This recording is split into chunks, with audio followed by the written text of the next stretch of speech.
Chapter 396, Viral Sensation. Sunny salvaged some food from the destroyed fridge, had a very late supper, and went down to the basement again, this time to travel to the Chained Isles. By then, all shadow essence he had spent during the duels and to keep the mantle of the underworld from turning back to stone had already been restored. Wearing the onyx armor required a constant flow of essence to maintain the leaving stone enchantment active, and with the soul serpent assuming its weapon form, Sunny couldn't use the shadow to keep the expenditure to a minimum. Wearing the mantle for prolonged periods of time was rather draining.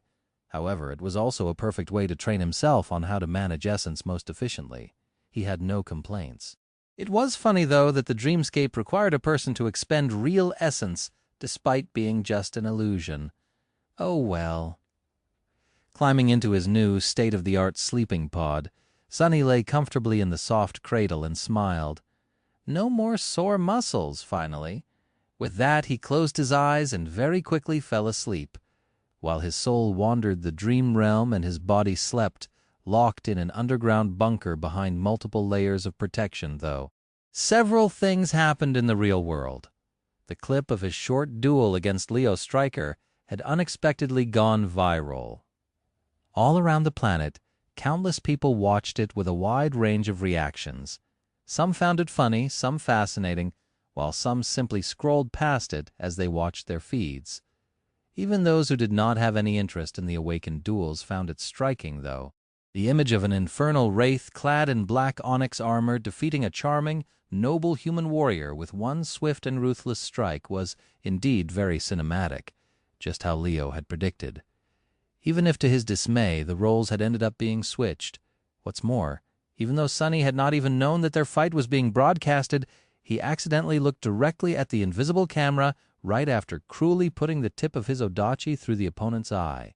The image of the fearsome black mask staring emotionlessly directly at them, two pools of darkness hiding the eyes of the human being behind it, sent shivers down the spines of people watching the clip.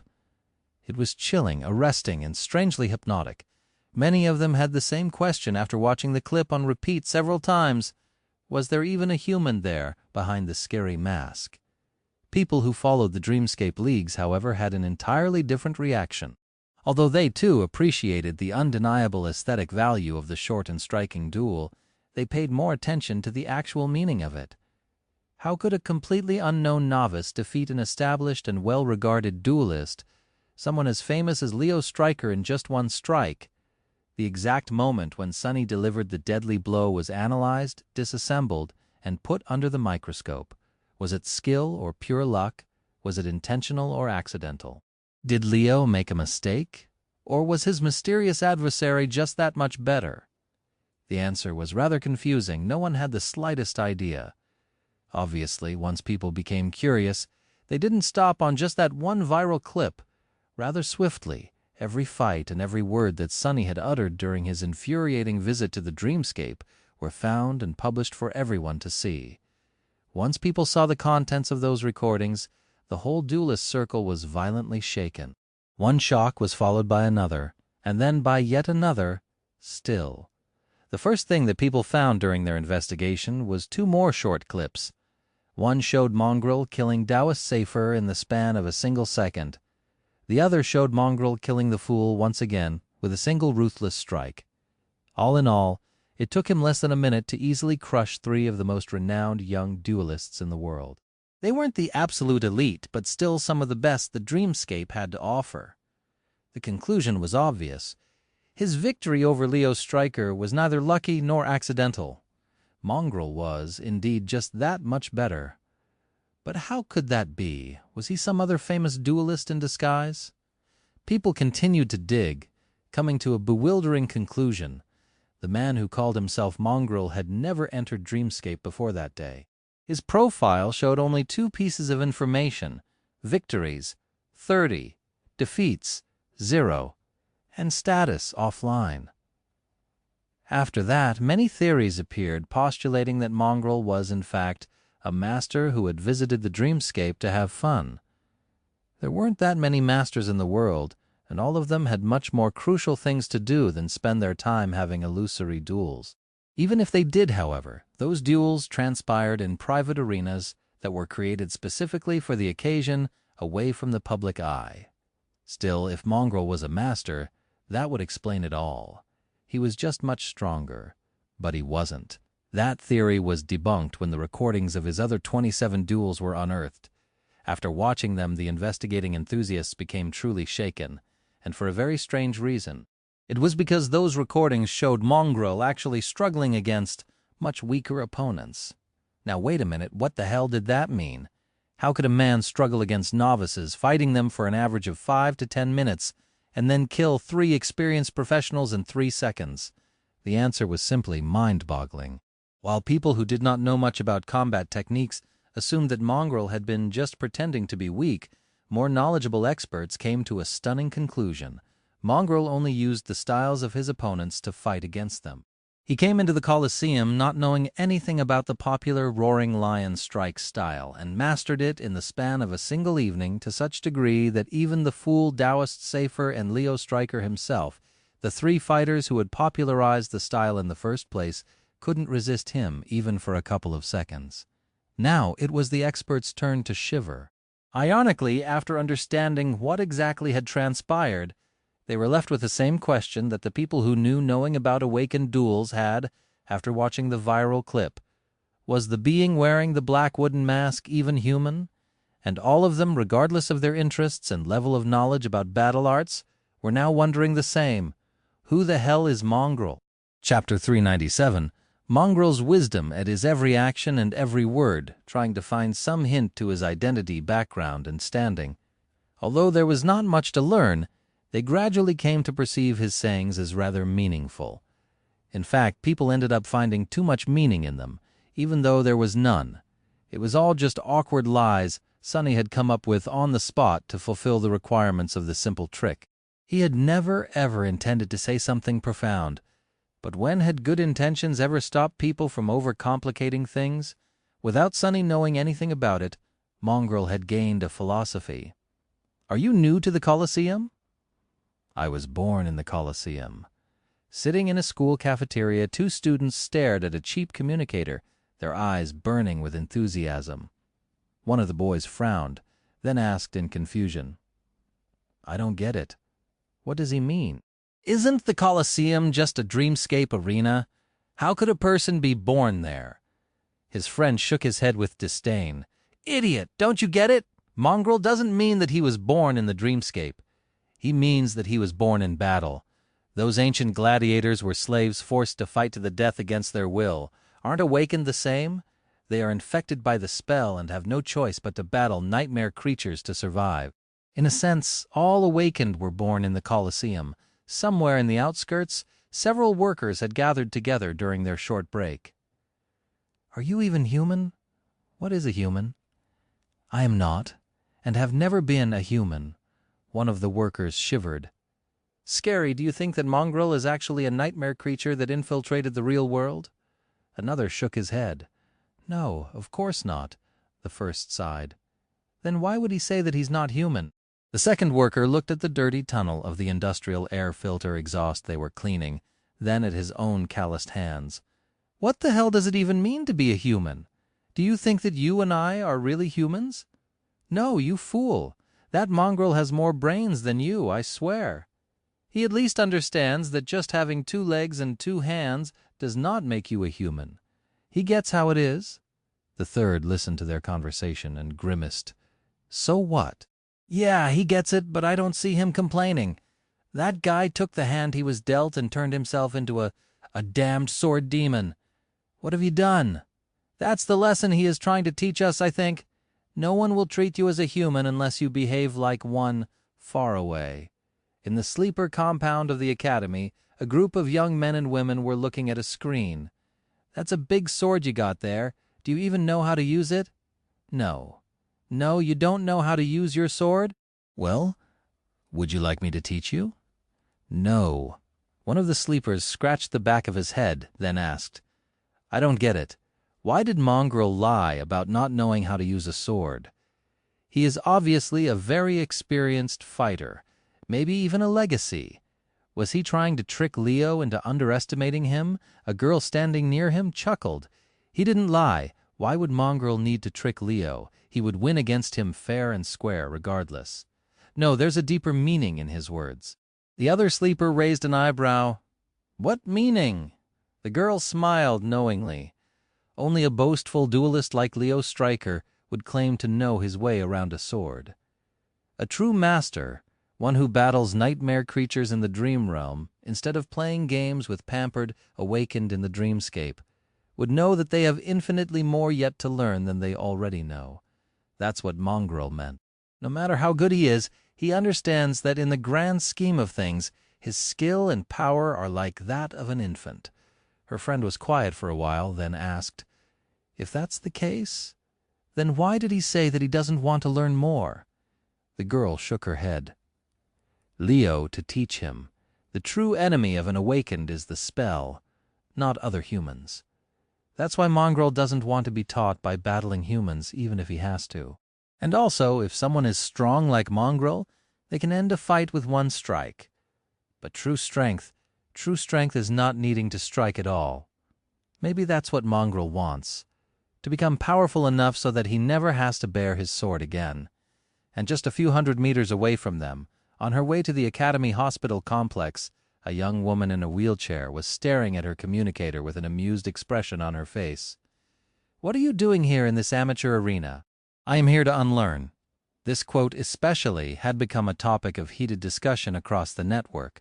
Among the duelists, it caused a whole philosophical storm. Countless awakened were passionately debating its meaning. No one knew what exactly Mongrel meant. But everyone had at least a theory. The only thing everyone agreed on was that his short statement hid profound, fundamental wisdom about the nature of combat and ways to become a master of it. Not Effie, though. Looking at her communicator, she shook her head and said, "To unlearn, huh?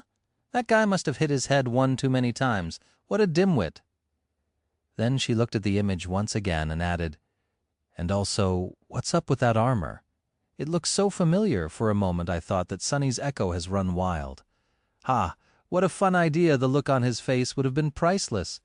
With that, she shook her head, deactivated the communicator, and continued on her way. Effie had more important things to do than waste her time thinking about mongrels. The rest of the world, though, apparently did not. Chapter 398, Master of His Trade. Chapter 398, Master of his trade, blissfully oblivious to the storm his visit to the dreamscape was causing back in the real world, Sonny opened his eyes on the altar island of the sanctuary. Because of how much time he had spent fruitlessly searching for worthy opponents on the Colosseum, he arrived on the chained isles much later than he usually would. The sunset was still a few hours away, and the sky was clear and bright. He was welcomed by the familiar murmur of flowing water, the rustling of leaves, and a cool breeze. Sonny flinched slightly and threw a resentful glance at the deep pool of clean water surrounding the small piece of land on which the altar and the ancient tree stood. During his first visit to the sanctuary, St. Tyrus herself had brought him here from the real world. Both of them had appeared near the altar. There had been a small problem, though.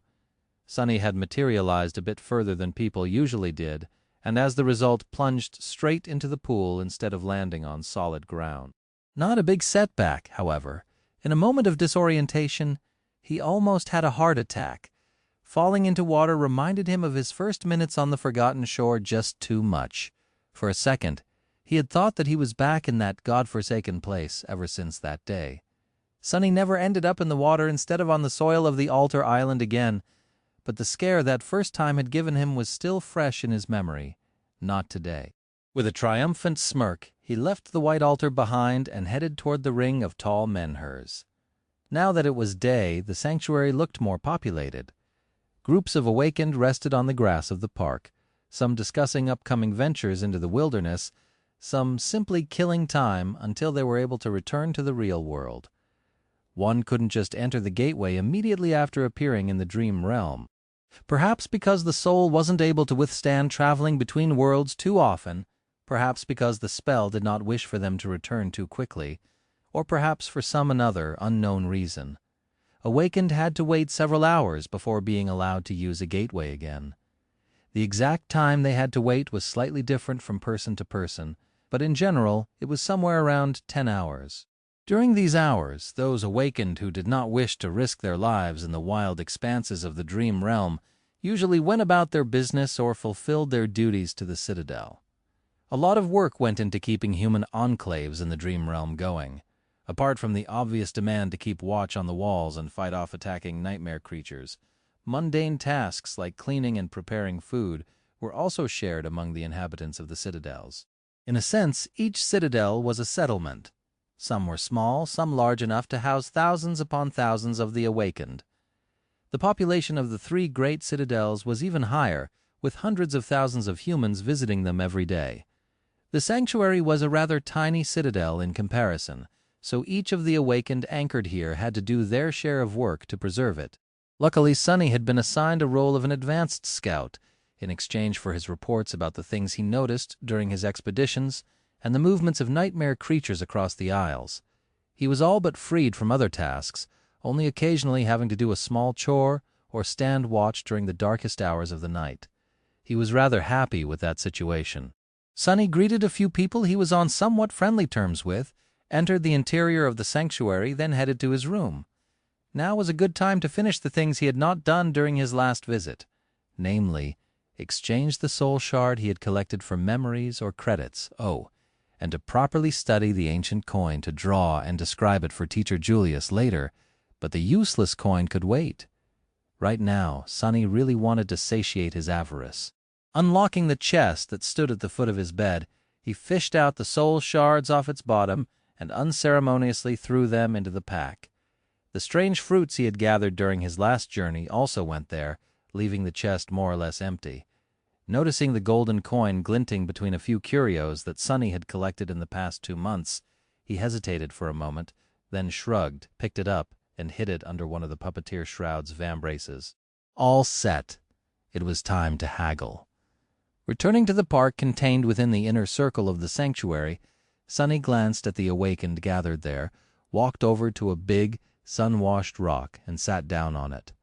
Taking out the soul shards, he placed them on its surface and waited patiently, pretending to be bored and indifferent. It almost looked as if he was simply enjoying the sun, while the soul shards had somehow appeared near him by accident. In the beginning, Sonny had to walk around and initiate trades, but by now the inhabitants of the sanctuary had already caught wind of the fact that he often had soul shards to trade. Sonny just had to keep his trading operations seemingly humble, at least on the surface. If people knew how many nightmare creatures he really killed, things would become a bit difficult. He was known to be from the Forgotten Shore, which gave him a bit of leeway of how deadly of a hunter he could appear to be, but it was still wise to keep the full extent of his competency to himself. Of all the people on the chained island, only St. Tyrus and her trusted aides knew about his SS evaluation. So whatever soul shards Sonny didn't sell to the local awakened, he sold directly to the White Feather Clan, leaving all parties satisfied by the arrangement. Soon the first customer approached, looking at the gleaming crystals with burning eyes. Sonny smiled brightly. "Oh hey, Sonny's Brilliant Emporium is currently open for business. Welcome to listening to stories on Kevin TV Audiobook channel. Shadow Slave, Chapter 399, Golden Coin." If there was one thing Sonny missed about the Forgotten Shore, it was how scarce the resources out there were. As the result, the value of soul shards was way higher there than back in the real world. While the parts of the dream realm that were better connected to the real world, at least, not that shards were cheap here. It's just that the deals Sonny was able to make were not as lucrative as the ones he had made in the Dark City. He was also not able to bring the soul shards back to the real world with him, which also affected the final price. In the end, the collection of crystals he had gathered during his last trip through the chained island, including those retrieved from fallen creatures, only landed him 3 memories of questionable utility. He fed them to Saint, bringing her shadow fragment counter to 163 of 100. Not bad, I guess. After concluding his business in the park, Sonny went to the kitchens and traded the fruits he had found for a bunch of credits. The fruits were a very rare commodity on the Chained Isles. They could not be made into anything even remotely useful or advantageous, but some bright mind in the sanctuary had once come up with a method to make them into a very hard-hitting and tasty wine. Sonny himself had sworn off alcohol after his experiences on the Forgotten Shore, but he wasn't against making some money from it. In the early days of the sanctuary, the wine was all the rage among the local awakened. Not too long after it had been established, most of the man-eating vines that grew the fruits had been hunted down to extinction on the island surrounding the citadel. Now, only people who went further and risked their lives more had a chance to find several fruits, so the cost was rather substantial. That should buy me a new fridge, I think. Sonny had only a very vague idea of how much refrigerators cost, but suspected that this recent exchange would be enough to cover the expenses of shopping for a new one. All in all, he was satisfied with the result of his recent expedition. He was progressing at a steady pace and slowly gathering everything he needed to make it even faster. Just in time, considering that Nephis was days away from becoming a devil. With a slight frown, he exited the ring of menhirs and looked up. The trades took him several hours to complete, so it was already night. The crescent moon was visible in the dark sky, and the winds grew cold and forceful. Up above, heavy clouds were gathering. I think it's going to rain. Suddenly, in a sullen mood, Sonny sighed and thought about his plans. Usually he would be charting out a route for his next venture into the Isles, either going for a yet unexplored ruin or a habitat of the nightmare creatures he was preparing to challenge and kill. But these excursions took several days to complete, and he had a lot of business to take care of in the real world right now. Can I return already? He had only spent around 4 hours in the dream realm, but sometimes that was enough for him at least. Sonny had no idea why his experience with the gateways was different from most other people, but suspected that it was either because of his two cores or because of the fact that he had spent an entire year in this dead world even before becoming an awakened. Maybe the spark of divinity had something to do with it too. In any case, he tended to avoid returning to the real world too fast, too often, in order to not attract unnecessary attention. Today, however, he was willing to forego extra caution. The things waiting for him back there were very important, or at least pressing. With a shrug, Sonny headed toward the altar island. Walking on the stone path in complete darkness, he looked up at the veil of clouds hiding the moon and sighed. Not like I would really want to venture out in the rain anyway. Approaching the white monolith of the altar, Sonny hesitated for a few moments, then put his hand on it. Nothing happened. Oh, I guess it's too early after all. What a disappointment. With nothing to do but kill time and wait for the opportunity to activate the gateway, Sonny paced a little, stared at the depths of the clear pool, then paced some more. Finally, he returned to the altar and grabbed the handle of the obsidian knife laying on its surface, purely out of boredom. Sonny strained every muscle in his body and tried to lift the damned thing, but no matter how hard he pulled, the knife didn't move even by a millimeter. Move, damn you! However, there was no response. Giving up, Sonny grimaced and let go of the knife. Well, that's a bust again. As he did so, though, a heavy gold coin slid out from under his vambrace and fell on the polished surface of the altar with a melodic ring. It rolled a few times and then landed flat. The face of the beautiful person with the image of the crescent drawn on their forehead, looking at him with a carefree smile. Oh, right, I have forgotten about that thing. Sonny moved his hand to pick up the coin, but at that moment the veil of clouds split slightly, letting through a beam of pure, pale moonlight. The light fell on the coin and made it gleam. A moment later, the surface of the coin suddenly shone with ethereal radiance. The features of the person etched on it became sharper, then disappeared into the light. When the light dissipated, the coin was gone. Sonny stared at the empty spot where it had been just a few seconds ago with a bewildered expression.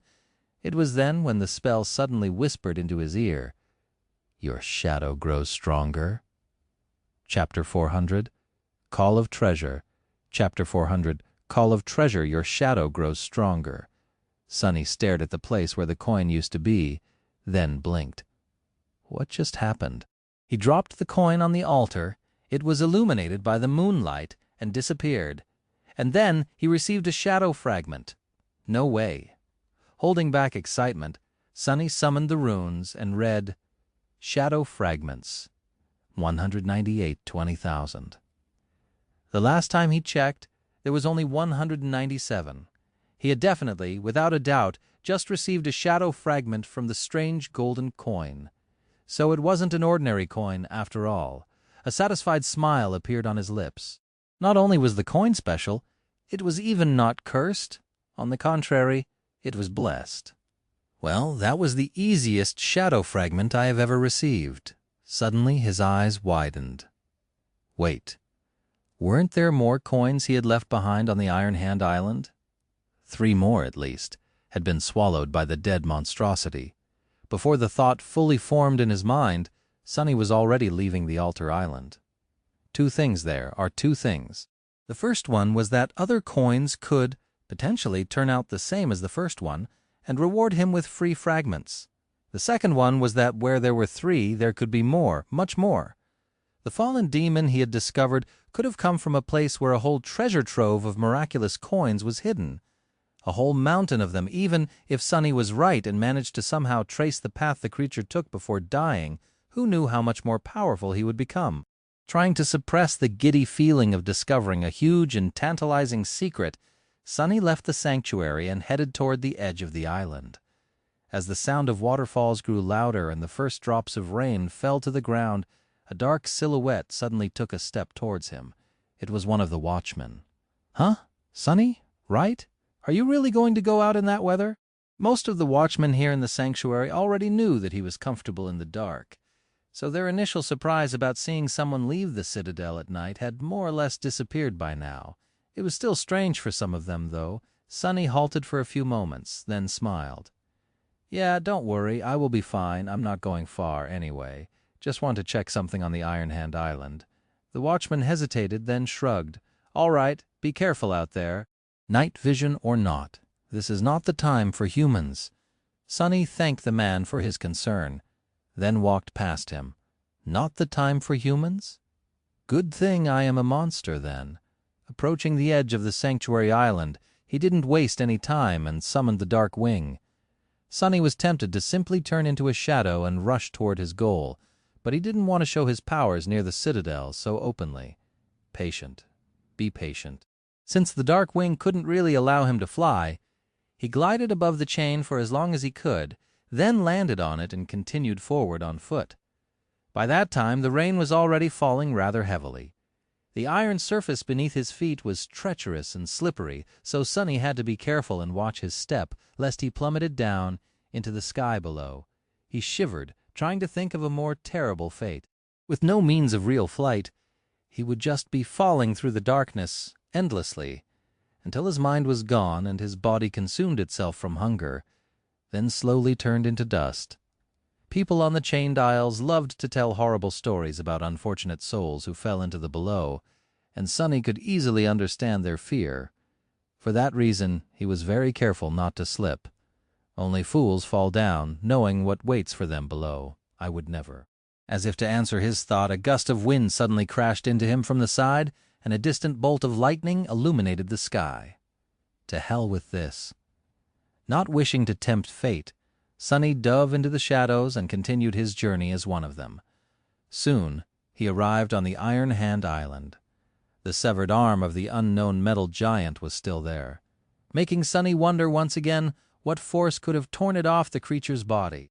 Judging by the size of that thing, the owner of the arm must have been of monstrous proportions itself.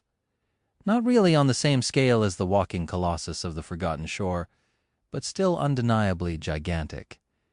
The remains of the winged demon that had swallowed the mysterious coins were there, too.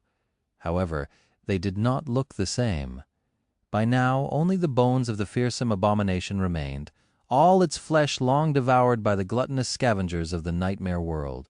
The grass around the carcass was now higher, too, and had changed its color from the usual green to bright red. The grass looked satiated. Sonny grimaced. Out here in the dream realm, no creature or plant was really what they seemed. Otherwise, the thick forest on the island where he had battled the pack of fallen wolves would have been long ago destroyed by the crushing. Even the most innocent things were twisted, corrupted, and predatory. Without sufficient caution, even a blade of grass could be deadly. But he wanted those coins. Approaching the wide patch of blood-red grass, Sonny hesitated for a bit, and then took a step forward. He felt the ground moving slightly beneath him, the rustling of the raindrops changing tone as they fell on the grass. With a deep frown, Sunny summoned the moonlight shard and circulated his essence, sending it flowing furiously through the coils of the soul serpent. He also collected both his shadows and wrapped them around his body. The grass swayed slightly and then grew still. A subtle smile appeared on Sunny's lips. Indeed, everything in the dream realm was dangerous and deadly, including humans. In fact, awakened were perhaps one of the most fearsome tribes of creatures in this world, if not in terms of raw power, then at least due to their cunning, wickedness, and unpredictability. For something as weak as a blade of grass, it was wise to avoid angering one of the awakened, especially one as dreadful as Sunny. Ah, it feels nice to be feared, with nothing threatening him anymore. He walked over to the spot where he had seen the coins last and bent down, trying to find the alluring golden discs. They were just where he had left them. Chapter 401, Clueless. Chapter 401, Clueless. The acid stored in the demon's stomach had melted the grass, but now new blades were already rising from the ground, taller than before. It took Sunny some time to find the coins between them. The rain did not help either, but in the end he discovered all three. The coins were identical to the first one. They were cast from gold and heavy, a beautiful wooden ship with a tree growing around its mast, depicted on one side, and the face of the mysterious stranger on the other. Hiding the coins in his pack, Sunny wiped the rainwater off his face and looked at the remains of the winged demon.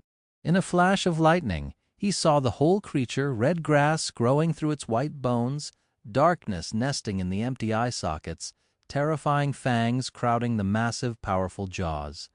Even in death, the creature looked frightening. "Where have you come from?" Ugly, with a sigh. Sunny looked at the sky, allowing rain to pelt him in the face for a while. Whatever little chance he had of tracking the flying abomination by following the trail of its blood was now gone. What else could he do? Closing his eyes for a moment, Sunny walked a few steps and retrieved a piece of gnawed wood from the mud. Just as he had remembered, it resembled a broken corner of a chest, with a strip of metal reinforcing the seam. Both the strip of metal and the wood itself had been violently torn from the rest of the chest, it seemed, by the bite of the dead demon, which meant one thing: there had to be at least one chest full of mysterious coins somewhere out there, probably. But how was Sunny supposed to find it? The Chained Isles was a vast land full of numerous dangers and hidden places. All he knew about the creature was that it had been mortally wounded by the dwellers of the dark side and then succumbed to the crushing. Speaking of the crushing, the rattling of chains thundered in the distance, announcing that the Iron Hand Island was entering the ascent phase. Sunny had to leave this place quickly. The next time he returned, the bones of the demon would most likely already be turned to dust. Gritting his teeth, Sunny walked over to the skull of the abomination and dislodged one of its fangs with a powerful kick. Picking up the jagged bone dagger, he studied it for a few moments, and then put it in his pack. If all else failed, he would try to find an awakened with affinity to revelations and convince them to perform a divination upon the fang. There was one person capable of something like that on the Chained Isles, at least, but Sunny wasn't really willing to request help from that particular seer. Not unless there was no other choice at all. We're not there yet. Banishing the dark thoughts out of his mind, Sunny threw a last glance at the dead demon and the surrounding area, trying to see if he had missed a clue. However, there was nothing. With a troubled look on his face, he dissipated into the shadows and hurried back to the sanctuary. By the time he returned to the sanctuary, dawn was not that far away. Sunny snuck on the altar island and placed 2 of the 3 coins on the cold surface of the stone monolith, then waited for a bit. Nothing happened. Disappointed, he waited patiently for the moon to appear from beneath the dark veil of clouds. After some time, the sanctuary was finally illuminated by pale moonlight, and 2 coins on the altar immediately gleamed, reflecting it. Then they shone with a soft light of their own. The coin he held up in his hand, however, did not. A moment later, the spell whispered, its voice entwined with the rustle of the leaves and the murmur of flowing water. "Your shadow grows stronger. Your shadow grows stronger." Sunny smiled. So, both the altar and the moon are needed.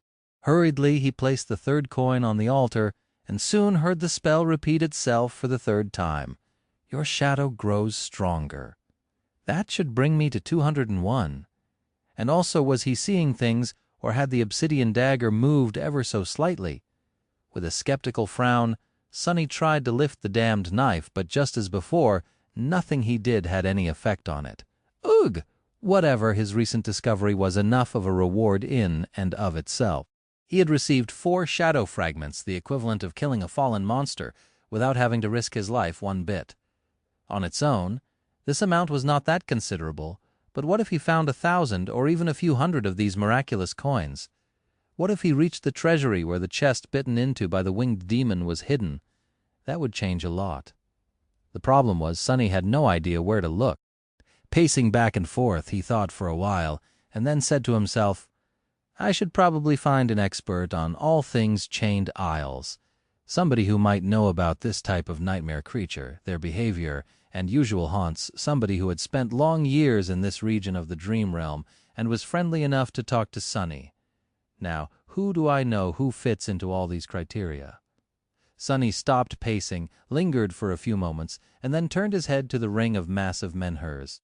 A strange expression appeared on his face. In the early morning, a lone figure approached the hallway leading to the White Feather clan's residence. St. Tyrus and her people occupied the northern part of the sanctuary's interior. Sonny had no idea what went on there, since he had never been invited, but he knew that both entrances to their compound were usually guarded. Today was not an exception. Before Sonny could step foot inside the hallway, a young warrior in a cuirass decorated with etchings of hawk feathers appeared from an alcove and glanced at him with a vigilant expression. State your business, Awakened? Sonny stared at the young man with an earnest expression, then smiled. Oh, I am here to see Master Roan. He once told me to come find him if I need anything. So here I am, in need of something. Can you fetch him really quick? The guard blinked a couple of times, then frowned.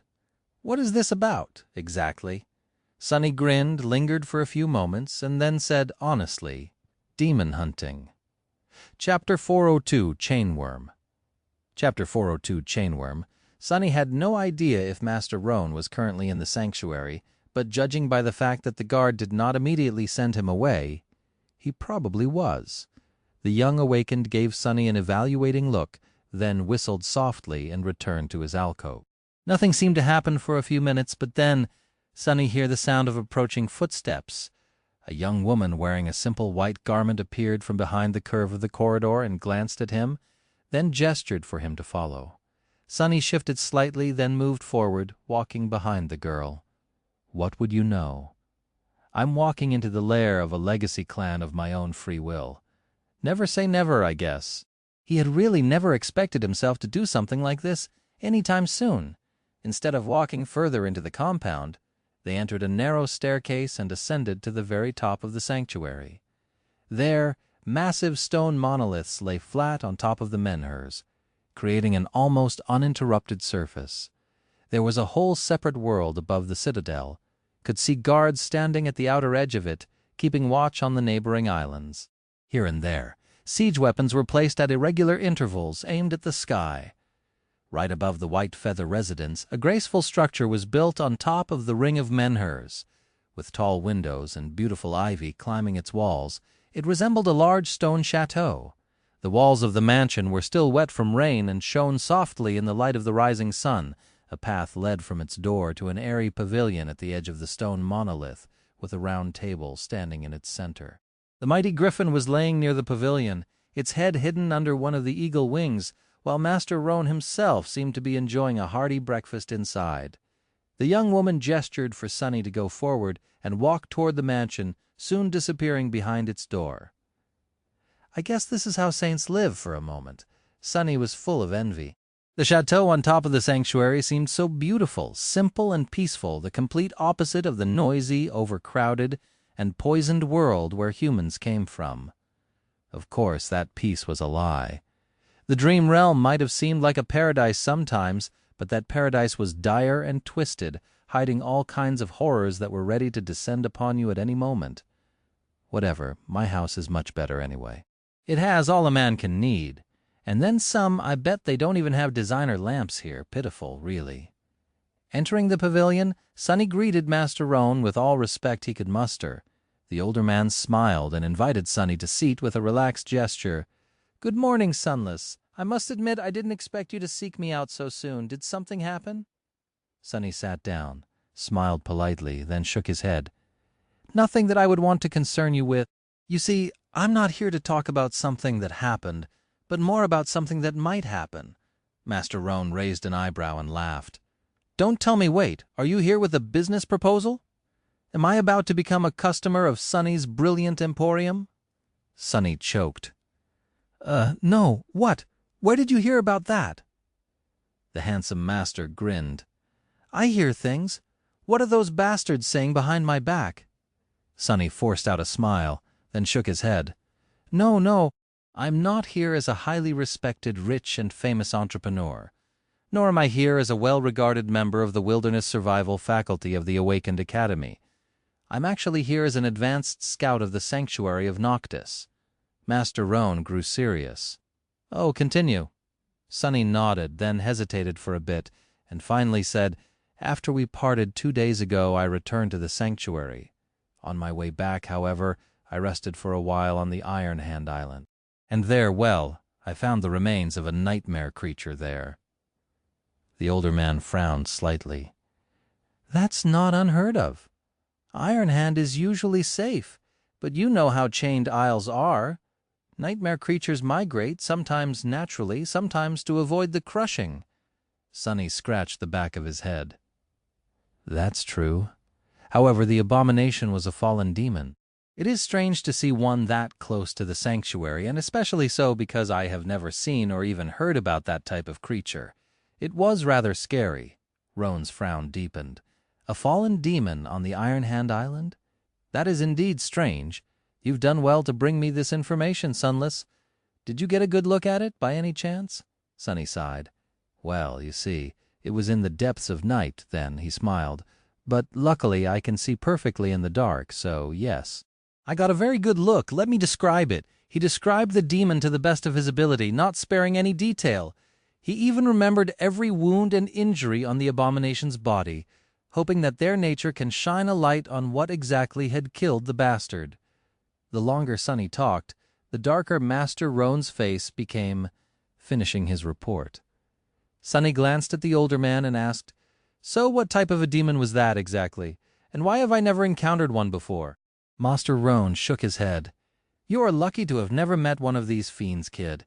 They are a very rare and vicious breed of nightmare creatures known as chain worms. Luckily it was already dead. Otherwise, I doubt that we would be having this conversation right now. Even I'm reluctant to face a demon such as this alone. No offense, Sunless, but if that thing was alive, you would have ended up as its dinner." Sunny hesitated for a bit, then asked cautiously, "Chainworms. Why are they called that?" The older man sighed, then looked at the breathtaking vista of the chained isles in front of them. After a while he said, "It is because these creatures feed on metal. Once one of the heavenly chains is weakened, they appear from the dark side to feast on it. Steel weapons are useless against these abominable things, so fighting one, let alone many, is almost an impossible task." Master Roan stared into the distance with a bleak expression, and then added darkly, "I've seen whole islands crumble into the below because of their hunger." Chapter 403, Sky Tide. Chapter 403, Sky Tide. Master Roan grew silent for a few moments, then smiled after noticing Sunny's troubled expression. "The heavenly chains near the sanctuary are all fine, though, so you have nothing to worry about." "That's not what I'm worried about." Sunny had already received a piece of valuable information that could help him find the mysterious treasure. But he wanted to know more before he could ask another question, however. A sudden shadow shrouded the pavilion, the stone chateau, and the expanse of weathered stone surrounding it as though a cloud moved across the sun, hiding it. The sleeping griffin stirred and raised its head, its vertical pupils narrowing. Just a moment later, the shadow disappeared as suddenly as it had appeared. Simultaneously, a strange sound reached Sunny's ears. It was as though 1,000 wings rustled as they cut the air. Then a woman was suddenly standing at the edge of the stone ring, her silhouette outlined against the rising sun by a bright halo.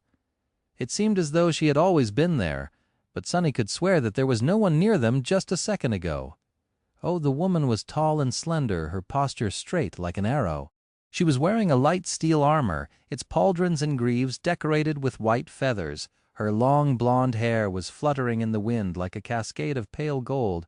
When she turned around, Sunny saw two piercing amber eyes staring at him, and shivered. Her face was cold and stunningly beautiful, more akin to that of a goddess than of a human being. The woman's pupils were narrow and vertical, exactly like those of the mighty griffin. The ruler of the sanctuary had returned home, crap. With a shudder, Sunny forced himself to look away and hurriedly bowed. This was his second time meeting Tyrus of the White Feather clan, also known by her true name Skytide, one of the few saints of the human race, the demigod in charge of the Chained Island. Just by virtue of existing, the saint exerted a strange influence on everything that surrounded her. It was not oppressive, like the dreadful aura of Gunlaug's golden armor, just different, as if the world itself was reacting to her. The blades of grass seemed to bend slightly toward her. The winds sang subtly lower as she approached, and even sunlight appeared to become a bit brighter in her presence. Master Roan shifted and rose from his seat. "Good morning, Sunshine!" Sunny flinched. "Oh, what? It took him a couple of seconds to realize that the fearless Griffin Rider was addressing his wife and not him. Sunshine? Sunshine?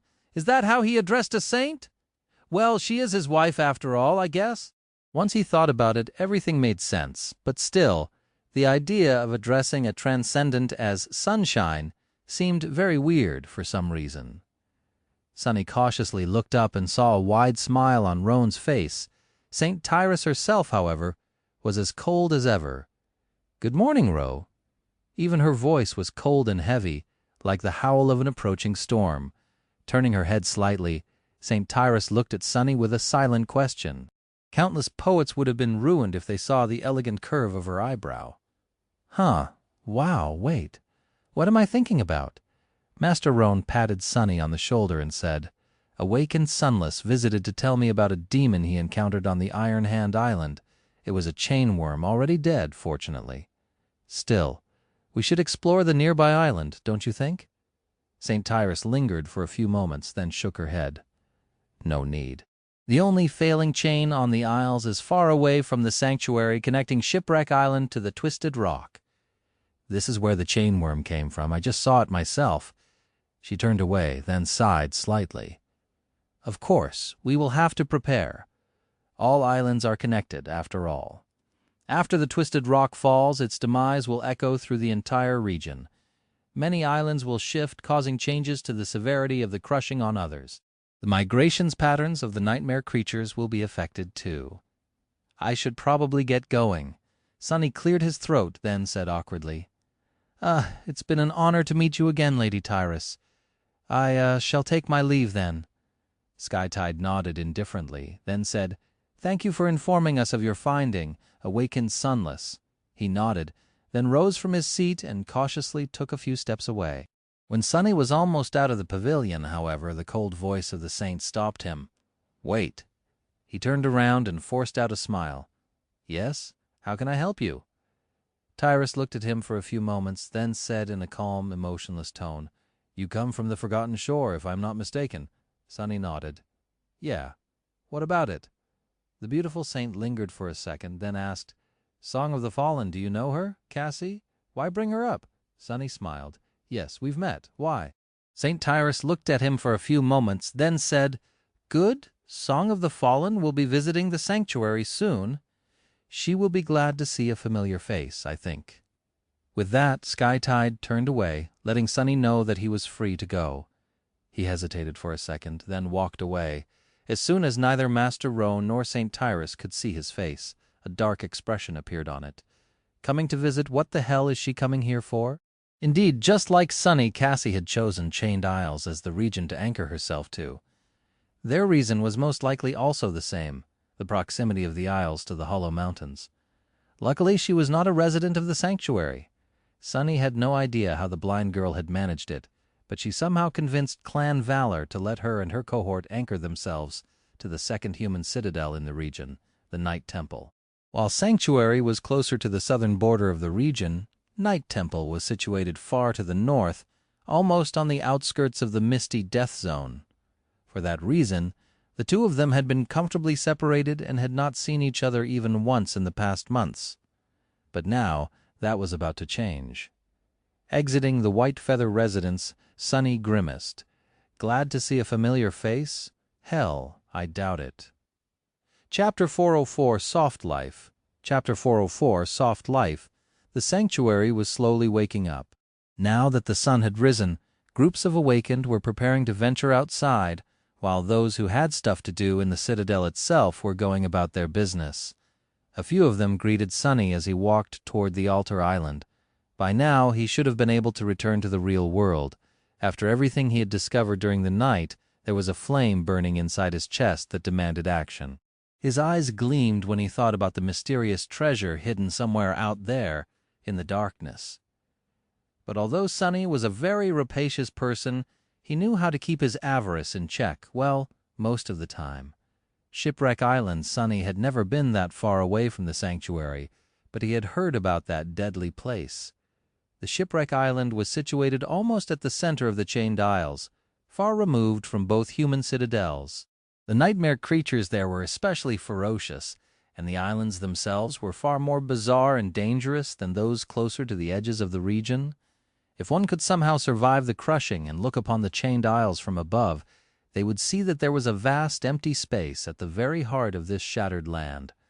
Some people assumed that this was where the ivory tower had once been chained before all 7 of its anchors were broken. After that, the islands bordering the tier slowly fell into the sky below, one after another, making it grow wider and wider. The hole at the heart of the Chained Isles was slowly expanding, and one day, thousands of years from now, it was probably going to devour the whole region. But Sunny had no interest in that remote future. What concerned him right now was that the Shipwreck Island was on the very edge of the tier, and as such presented a lot of danger for a young awakened like him. If Sunny wanted to venture out that far, he would have to study and thoroughly prepare for a long and perilous expedition. And in the meantime, he had to hurry to the real world. Even though he felt the call of treasure with every fiber of his being, desperate to reduce the gap between himself and Nephis, the things he had to do back in reality were crucial. Calm down. It's nothing serious, really. Approaching the white altar, he glanced at the obsidian dagger suspiciously, then placed his hand on the cold marble. There's no reason to worry, so the lid of the steel sarcophagus silently opened, letting out beams of light and clouds of cool mist.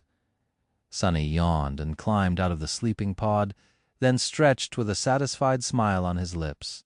His body felt refreshed and energized, as if he just had a long, perfectly comfortable sleep, not at all like what he had to endure in the past 2 months while using cheaper Academy pods. Now that is what I call money well spent. Indeed, the luxurious machine might have been the best purchase he had ever made. Not counting the mantle of the underworld, of course. Leaving the compact underground fortress of his basement, Sunny walked over to the kitchen, glanced at the broken remains of his fridge with a bit of shame, and retrieved a few ingredients to cook himself breakfast from the debris. Out here in the real world, it was currently early morning. He sent the happy shadow outside to observe the surroundings, and then turned on the stove. Real eggs, real lettuce and tomatoes, real bread, real bacon, real coffee, real juice. It took him just a few minutes to cook himself a breakfast that would have been considered the epitome of a lavish lifestyle by any inhabitant of the outskirts. Walking to a dining table that was too large for one person, he placed his breakfast on its synthwood surface and activated his communicator. There were no new messages, and he didn't really know what else to do with that thing. Usually, people of his age would have an active presence on the network and feeds breaking with all kinds of news, events, and videos. But Sunny had almost no digital presence whatsoever. Nor did he want to have one, really. He knew how to access various resources and services, of course, and many of the things on the network had once been the stuff of his dreams. The unlimited amount of games, books, shows, and entertainment of all sorts was on the tip of his finger. But ironically, now that Sunny had free access to all these alluring things, he had no time to dive into any of them. Right now, he had too much to do, and his dreams were filled with only clangor of steel and nightmarish abominations. Maybe one day, slowly consuming his food, Sunny used the communicator to quickly sketch and describe the coin he had found, keeping its true secrets to himself, of course. Outside, his neighbors were preparing to face the new day. The sun was rising above the giant city, and crowds of people were on their way to work. The Shadow found a hidden spot on the porch of his new home and observed the quiet street from its shelter. It saw a few PTVs drive by, humming slowly as they rolled or levitated toward the exit from the Terrace district. Several well-dressed adults walked by, heading for the public transport terminal. Sometime later, it was time for the students in school uniforms to follow them. Sunny sipped coffee and observed these children through the shadow, trying to imagine himself having such a life. Waking up in a safe home, eating the delicious food a parent had prepared for you, not having to think about where your next meal would come from. Going to a place where an unlimited amount of knowledge and mentorship was available to you, completely free. Having no real worries and no real fears, just living. What a strange existence that would be. He stared at the students with a complicated expression. They were so soft. Their clothes were soft. Their eyes were soft, and their lives too were soft. How were these children going to survive the real world? The real world was hard, cruel, and unforgiving, just like Sunny himself was. A person like him had a much better chance of surviving in such a world, not to mention the hellscapes of the dream realm. Finally, the stream of students grew thin. One of the last to walk past Sunny's house was a young girl of around 14 years. She was about as tall as him, with pale skin and black hair. The girl seemed to be a bit uncomfortable in her own body, like all teenagers tended to be, and the school uniform did no favors to her slender physique. Her dark eyes, however, were very sharp and clear. Luckily, unlike her brother, Rain seemed to have taken after their mother, who was a rather attractive young woman from what Sunny remembered. Even though she was still just a child, he could already see that one day the teenage girl walking past his home was going to become a real beauty. Finishing his coffee, Sunny placed the empty cup on the table and sighed. Found you. Chapter 405, Going Back to School. Chapter 405, Going Back to School indeed. The awkward 14-year-old girl was his little sister, Rain. And indeed, it wasn't a coincidence that Sunny had bought this exact house in this exact district of the city. While the Terrace neighborhood was nice and charming, the real reason he had chosen this home in particular was because it stood next to the place where Rain lived. It was on this street a year and a few months ago that he had watched from the shadows as she was having dinner with her adopted family, their warm and happy life displayed for him to see through the wide window of their brightly illuminated living room. Well, now Sunny had a living room and become painfully aware that his fantasy of saving his little sister was empty and misguided. Rain didn't need to be saved, least of all by a troubled outskirt stray like him. A ghost of the past that she most likely did not even remember. If he had knocked on her door on that night, nothing in her life would have changed for the better. Sunny wasn't the same penniless kid anymore. He was an awakened, one marked as a special strategic asset by the government. He was considerably wealthy, connected, even powerful. But deep down he still believed that the statement held true. His clothes and circumstances might have changed, but Sunny himself remained the same, twisted and damaged, like anyone who had seen the truth of this world would be. What's worse, now that he had risen above his previous pathetic self, he had a whole swarm of new, much more serious problems. Nephis, the Sovereigns, the legacy of mysterious Weaver, all of these things promised a future full of turmoil and danger. He was not exactly the kind of person who had good things to offer to anybody. So no, Sunny had not changed his mind about keeping himself out of Rain's life. He wasn't going to approach her and had no desire to meet her face to face. There was, however, a problem. Now that Sunny was an awakened, statistically Rain's chances of becoming infected by the nightmare spell herself had grown. But even if he forgot about that statistical correlation, there was still a possibility that she would end up in the first nightmare, no matter how small. By now, Sunny was 18 and Rain was 14. Almost every person infected by the spell had fallen victim to it while being older than 16 and younger than 19, which meant that there were about 2 years left before Rain would be in real danger, and about 4 before she would be out of it. Even if they were more or less strangers and didn't owe anything to each other, Sunny felt responsible for her. Perhaps Rain did not remember him due to how little she had been at the time of their separation, but he remembered everything. To him, she was the last memento of their long-lost home. Now that he had the ability to pull some strings behind the scenes to ensure that her chances of surviving the first nightmare were enhanced, be it through access to better battle instructors or something else. He couldn't just sit still and do nothing. But to do that, he first needed to understand how well Rain was being prepared already. Hence, he bought a house near the place where she lived and let his shadows loose to explore the neighborhood and spy on her and her family. When I put it that way, it sure sounds a bit creepy. Sonny stood up, yawned, and shrugged. He was an awakened whose power lay in shadows, deceit, and bloodshed.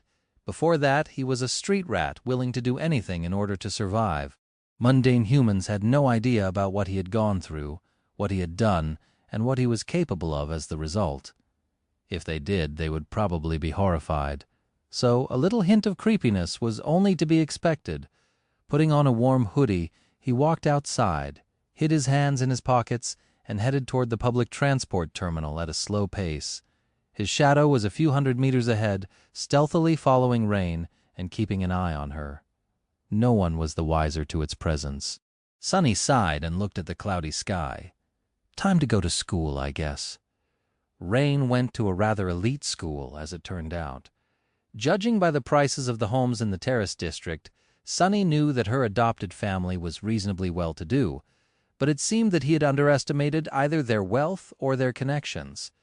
The school was not the most prestigious out there, but it was close. Enough that only the kids of government officials and conglomerate heirs attended it for the most part, of course. There were a few kids who seemed to be there because of their academic achievements, but not enough to make a difference. The children of government servants arrived on public transport like Rain. The chaebols came in expensive PTVs which were controlled by personal drivers. Sitting at a table in a cafe a kilometer or so away from the heavily guarded entrance to the school, Sonny suppressed the desire to whistle. That's like something out of a drama. I wonder if I'll see someone's getting slapped in the face today. Suddenly remembering his first encounter with Master Jet, Sonny coughed and rubbed his cheek in embarrassment.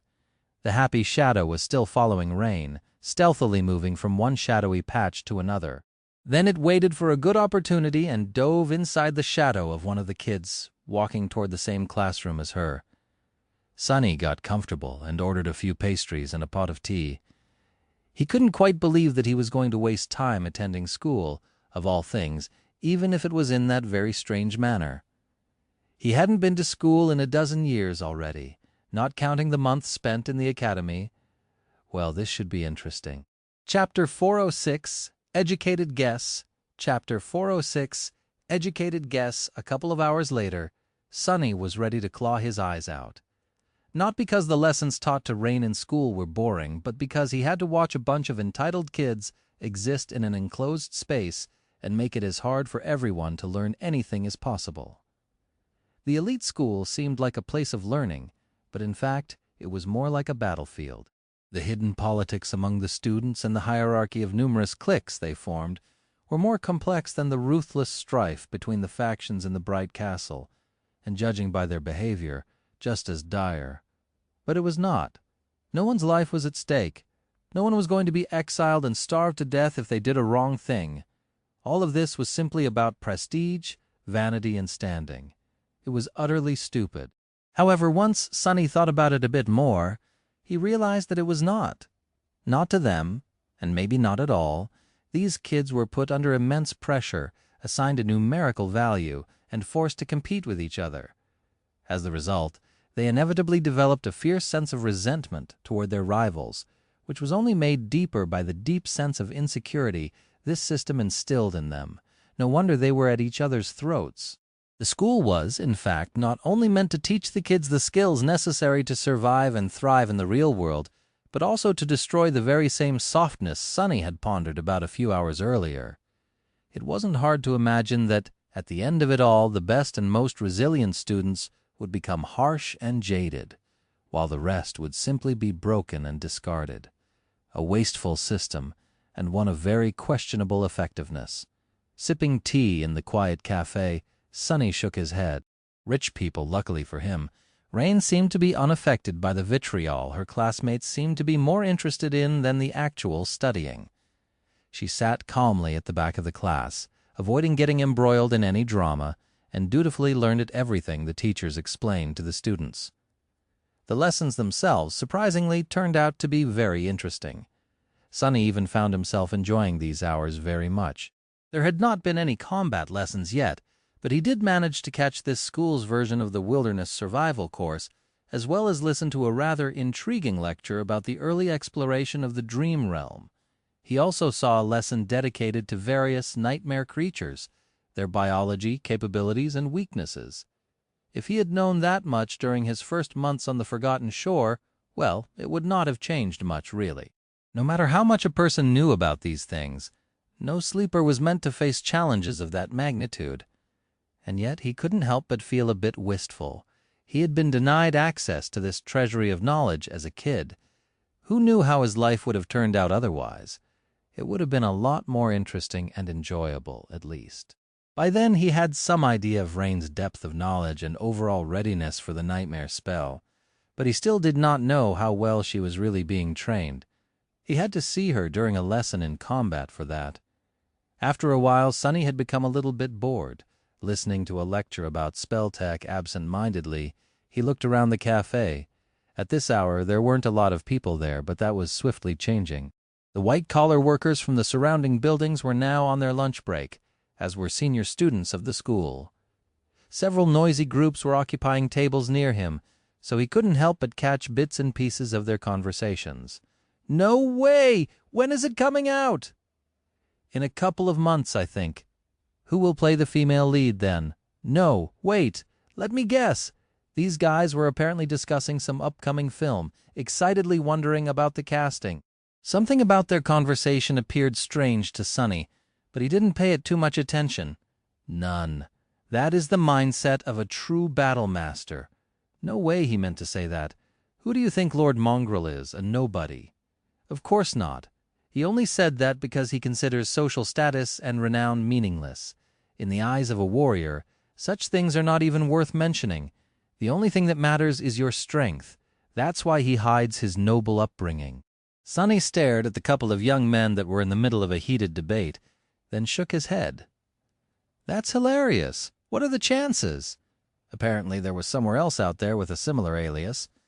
And that guy, from what Sonny could hear, was not only a total buffoon, but also went around calling himself a lord, pretending to be some wise philosopher, and teaching people how to be a true warrior. What an idiot. Well, figures. Only an idiot would choose such an alias on purpose, after all. I wonder what this guy's problem is. He has to be horribly insecure about something, for sure. Then, however, he had to focus on Rain again, because she was finally heading for the school's dojo. The combat lesson was about to begin. The instructor surprisingly turned out to be an actual awakened. It was a man in his late 30s, with a mighty build and cold eyes of an experienced fighter. Sonny couldn't tell what aspect the man possessed, but he was obviously not a sheltered non-combatant. Rain's instructor was the real deal. He had to have enough money to never be required to work a single day in the real world. So the fact that he was teaching a bunch of kids in a school meant that he was doing it either because of his principles or because of an obligation to one of their parents. In any case, it was a good thing for Rain. In the next hour or so, Sonny watched the students train and fight each other with various weapons.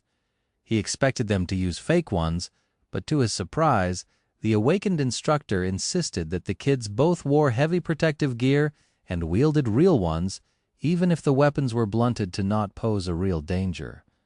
Good approach, I guess. Rain's level was better than he had expected.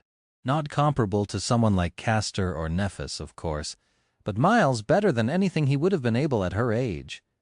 She was swift, nimble, and strategic, utilizing every opening the opponent presented to her full advantage. She seemed to prefer using ranged combat, but could hold her own in a melee with the help of a wide range of weapons, from a long spear to a light saber.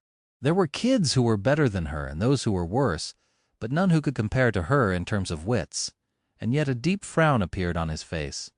There is one thing that is lacking: viciousness. His sister was not nearly vicious enough. Chapter 407, Dreamscape Qualifications. Chapter 407, Dreamscape Qualifications. Judging that he had seen everything he needed to, Sonny rose and left the cafe, then headed home. The happy shadow left the premises of the school unnoticed and soon wrapped itself around his body, but not before showing how proud and satisfied it was with its flawless performance. Yeah, you did well. On his way back, Sonny was thinking over what he had learned about Rain. His sister seemed to be smart and well-adjusted, and receiving the kind of training most kids in this world could only dream about. But was it enough? He did not know. No one could know, really. After he had returned from the Forgotten Shore, several people told him that they would have never survived in that hell. But their words rang hollow to Sonny, because how would they know? Until a person was thrown into a situation like that, there was no way to tell what would remain of their resolve once everything else had been stripped away. Brave people broke, while cowardly ones found strength that they had not even known was inside them. Kind people became cruel, while cruel people became lost. Only by looking at a mirror of a nightmare could one truly see their real face. Before Sonny entered the Forgotten Shore, he had thought himself to be strong. But once there, he had to learn the hard way that his strength was brittle and illusory, that it could shatter under the smallest amount of pressure. To survive, he had to build within himself a new kind of strength, one that could not be broken by anything or anyone. That was how he had survived. How was he supposed to know how Rain would measure against the horrors of the spell? And how was he supposed to make her chances of surviving its trials better? Consumed by these thoughts, Sonny returned home and tried to put his mind at ease. This was not something that he could decide in a hurry, anyway. For now he had many other things to do. Activating the Dreamscape pod, Sonny climbed inside and closed his eyes. Time to relax a little. At least out there in the Dreamscape, things were simple. He just had to fight, learn, and win. Granted, his previous visit to the Colosseum had turned out to be a fiasco, but Sonny had high hopes for more elite arenas. He just had to gain enough victories to enter them, about 70 more to gain access to the lower-ranked professional dreams. Not that hard. He had lost all interest in dueling with amateurs, and couldn't wait to meet better opponents who could teach him a variety of polished styles. Better do it quickly. Appearing on the sand of the Colosseum, Sonny sighed behind the mask and willed the Soul Serpent to assume the form of the somber Odachi. That's weird. For some reason today, much more people wanted to challenge him. A literal crowd of awakened assembled around Sonny in a span of a minute, staring at him with disturbing intensity. Also, the challengers seemed to be way more talkative. What's up with these fools? Hey, Mongrel, what is your real name? Sonny stared at the young woman challenging him, then answered with slight irritation, Mongrel. She smiled knowingly, as if struck by a mysterious epiphany, then asked, What style do you practice? Sonny frowned behind the mask. I practice no style. The girl opened her mouth to say something else, but he interrupted her by stepping forward and activating the challenge. 2 seconds later, the girl's dead body was already turning into a rain of sparks. Why are they so chatty today? I don't have a lot of time. If I want to enter a professional arena next time, I have to be fast. Looking at the crowd of awakened, Sonny sighed dejectedly and growled, Words are worthless. Silence is gold. Don't waste my breath. The challengers looked at each other with weirdly enlightened expressions, then grew quiet. That's better. At least they're an understanding bunch now that people seem to have lost their desire to chat. Is this? The video was of him, of his duel in the Dreamscape, to be precise. Caught in stunning quality, the recording of his short duel against the young man in azure armor was playing on a loop set to menacing and epic music. The caption read, Mongrel victorious. Sonny stared at it for a while, then slowly lowered his gaze and looked at the view count beneath the video. 7 zeros? Was that Leo Stryker guy someone famous? Sonny only came to his senses because of the pressure of his flaw. Gritting his teeth, he sent Effie a short message. I have not seen this.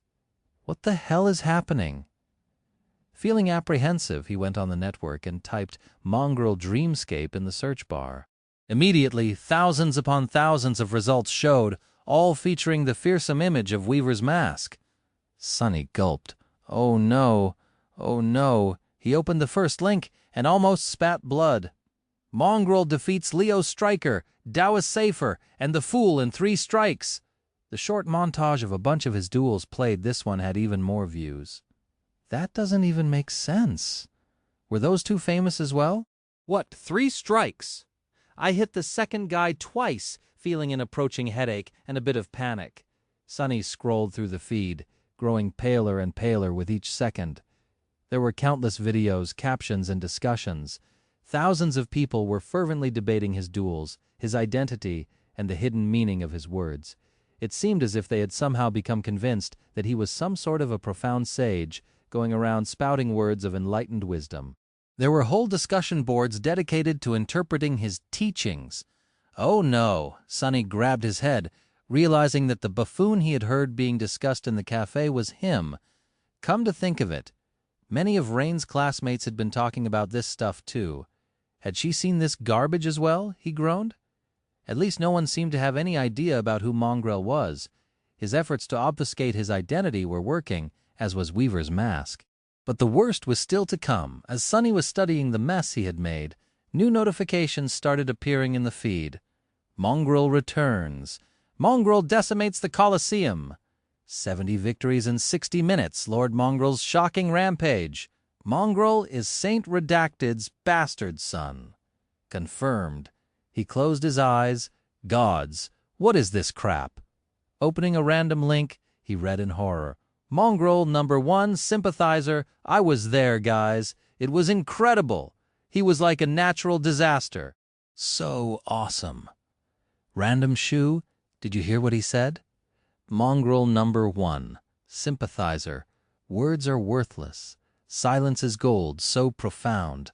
My whole outlook on life changed. Random shoe, wow, my dad used to say me the same thing when I tried to talk to him after school. Mongrel sympathizer. Wait, Shoe? Are you Mongrel's son? User Random Shoe changed their name to Mongrel's son. Mongrel's son? Aren't we all Mongrel's children? Sonny closed the link and went to another page. Silence is gold. One strike of a sword is worth more than 1,000 words. An in-depth analysis of the post-nihilist philosophy of Mongrel. Post-neo what? Stupefied, he opened another link. Reacting to Mongrel's 70 wins. You gasp, you lose. And another. Mongrel does not believe in styles. Styles only separate men. And another. I spent a night with Mongrel. A candid confession of a former idle trainee. Deactivating the communicator, he sat quietly for a while and then groaned again. Oh no. The new recording of Mongrel's stunning performance in the Colosseum flew around the globe in no time at all. Starved for new information about the mysterious demonic fighter, people became glued to the screens of their communicators. They were not disappointed by what they saw, to say the least. Mongrel's already considerable renown, or infamy, depending on who you asked, became even more widespread. Sonny had grown up in the outskirts, so he had never been really exposed both to the network culture and to the peculiar fan base of the Dreamscape. That was why he had severely underestimated the effect his recent visit to the amateur arena would have on the people interested in these things. He had only wanted to reach the number of victories required to access the professional duels as fast as possible, but failed to take into account how outstanding the feat of defeating 70 opponents in just 1 hour would look from the side, especially considering the fact that he had killed the last half a dozen or so with his bare hands, not even bothering to use a weapon. These last few duels looked especially striking, impressive, and gruesome. If before people called Mongrel a sword demon, now he had become just a demon in their eyes. What's worse, even though it took all of his power and lots of effort for Sonny to achieve these victories, due to the fact that his face was always hidden behind the fearsome mask, he appeared to be completely calm and indifferent, as if defeating so many people in a row was nothing to him. A walk in the park. Added to the fact that he had dismissed his sword near the end of the hour, and then left after shaking his head, it seemed as though Mongrel was not only a demon, but also held all the rest of the duelists in utter contempt. Mongrel was disappointed in them.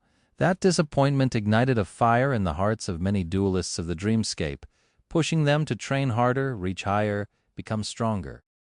Mongrel's status was always in front of them, reminding these young men and women what they were striving to achieve. Mongrel victories, 100 defeats, 0, and of course all of them continued to wonder about his true identity.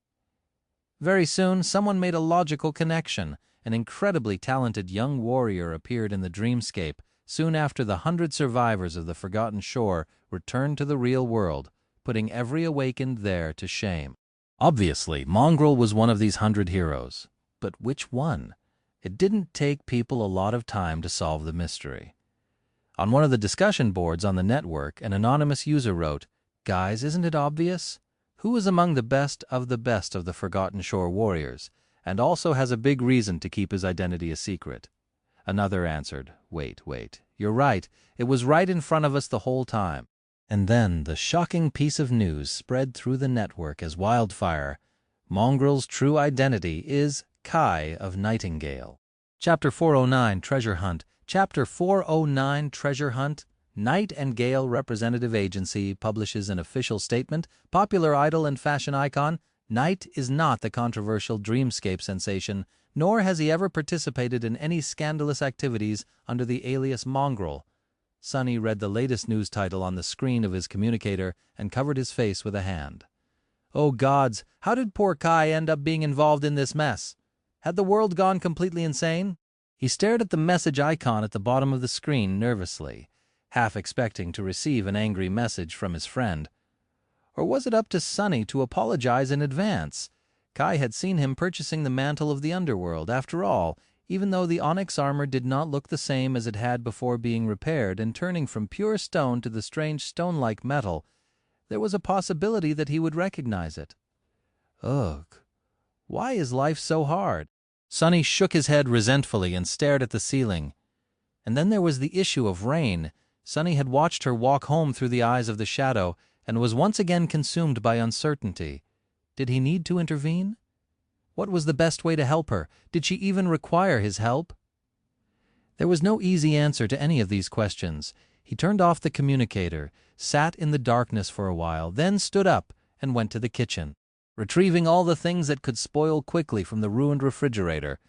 Sonny cooked himself a decadent dinner and ate in tense silence. To hell with this. I'll deal with all these problems after returning from the Shipwreck Island. It shouldn't take me that long to reach it, investigate, and come back anyway. A week at most. Why waste time on all this nonsense when there was a treasure waiting for him in the dream realm? Sonny had already retrieved all the pertinent information he could find from the Academy database. All Awakened had some level of access to the base of shared knowledge about the dream realm and the nightmare creatures, and due to his position as the research assistant assigned to the Wilderness Survival faculty, he had more than most. It wasn't really enough to venture on such a dangerous expedition, but at least gave him a basic understanding of what to expect. The rest he was going to have to learn from the people in the sanctuary, who had actual experience of traversing those parts of the Chained Isles. And then there was also Cassie. She could help him even more. With a dark grimace, Sonny washed the plates, spent a few moments admiring their design and craftsmanship, then went about preparing himself for a long stay in the dream realm. Soon he entered the basement, activated the maximum level of security measures, and climbed into the steel coffin of the sleeping pod. As the lid of the sarcophagus closed, he sighed and thought, 1 week. I bet everyone will forget all about this mongrel idiocy in a week. His gloomy shadow dejectedly shook its head. It took Sonny a whole day to talk to everyone he needed to talk to and gather enough information about the Shipwreck Island and the routes he could take to reach it. As it turned out, the journey promised to be even more perilous than he had expected. Awakened did not usually go that far into the wilderness of the Chained Isles alone, and even established cohorts were reluctant to venture this close to the tier. The nightmare creatures out there were ferocious and powerful, and the islands themselves presented more danger than here on the edges of the region. Those people did not have his aspect, though. Sonny did not consider himself to be more powerful than a full cohort of experienced Awakened would be, but his powers were tailored perfectly for scouting, traversal, and escape. Even if he was going to find himself facing against an overwhelming foe, he was reasonably certain of his ability to at least run away. Plus, he had Saint. The taciturn demon was worth half a cohort alone, and by herself. As the sun was crawling down from the heights of the sky above, he found himself in his room studying the makeshift map of the Chained Isles. On it, Sonny had marked the potential routes to the Shipwreck Isles, as well as known dangers he would face on the way. Of course, such a map was not completely reliable. Nightmare creatures tended to migrate and travel between islands to escape the crushing, but the really terrifying ones tended to stay put, even taking into account that some of the places he wanted to go through could turn out to be inaccessible due to entering the ascent phase. Sonny was more or less sure that he could reach the Shipwreck Island in 3 to 4 days while remaining comparatively safe, with one exception. No matter how he looked at it, he was going to have to traverse an island known among the inhabitants of the sanctuary as the Reckoning. Not much was known about that place except for the fact that several cohorts lost members there, while others had not come back at all. Apparently, the creature that inhabited the island was especially twisted and deadly, and was capable of messing with a person's sight. No one really knew what it was, however. All that Sonny was able to find out was that the creature was most likely not corrupted. People were under the impression that it was of the fallen rank, but had different opinions on what its class was exactly. It didn't seem to be a tyrant, at least. I can fight perfectly well even if it plays tricks with my sight. And it's not like I have to defeat it or even fight it, really. I can just slip past and be on my way. With a sigh, he rolled the map up and placed it in his pack. There was already a bit of food and a few supplies for a prolonged journey there. Sonny couldn't take too much with him, since there was a rather small limit on the weight of things he could pull with himself into the shadows. He could also only do so with inanimate objects, at least for now. He had no idea if that was going to change in the future. Finally, he opened his chest and took out the fang he had retrieved from the dead chainworm on the Iron Hand Island. Sonny stared at the fang for a long time, a dark expression on his face. Cassie was going to visit the sanctuary soon with this thing and her affinity to revelations. Sonny could make his expedition much safer, not to mention increase his chances of actually discovering the treasure. Or he could avoid having to ask her for help and take much more risk with no guarantee of success. After a while, Sonny threw the fang back into the chest and closed the lid. I'd rather die, honestly. With a grim smile, he locked the chest, picked up his pack, and headed to the exit. As the sun rolled into the dark embrace of the sky below and disappeared, he left the safety of the sanctuary behind, approached the edge of the island, and jumped toward one of the heavenly chains. Chapter 410 Reckoning. Chapter 410 Reckoning. Sonny traveled northwest, trying to cover as much distance during the night as he could. He rushed across gargantuan chains as a swift shadow, soared up onto the island, traversed them on foot, and dove into the darkness once he reached the other side. He was moving across the chained isles with enviable speed, but still not as fast as someone capable of flight would. Using Shadow Step expended up a lot of Shadow Essence, so he had to replenish it often to continue riding the heavenly chains. That, however, put him in a lot of danger. The islands were teeming with nightmare creatures of all kinds, as well as deadly natural, unnatural, really, threats.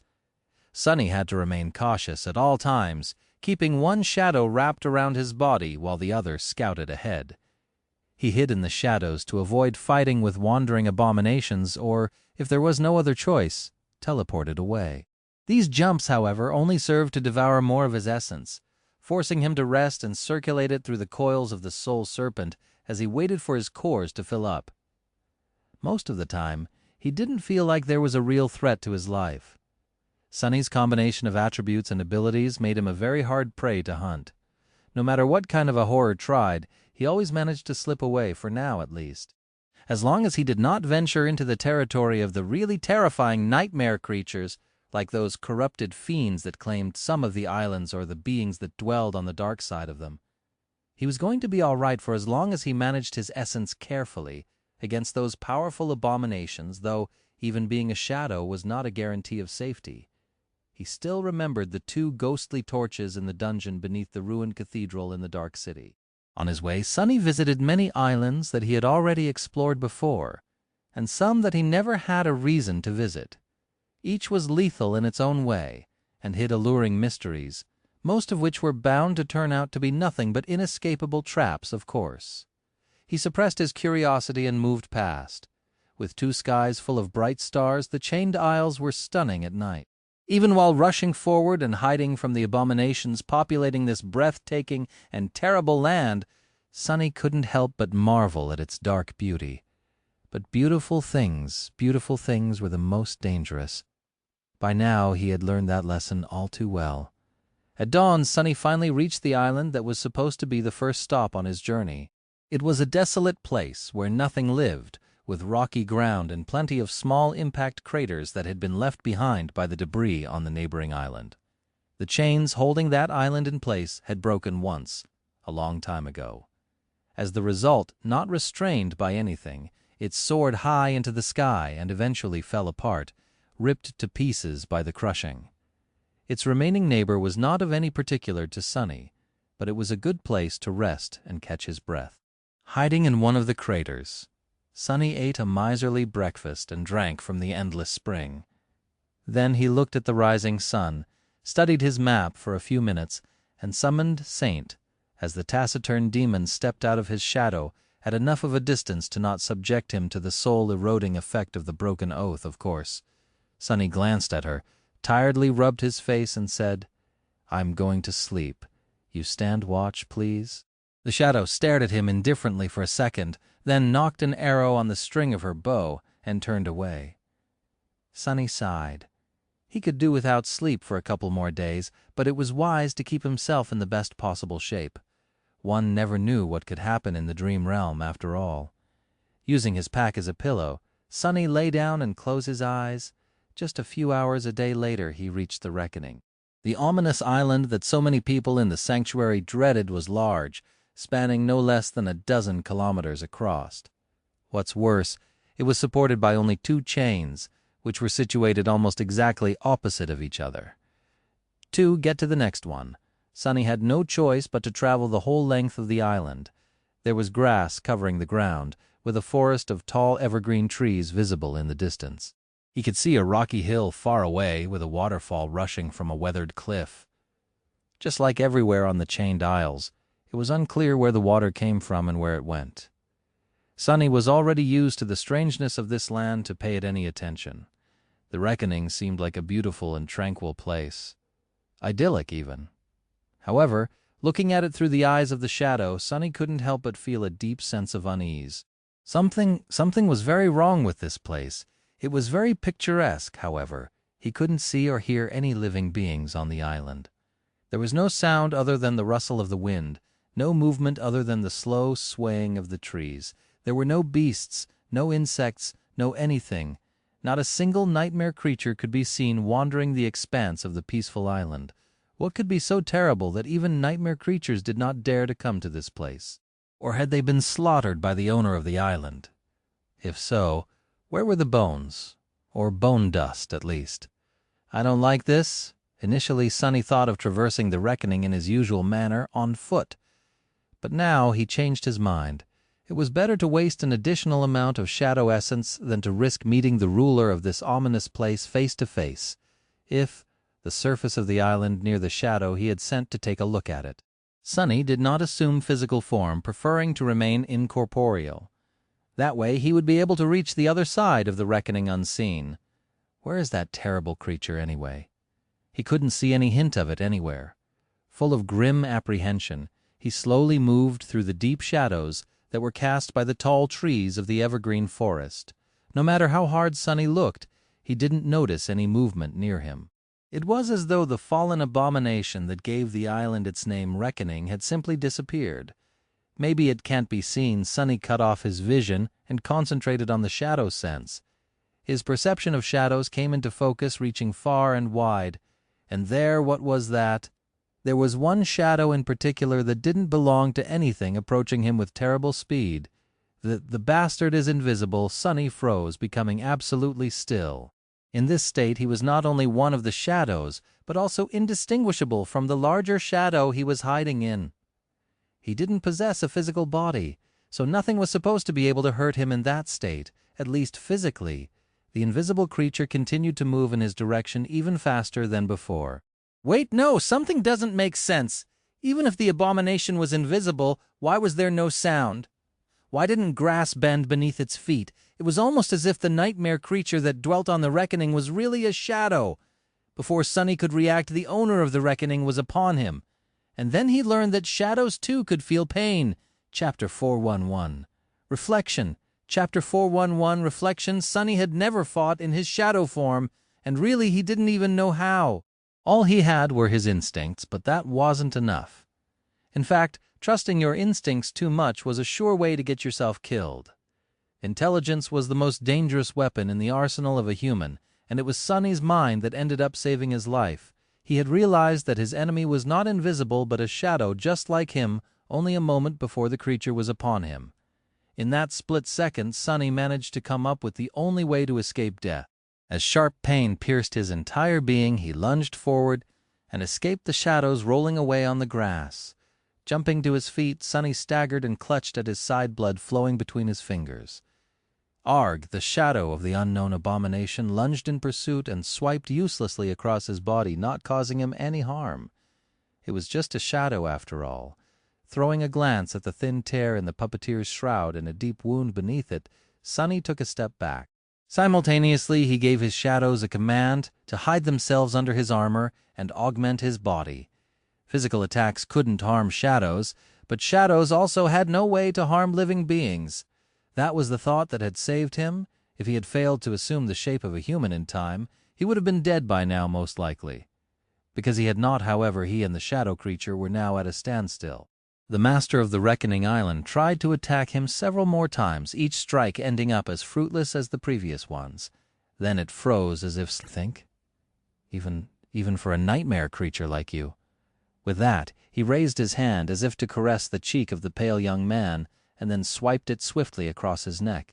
Almost invisible in the bright light, the ghostly blade of the moonlight shard trembled as drops of crimson blood fell from it into the vibrant grass.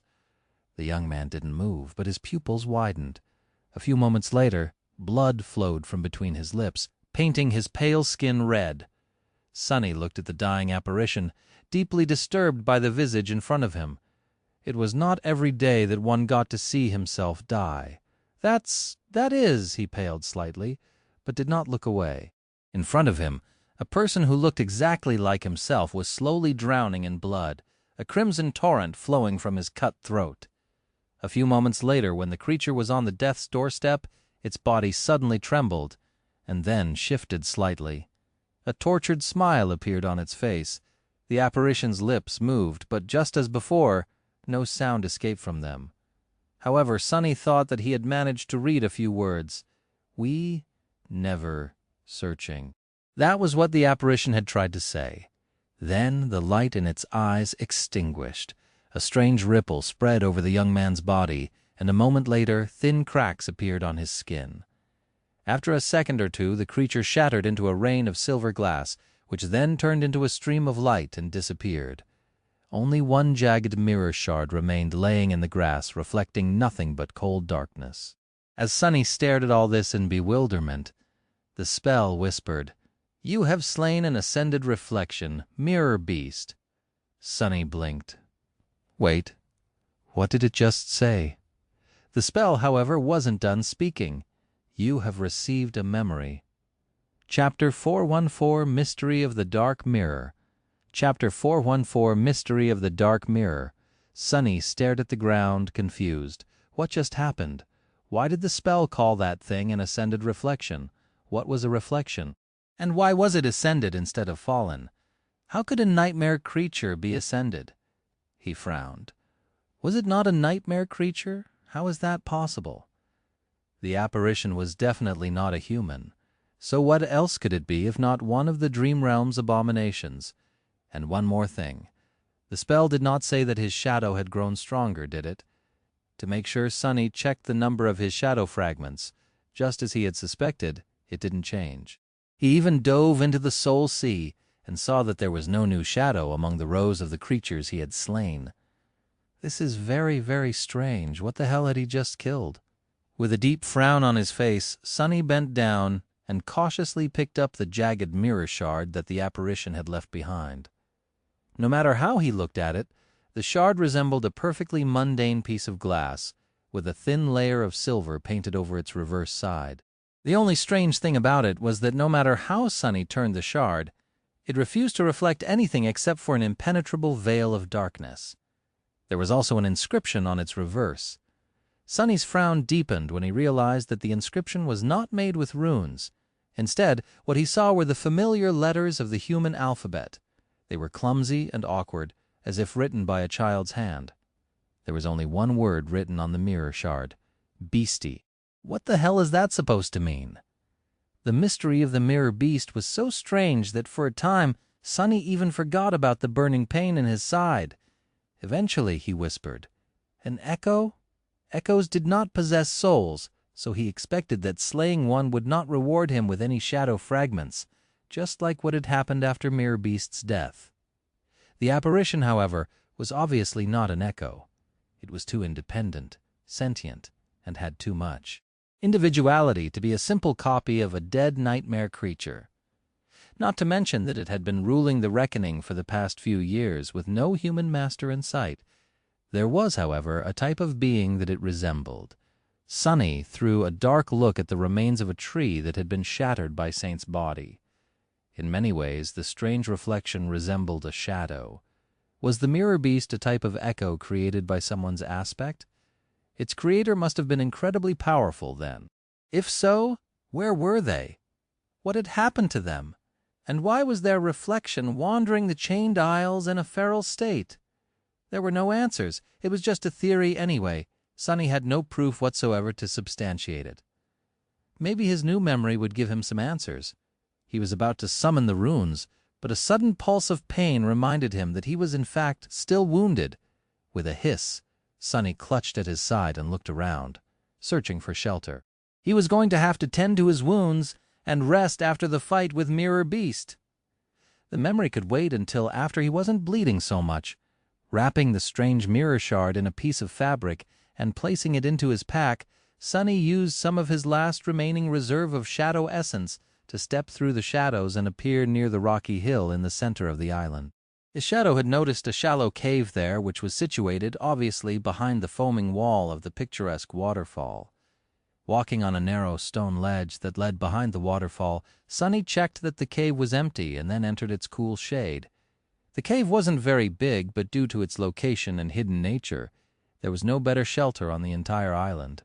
Rather happy with this discovery, Sonny groaned and lowered himself to the ground.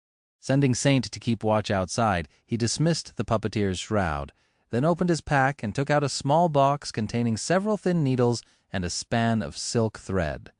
Staring at the needles with a deadpan expression, Sonny sighed. "I hate this part." Due to his awakened body and the nature of blood weave, Sonny could recover from most injuries much faster than any mundane human or even one of his peers would be able to. However, if he wanted to be able to travel again by tomorrow, he still had to take measures. With another sigh, the threaded one of the needles gritted his teeth and began suturing the edges of the long cut on his side together. The process was not very pleasant, to say the least, so the cave was full of the sounds of heavy breathing and suppressed curses for a while. Finally, Sonny was done. Washing the dried blood off his body with the help of the endless spring, he grimaced and looked around. Now that he had time to take a better look at the cave, he noticed that it had apparently been used as shelter by another human at some point in the past. There was a circle of stones built to contain a fire, with a bunch of firewood arranged neatly by its side. By now the wood had long rotten, letting Sonny know that the cave remained empty for many years. There was a pack much like his own laying on the cold stones near the fire pit. He limped toward it and took a look inside. There was nothing of particular interest there, just the usual supplies a traveling awakened would take with them on a long expedition, most of them ruined by the humidity inside the cave and the passage of time. He did, however, retrieve a rolled-up map and studied it for some time. The map had been drawn on a piece of monster hide, so the humid air did it no favors. Most of it was unreadable, with only a few small pieces remaining intact. Sonny judged that the person who had left it behind was much more knowledgeable about the chained aisles than he was. Sadly, none of that knowledge had been preserved. The only legible word he could easily read was written near the edge of the tier. It read, "Hope?" Sonny sighed. The stranger whose map he was studying had most likely been killed by the mirror beast. For a moment he entertained the idea that the map had actually been left behind by the creator of the strange reflection, but that theory made little sense. Why would such a powerful person leave not only his things, but also his creation behind? Putting the map back into the rotted pack, Sonny glanced at the fire pit and said after a long pause, "I'm sorry that your hopes had been for naught, whoever you were. Now your nightmare is over." With that he hesitated for a few moments, and then finally summoned the runes. It was time to take a look at the memory he had received for slaying the terrifying creature that the spell had called the Mirror Beast. A few seconds later, Sonny's eyes widened. "Weapon! It is a weapon!" Chapter 415, Cruel Sight. Chapter 415, Cruel Sight. Sonny stared at the shimmering runes, excitement rising in his heart. This was what he had been waiting for. Memory, Cruel Sight. Memory rank, Ascended. Memory tier, 5, memory type, weapon. A weapon. Sonny had been searching for a new weapon for a long time. He was very fond of the Midnight Shard, since that was the sword he had carried through the darkest time of his life, and which he had fought his way out of the hell of the Forgotten Shore. It was a very powerful memory, too, one whose enchantment had saved his life on several occasions. However, Sonny felt that he had outgrown the austere Tachi, or rather, the obstacles he was facing these days had many of the nightmare creatures on the Chain's Isles were of the fallen rank, and their tough hides presented a lot of resistance to the sharp blade of the awakened sword, not to mention those corrupted horrors that Sonny avoided to the best of his ability, for now, but was inevitably bound to encounter one day. The other reason he wanted to procure a new weapon was the fact that the unbroken enchantment, while extremely potent and useful, could only be accessed in very rare circumstances. Namely, when Sonny was nearing death. This meant that the most powerful trait of the Midnight Shard could only help Sonny if he made a terrible mistake. If Sonny fought with skill and foresight, however, thus keeping himself from being mortally wounded, the powerful enchantment remained inactive as it had for the past months. Paradoxically, the better Sonny performed, the less useful the Midnight Shard was to him. It was nice to have a last resort, but Sonny did not like the idea of relying on a tool that could only be effective if he failed. He wanted to possess a weapon whose enchantments were reliant on his success, and as such both strengthened him and rewarded him for doing well. Hopefully this was one such weapon. It was an ascended memory of the 4th tier, equivalent to a memory he would have received from a fallen devil. That was already a tremendous start. His most powerful weapon right now, the Moonlight Shard, had come from a mere fallen beast. Trying to control his expectations, Sonny trembled in anticipation and read further, memory description. Full of pride, the noble knight made a deal with the Dreamspawn. Years later, the knight had defeated all his enemies and became a mighty king. On the day that his son uttered the first word, the Dreamspawn came to the king and demanded his pay. He left the kingdom with the child and disappeared, never to be seen again. Much later, the young prince returned and stood beneath his father's throne. He expected to be met with joy and warmth, but was met with fear and suspicion instead. Sonny frowned. What the hell does that mean? The description mentioned a Dreamspawn, or rather, the Dreamspawn. That was the name of an attribute Nephis had, which she possessed because of being born from a hollow mother. Were there other people with the same attribute among the human race? There had to be, and judging by this strange tale, they had been feared even here in the Dream Realm. No, that didn't make any sense. Nephis was described as being born of 2 worlds, so how could a native of the Dream Realm possess the same attribute? Very strange. Many the name is just a conscience. Sonny shrugged, then concentrated on the runes. Tell me what you can do. Memory enchantments, Shapeshifter, Light Eater, Ghost Blade, Dark Mirror. 4 of them, his eyes gleamed. Shapeshifter enchantment description. This weapon can shift form between a sword and a spear. Sonny hesitated for a moment, then turned away from the runes and summoned the Cruel Sight. He just had to see this. A tenebrous mist shrouded his hand, and then an elegant sword appeared in it. It was much shorter than the Midnight Shard, with a leaf-shaped blade that was about as long as the distance between Sonny's elbow and the tip of his middle finger. The blade seemed to be forged out of polished silver, and served as a perfectly clear mirror. Looking into it, Sonny could see the reflection of his pale face in the wall of the cave behind him.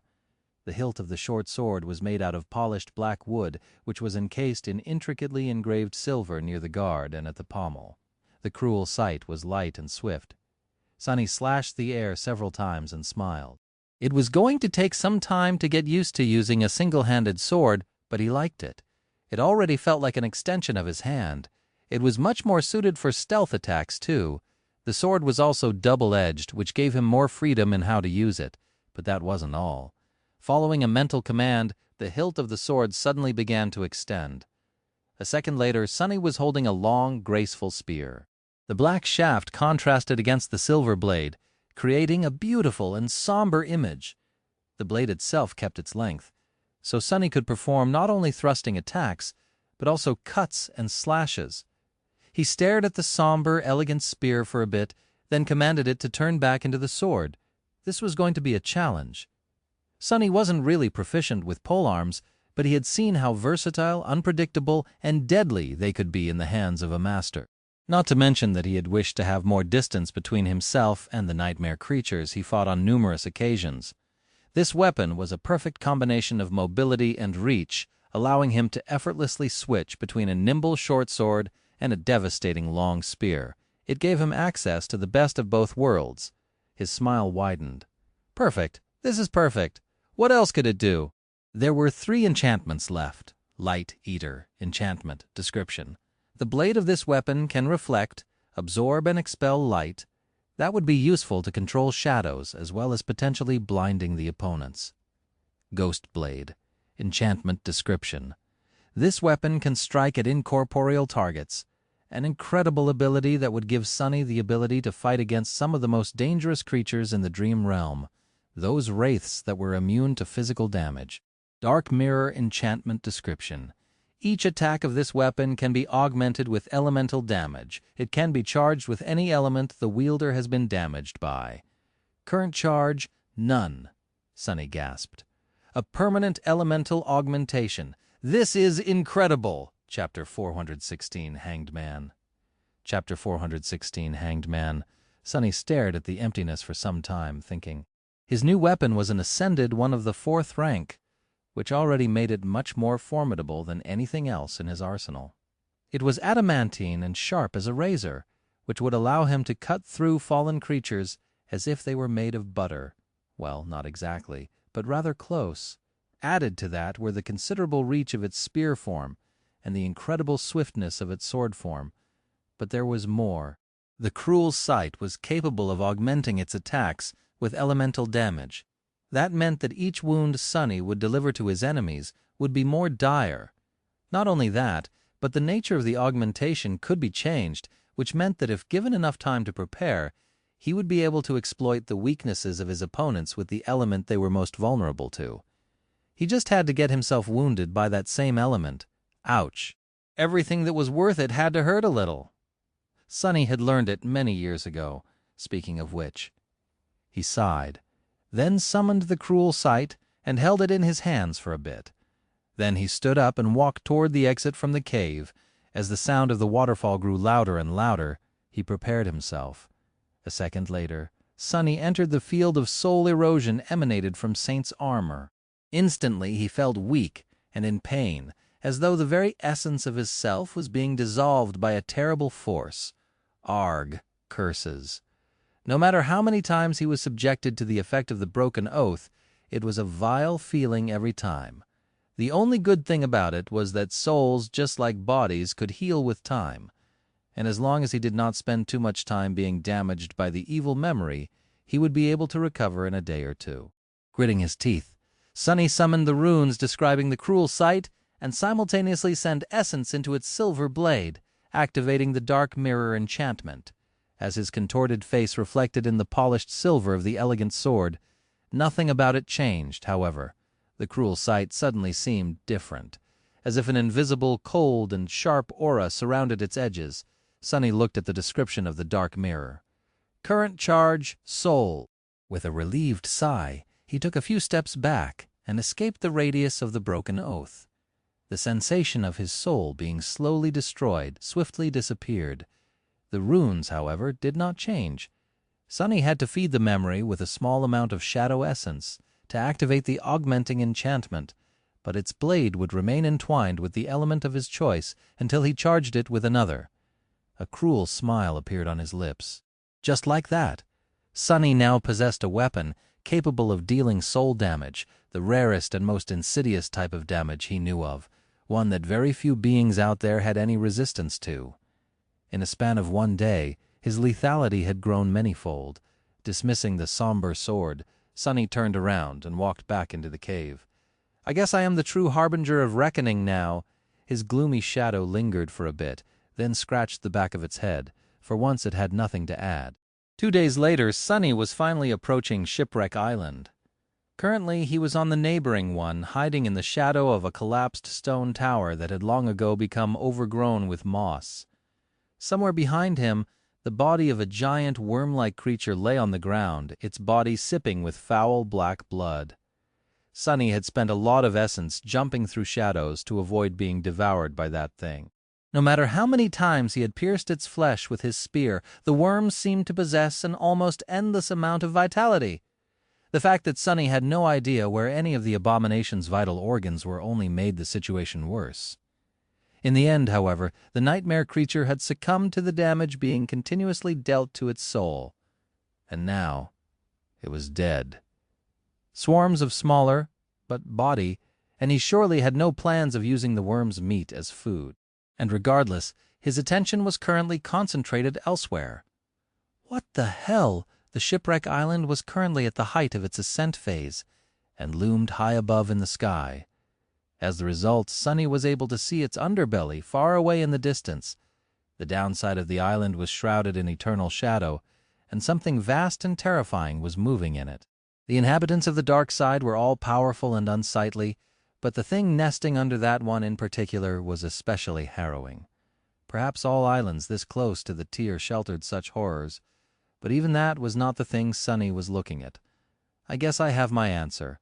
A long time ago, one of the chains connected to Shipwreck Island had broken and now hung down. Entangled in it, a giant iron corpse swayed slowly in the wind. The creature resembled a man made entirely out of metal. The heavenly chain had coiled around one of his legs, so the giant hung with his head down, his face rusted and severely damaged. His powerful chest was caved in and shattered by some titanic blow, and one of his arms was torn away at the shoulder. This was, without a doubt, the creature whose lost limb gave the name to the Iron Hand Island. The dead giant swayed despondently in the wind, producing sounds of rusty metal scraping against the iron of the heavenly chain. Those sounds were loud enough to reach across the gap between two islands and be heard by Sunny in his hiding place. Looking at that humbling sight, Sunny shivered. Who could have killed such a thing? Of course, there was no way to know. Just like always, finding one answer had immediately presented Sunny with a dozen new questions. Nervously shifting his gaze between the hanged giant and the swarm of worms ravenously devouring their elder, Sunny remained hidden in the shadows and waited. Soon the rattling of chains announced that the Shipwreck Island was starting to descend. Sunny tensed. It's time, Chapter 417. Shipwreck, Chapter 417. Shipwreck, the chain leading to the Shipwreck Island, was about 4 kilometers long, which was on the shorter side by the chained isles standards. As a swift shadow, Sunny would have been able to ride it all the way to his destination in just a few minutes. Sadly, the heavenly chain was currently drawn taut and nowhere near the sky below, which meant that its links weren't covered by a thick layer of shadows. He was going to have to cross it on foot. As the ground behind him started to move, announcing the approach of something far more hungry and terrifying than the swarm of gluttonous maggots, Sunny slid out of his hiding spot, dashed toward the edge of the island, and jumped down. Falling through the vast expanse of the blue sky, he landed on the iron surface of the heavenly chain, rolled down a few meters, and then finally caught his balance. The chain stretched far into the distance, rising higher and higher until it connected with the slowly descending Shipwreck Island. Unlike how it was with the other pieces of land Sunny had seen in this strange region of the dream realm, the chain didn't simply disappear into the soil, but instead led to a tall stone structure that resembled a castle gate. 2 massive pillars rose high into the sky, overgrown by vines and moss. The gate itself had been broken a long time ago, and now the space between the pillars was empty, the wind passing freely through its vast opening. Further away, the corpse of the iron giant continued to sway in the air, his one remaining hand pointed at the sky below. Summoning the cruel sight, Sonny turned it into the spear and cautiously moved forward. The further he walked, the lower the Shipwreck Island descended, until finally the heavenly chain became almost horizontal. In about an hour, Sonny crossed the abyss separating 2 isles and approached the stone structure he had noticed from afar.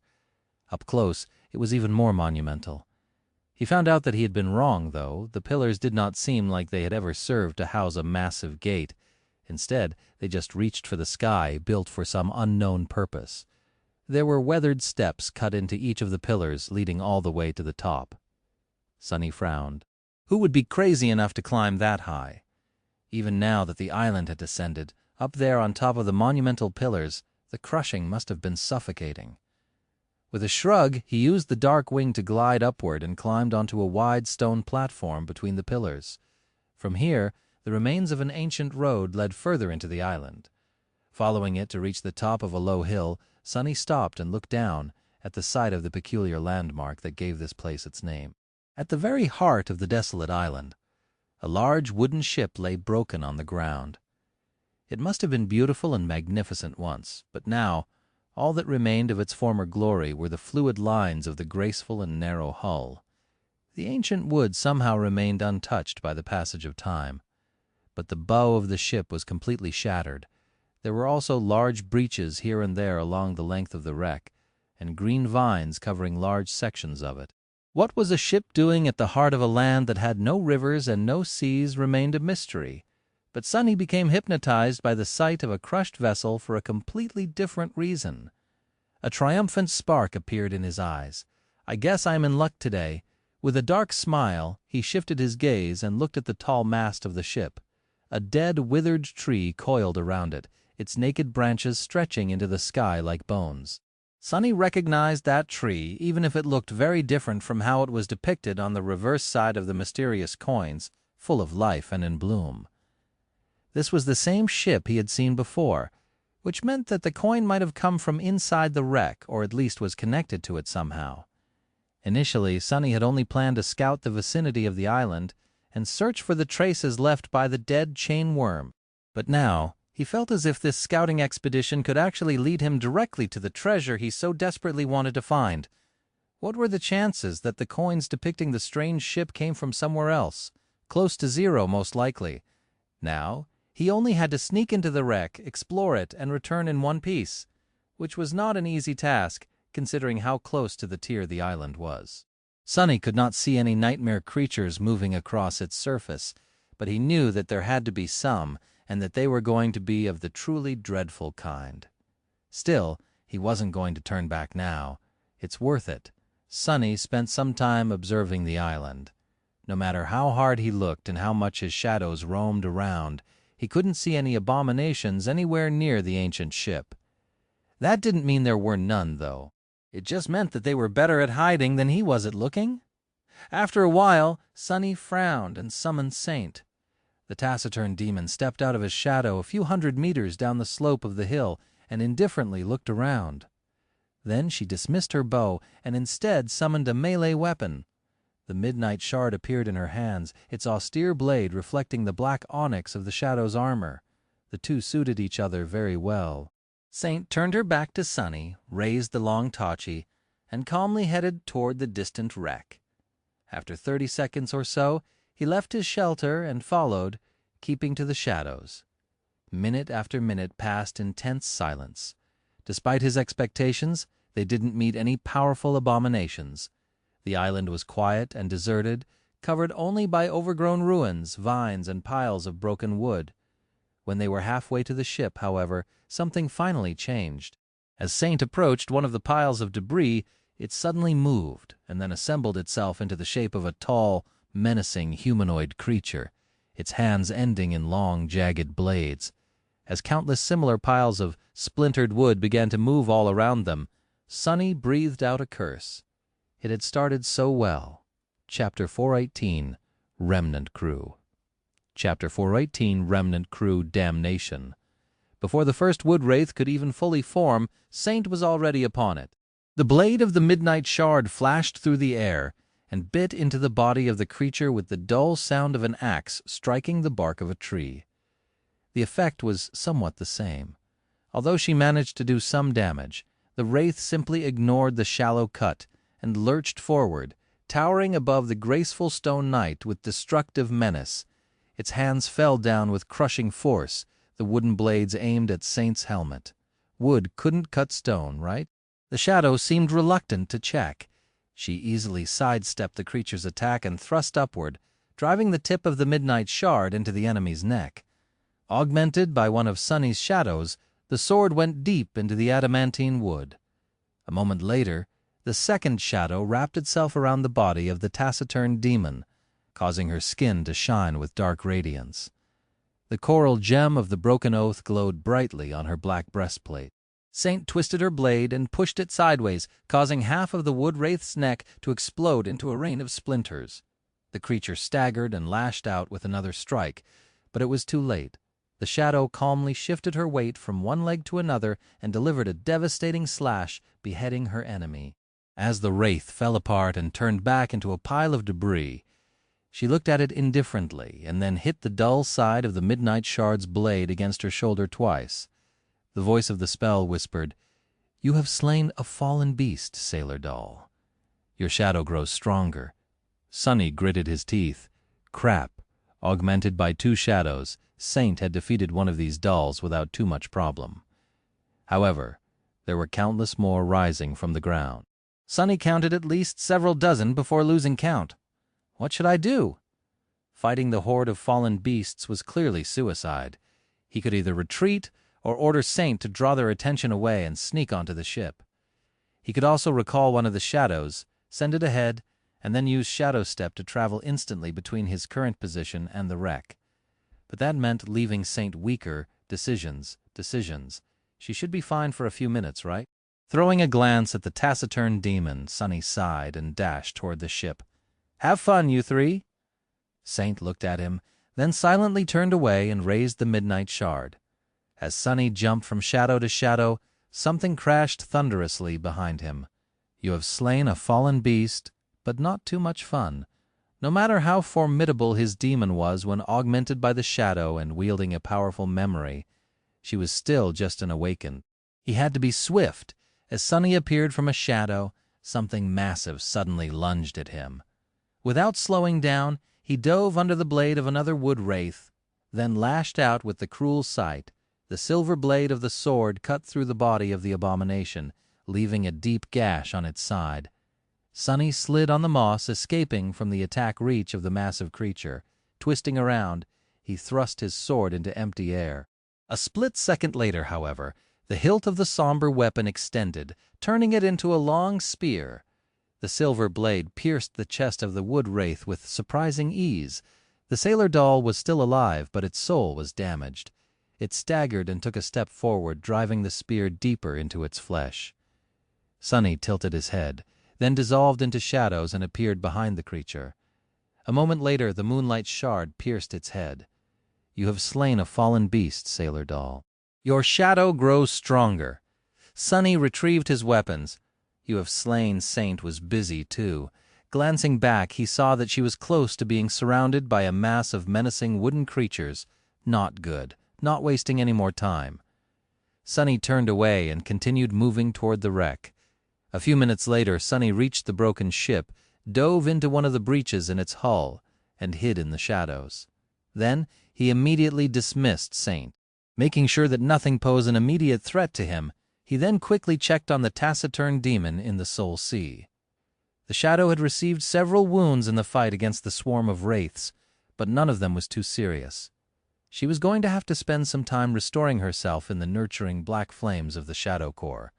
Still rest well, Saint. You deserve it. Sunny hesitated for a few moments, then retrieved the memories he had entrusted to her. Who knew what he was going to encounter inside the ancient ship? It was better to be safe than sorry. Looking around, he studied the interior of a small room he had found himself in. Sonny had no knowledge whatsoever of what the insides of a ship were supposed to look like, let alone of an archaic wooden vessel like this one. That was why he couldn't even guess what purpose this cabin had been intended for. All he saw were piles of debris absolutely mundane for a change, and thick brown vines covering the walls. The air was stale and murky. It smelled a little sweet. Oh, crap. Here we go again. With a subtle shudder, Sonny stared at the strange reddish-brown vines. Those things, without a doubt, were alive. They were also the source of the sweet smell permeating the air that Sonny was currently breathing. What was even worse, they were obviously just a small part of some much, much larger organism. As a strange feeling appeared in his lungs, Sonny sighed, took a piece of cloth from his pack, and wrapped it tightly around the lower part of his face. Blood weaved to the rescue. Let's see what's inside. He only took a few steps when something gleamed on the floor in front of him. Bending down, Sonny picked up the small object and stared at it with a complicated expression. A heavy golden coin rested in his palm. Chapter 419, Eureka. Chapter 419, Eureka grasping the coin in his fist. Sonny took a step forward, then cautiously walked around a thick vine sprawled across the floor of the small cabin. Or was it a wall? Since the ancient ship was laying on its side and at an angle, it was hard to differentiate the floor from the ceiling. The surface beneath Sonny's feet was skewed, forcing him to bend to be able to keep balance. The piles of debris and the vines weren't making things any easier for him. By now Sonny was almost sure that the vines were a part of a larger creature. His suspicion only grew when he climbed through the narrow doorway and left the cabin. Finding himself in a wide corridor, Sonny felt that the sweet smell permeating the murky air became much stronger. Here, everything was covered by a thick layer of reddish moss, with twisted vines growing through it as they stretched in every direction. Sonny could help but feel as though he was now inside some giant being, with the wooden carcass of the ancient ship serving as its bones, the moss representing its flesh, and the vines being its veins. The warm breeze that blew through the wreck at rhythmic intervals reminded him of slow breathing of a slumbering giant. It came from somewhere deeper in the ship, bringing with it the sickeningly sweet smell, and then disappeared for a dozen seconds, only to appear again. Let's not do anything to awaken that thing, then. Sonny thought for a few moments, and then decided to keep both shadows wrapped around his body, instead of sending them to explore the ship. In situations where a confrontation with an unknown enemy could happen at any moment, having them close by was of paramount importance. At least that approach had saved his life many times in the past. Taking a step forward, he felt the moss spring under his foot, and then swayed. His vision blurred slightly. Arg! His worst expectations did not come true. Unlike the blood blossom, the tiny grains of pollen or spores or whatever it was that he had breathed in had not tried to take root in his lungs and grow through his flesh. Instead, they simply poisoned him. The poison had entered his lungs, then traveled to his bloodstream, and was now spreading through his body. Sonny could easily see himself losing consciousness and falling to the ground, his body then becoming overgrown by the reddish moss, slowly digested by it, turned into nourishment for the creature that had usurped the wreck of the ancient ship. But he wasn't going to. As soon as the poison entered his bloodstream, Bloodweave went into a frenzy. It seemed to really dislike anything alien invading its territory. Slowly but surely, it went about destroying the toxin. Sonny just had to endure the pain. Summoning the cruel sight, he used the shaft of the spear to help himself keep balance, and waited for his vision to become clear again. After a minute or two, Sonny slowly exhaled and continued on his way. A few minutes later, still suffering from pain and weakness, he picked up a second coin from the moss and stared at it for a second. The beautiful person with a crescent moon drawn on their forehead smiled at him with a carefree expression. Sonny frowned in response. "What are you so happy about, fool?" Turning away, he noticed another coin gleaming in the moss a couple of meters further down the corridor. It was almost as if someone left these coins here like breadcrumbs to lead an unsuspecting treasure hunter to their prize. Very convenient. Full of unease, Sonny walked to the third coin, picked it up, hid it in his pack, and then cautiously moved deeper into the wreck. Soon he approached a wall with a massive gate barring it. The wooden surface of the wall had cracked and was bent outward, as if something was pressing heavily on it from the other side. The vines out here were especially thick and vernicose, shining in the beams of sunlight that fell through a wide hole in the hull of the ship right above. The sweet smell in the air was almost overwhelming. Sonny stared at the warped wall, a grim expression on his face. Although he could not see through it, he could feel the shapes of shadows on the other side. Hidden from him by the thick bulkhead was a much larger, vast, and open space. He judged it to be the main cargo hold of the ancient ship, and in it something massive was moving, slowly expanding and contracting.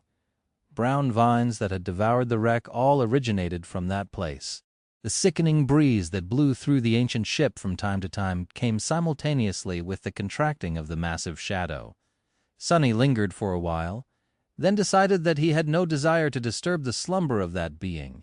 Instead of trying to open the door, he jumped up, grabbed he was reasonably sure that a treasure such as miraculous coins would not have been stored in the main hold with the rest of the mundane cargo anyway. Unless he was absolutely certain that he had no other choice, he was not going to enter it. Sonny was of a rather high opinion about his abilities, but not so high as to forget all fear. That thing inside was not for him to fight, at least not yet. How was he supposed to kill a giant mass of vines and moss anyway? Instead of trying, he walked on the sloping hull of the ancient ship, carefully avoiding breaches through which thick brown vines were crawling outside, and soon passed the area of the main cargo hold. Now, he was approaching the shattered bow of the ship. Out here, the hull was heavily damaged, with most of it being riddled with wide cracks, jagged holes, and splintered boards. The sight of it made Sonny wonder about what had happened to the graceful ship he had seen on the miraculous coins. The vessel was obviously not an ordinary one. Why had it crashed here, on that remote island? Why was its bow in such a devastated condition? What had the ship sailed on to begin with? Had it just flown through the skies? If so, maybe the crushing had gotten to it. Feeling that he wouldn't be able to remain hidden in the shadows on this treacherous surface, Sonny crawled back inside and landed softly on the carpet of moss. Just a few steps from where he found himself, several golden coins were gleaming on the ground, with one more laying further down the dark corridor. Sonny cautiously gathered them, then moved deeper into the wreck. It wasn't long before he found the compartment that must have served as the ship's treasury.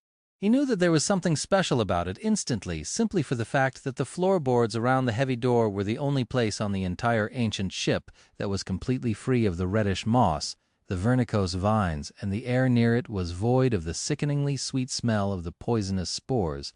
Standing in front of the door, Sonny smiled. "Eureka!"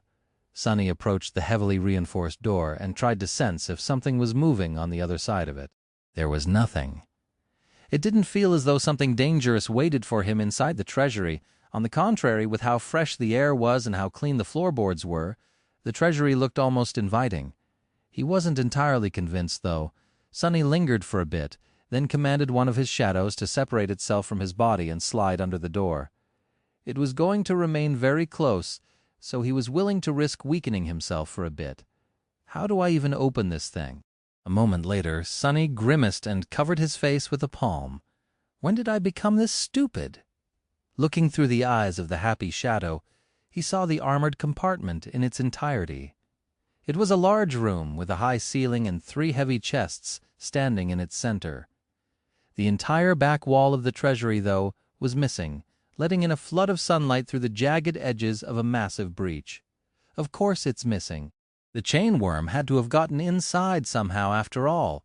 Sonny doubted that the demon could have fit through the door of the treasury, let alone politely lock it behind itself after leaving. He sighed, then shook his head and decided to attribute this momentary lapse of judgment to the taxing nature of having to endure the pain of being poisoned. No one was there to witness him making a fool out of himself anyway. Regardless, there was no terrifying nightmare creature laying in wait on the other side of the reinforced door. Nothing was going to attack him if he entered. Sonny considered climbing back on top of the hull of the ship and finding a way to enter through the breach in the back wall of the treasury, then simply stepped through the shadows and appeared inside. He was too excited and impatient to waste any more time, not to mention that the more times he spent here, the more chances there were of something going terribly wrong.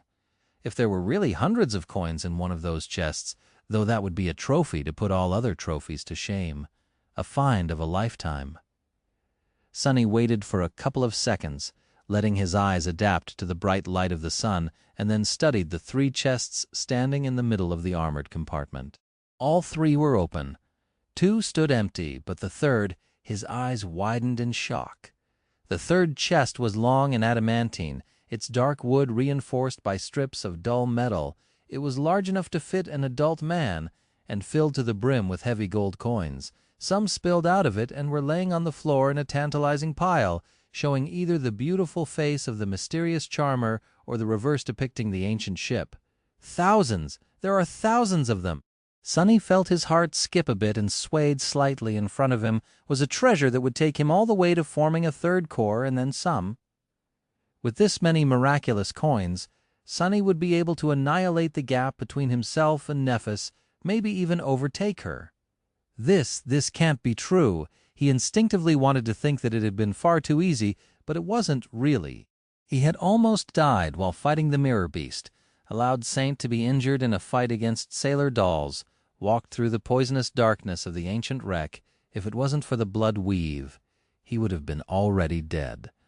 How many people out there could boast about carrying the legacy of a daemon in their veins? For almost anyone else, this trip would have been fatal. Not to mention that very few could have made the series of discoveries and logical conclusions that would lead them here. So no, it wasn't too easy to get to where he was currently standing.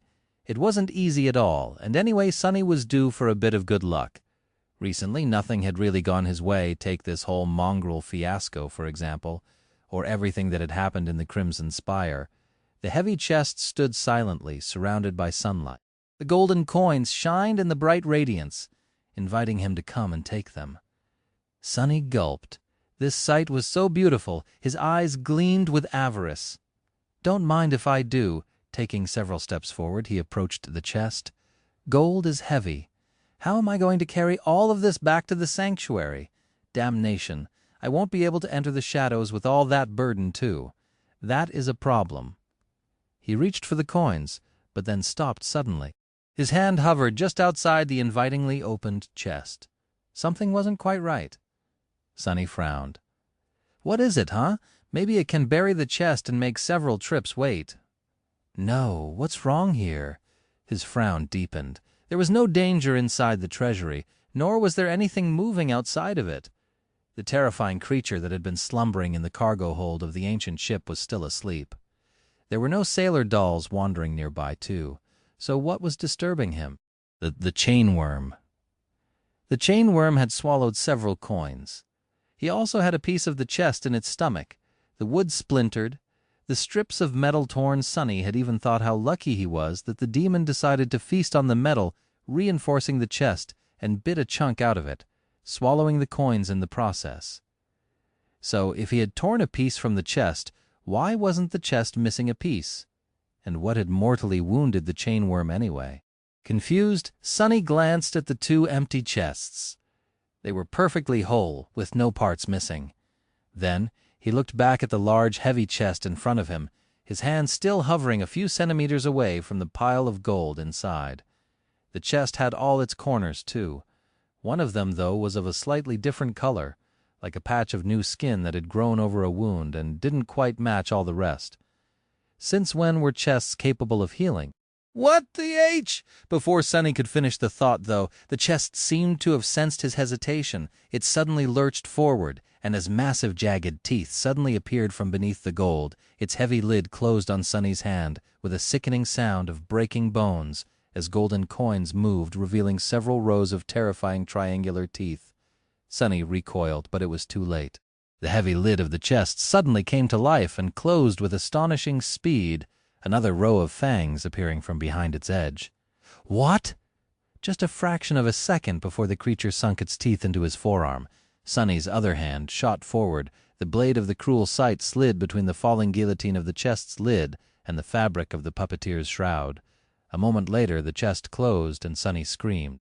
Because of his quick reaction, The creature failed to bite his whole hand off. However, its jaws turned out to be horribly powerful. With a sickening sound, the bones in his arms shattered. Neither the leather vambrace of the puppeteer's shroud nor the augmentation of the shadow managed to resist the terrible strength of the gluttonous chest. Sonny found himself caught in the abomination's crushing maw, with the blade of cruel sight laying flat on top of his broken arm and protecting it from being pierced by the sharp teeth that protruded from the lid of the chest. From below, several triangular fangs were slowly sinking into his vambrace. There was no obvious way to free himself. What the hell is that thing? As several coins fell out of the creature's mouth and rolled on the floor, the chest pressed down harder, making Sonny shriek from blinding pain. "Be bastard! Let go of me, you vile piece of rotten wood!" Instead of doing that, the chest moved closer, forcing Sonny to fall to his knees. Something wet and coarse touched his hand, and a disturbingly long and wide tongue emerged from beneath the golden coins, sliding across his arm and dripping with viscous saliva. Then the tongue moved toward his neck. Sonny stared at the horrid sight in outrage, then screamed, "What the spell?" As the second shadow wrapped itself around his body, gifting him a vast boost in strength, Sonny tried to pull his broken arm out of the abomination's maw, but its bite was just too damn overbearing. All he accomplished was almost knocking himself out from the pain of bone shards scraping against each other. Arg! Crap! As the unnaturally long tongue of the chest almost reached Sonny's neck, he growled and then commanded the cruel sight to turn into a spear. At the same time, he activated the dark mirror enchantment with a burst of shadow essence, imbuing the silver blade with soul-destroying power. The memory extended inside the creature's mouth, hitting it in the back of the whatever it had instead of a throat. The tip of the spear sunk into the adamantine wood only by a centimeter or two. The wound was by no means serious, but it must have hurt the chest a lot, because it suddenly let out a shrill shriek and then spat Sonny's maimed arm out. Sonny fell to the floor and rolled away, then rose to one knee. Yes. Before he could celebrate getting his freedom back, however, the chest suddenly swayed and then rose into the air, revealing a gaunt and revolting body hiding beneath. More coins rolled on the floor. The abomination must have been a masterful contortionist, because at its full height, it was almost 3 meters tall. Sonny had no idea how the creature managed to hide all that bony flesh inside the fake chest, even if the chest was large enough to swallow a human whole. Its long and emaciated limbs unfolded with repulsive cracking sounds, and then it towered menacingly above Sonny, the long tongue dripping with saliva. "Oh, Curseda!" Before he could even react, the creature moved one of its long legs and kicked him in the chest with the force of a derailing train. Sonny's body shot back, smashed through the reinforced door of the armored compartment, and rolled into the corridor outside. He tried to groan, but all the air had been knocked out of his lungs by the terrible collision. His skull seemed to be in one piece, as was his spine barely. It did feel, however, as though his entire body had recently suffered from being stomped on by a whole herd of elephants. In his disoriented state, Sonny couldn't help but think confusedly, "Elephant, what the hell is an elephant?" Then, however, all thoughts disappeared from his head, because he noticed the vile creature falling on all fours, and then launching itself forward, the lid of the chest rising for another bite, when the abomination landed, though there was nothing to bite into. Sonny had used Shadow Step and fell out of a shadow 10 meters further into the corridor, then landed awkwardly on his broken arm and whimpered, "Oh, damn, that hurts." The toothy chest hovered in the air for a couple of moments, as if bewildered, then slowly turned to face him. Sonny sighed, then picked himself up from the floor and tried to stand up. His first attempt failed, gritting his teeth and hiding how much pain he was currently experiencing. Sonny threw a furious glance at the creature and growled, "Come here, you bastard." With that, he used the cruel sight to help himself stand up and then pointed the spear at the creature. The chest tilted to the side. How come it seems as though the bastard is grinning? How can a chest even grin? But there was no mistaking it. The abomination was mocking him. It became especially apparent after a grating, high-pitched giggle escaped from somewhere inside it. The sound of it was so offensive, both to Sonny's pride and his ears, that he would rather have his arm broken all over again than listen to it. Funny, is it? Sonny smiled, then unhurriedly lowered the spear and thrust it into one of the thick brown vines sprawled on the floorboards in front of him. The abomination's giggle abruptly stopped. It froze and stared at Sunny as if utterly stunned, and then trembled. Not so funny now, huh? Whatever it was that slumbered in the cargo hold of the ancient ship did not like one of its vines being damaged, let alone having its soul cut by a sharp blade. As the whole wreck trembled, a strong gust of warm, pungent wind hit Sunny in the back, tousling his hair. The air became even murkier than it had been before. The chest creature froze, staring at him with something that resembled a mortified expression. Even its tongue stopped swaying in the air and retreated back under the pile of golden coins. Now it was Sunny's turn to grin. An evil gleam appeared in his eyes. Retrieving the cruel sight, he said, "Goodness gracious, how clumsy of me!" The abomination lingered for a few moments, gave him a hateful look, and turned slightly toward the door of the treasury. Then, however, it halted. Don't tell me. Faced with the terrible danger of facing the awakened master of the wreck, the creature was still hesitating. The prey was right in front of it. To Sunny's misfortune, he and the bizarre monstrosity shared one fundamental character flaw. Both were very, very greedy. Before he could even blink, the abomination suddenly turned back and lunged at him with a shrill giggle rumbling from somewhere in the depths of it. All Sunny could do was spend more essence and use Shadow Step again, appearing on the spot where the creature had been a second ago. As he slipped on the debris of the shattered door and fell, the abomination shot through the air and crushed into the wall of the corridor, pulverizing the wooden boards and getting entangled in the vines covering them. It huffed and puffed, then tried to extricate itself from the mess of glistening vines. However, they wouldn't let go. In fact, as Sunny watched in horror, the whole corridor moved. The reddish-brown mass that it was overgrown with rippled, and the thick vines crawled toward the trapped creature, long thorns suddenly appearing on their vernicose surface.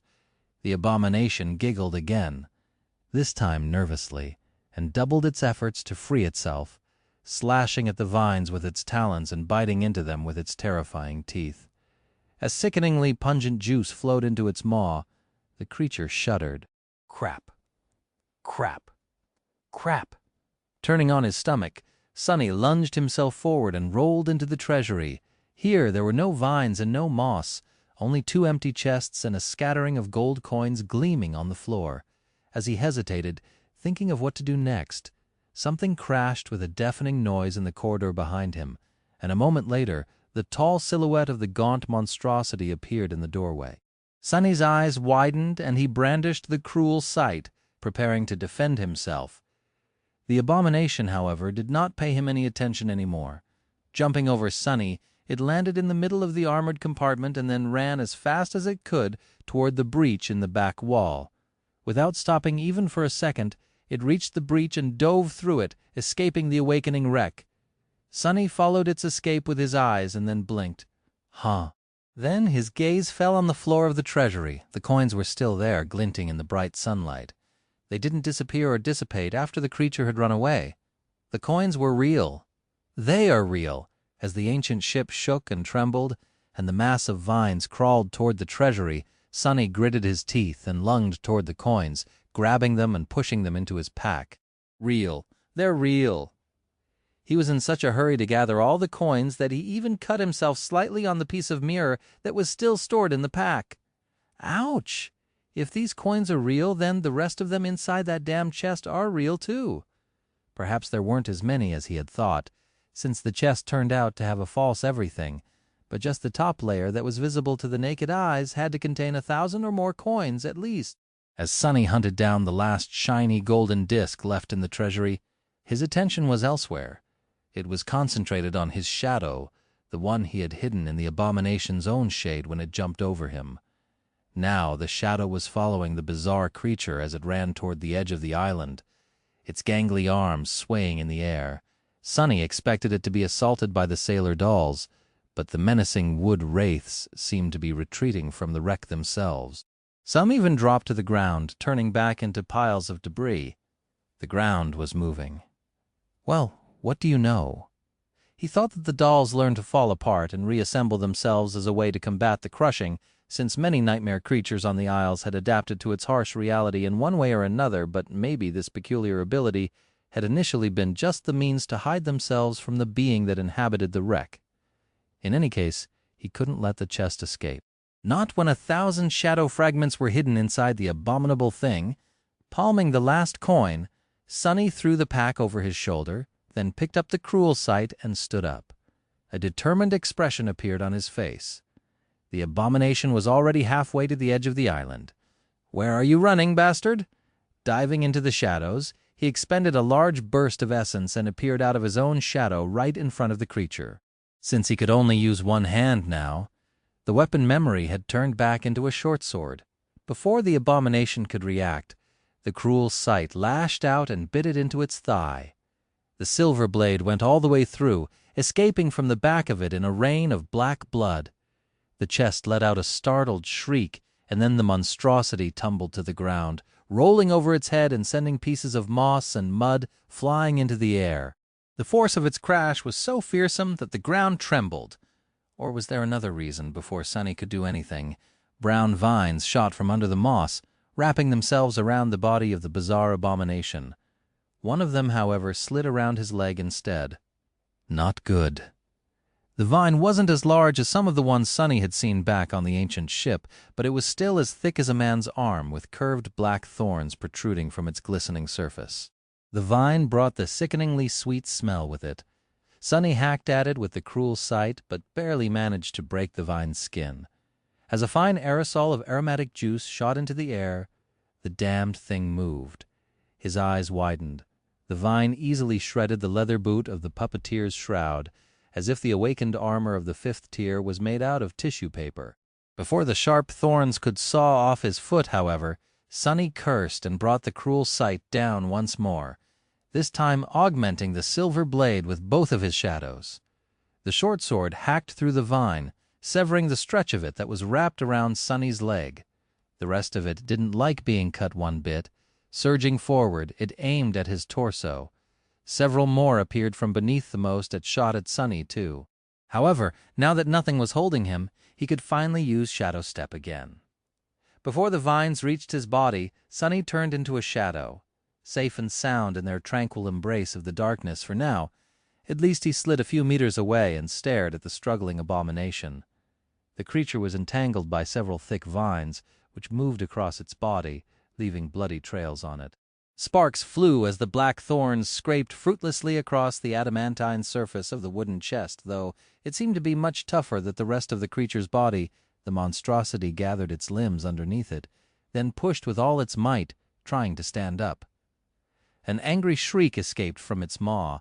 The vines were trying to hold it down, but either they were much weaker here, far away from the wreck, or the abomination was much stronger than Sonny had thought.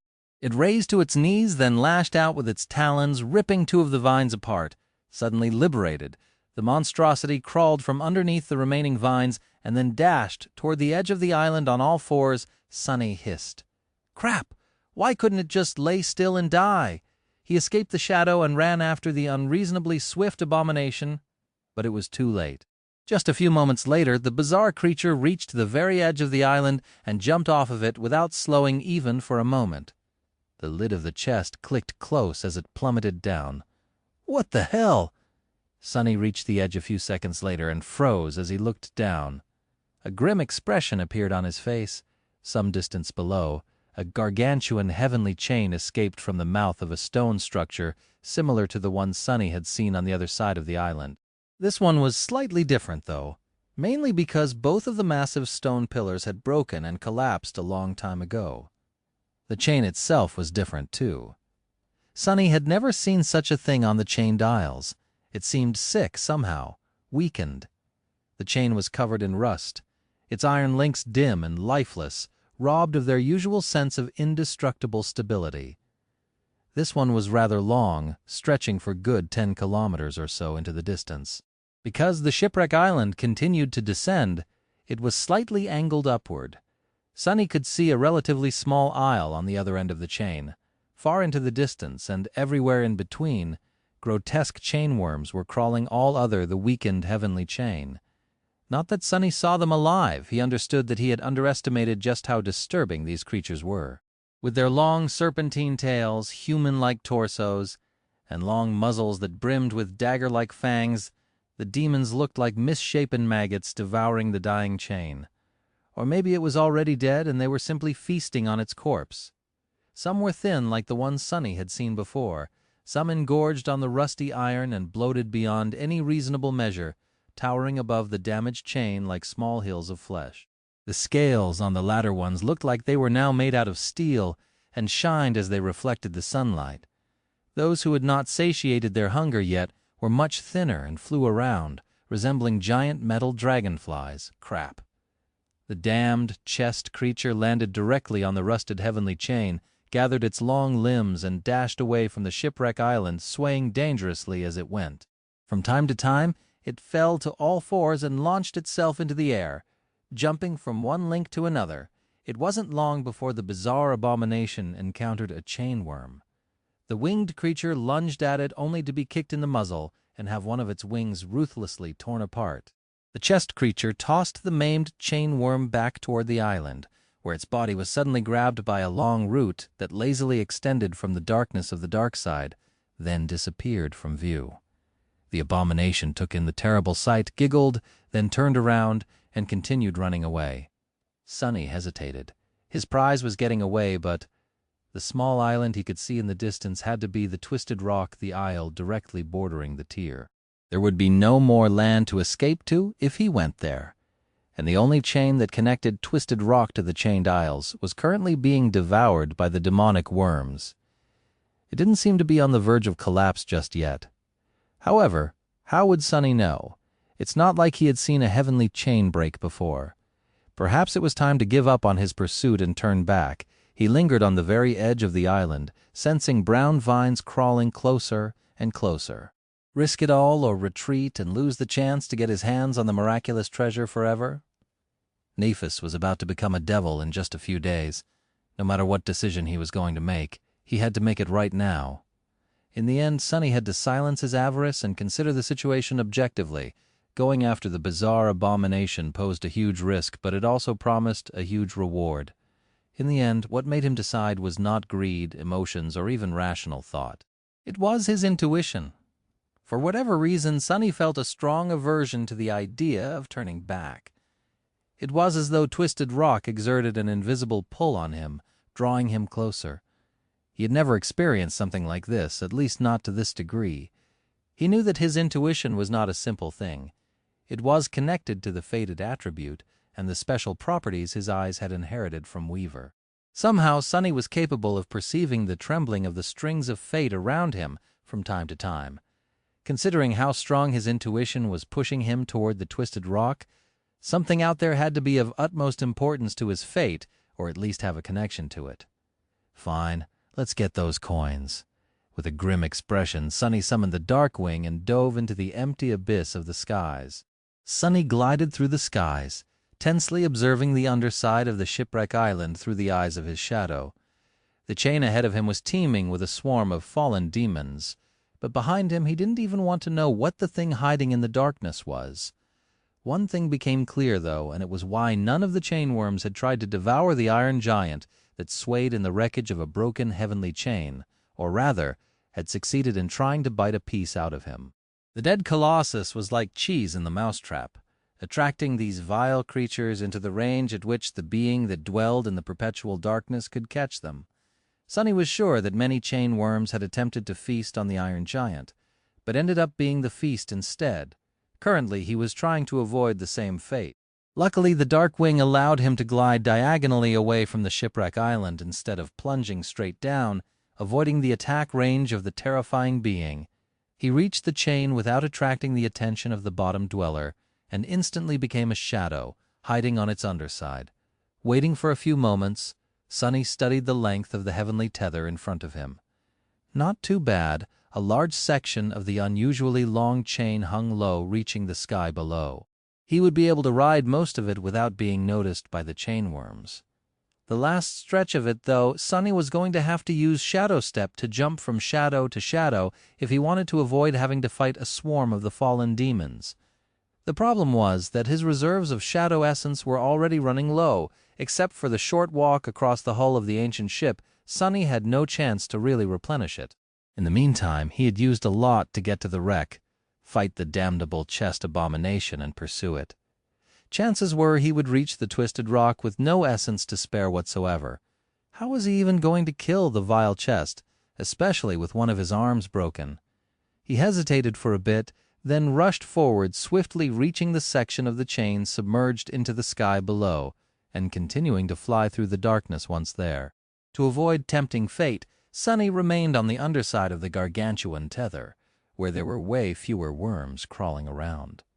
He did, however, encounter several, and saw up close how they were tearing into the rusting iron of the chain as he silently flew past. The sight of it was simultaneously disturbing, fascinating, and strangely sad. All things must come to an end, I guess, even as seemingly eternal as the miraculous heavenly chains. Soon he caught up with the chest creature and followed it from the shadows. The bizarre monstrosity was still running as fast as it could, jumping from link to link and using its long gangly limbs to keep balance.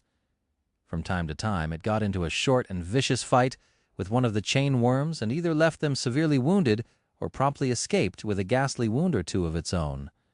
By now its grating giggles grew somewhat miserable as well as menacingly angry. Sonny observed its fighting habits, thinking about how to deal with it best. At the same time, he was meticulously calculating the amount of shadow essence he would have to spend to cross the last section of the way to the twisted rock, trying to find a way to keep his reserves as high as possible.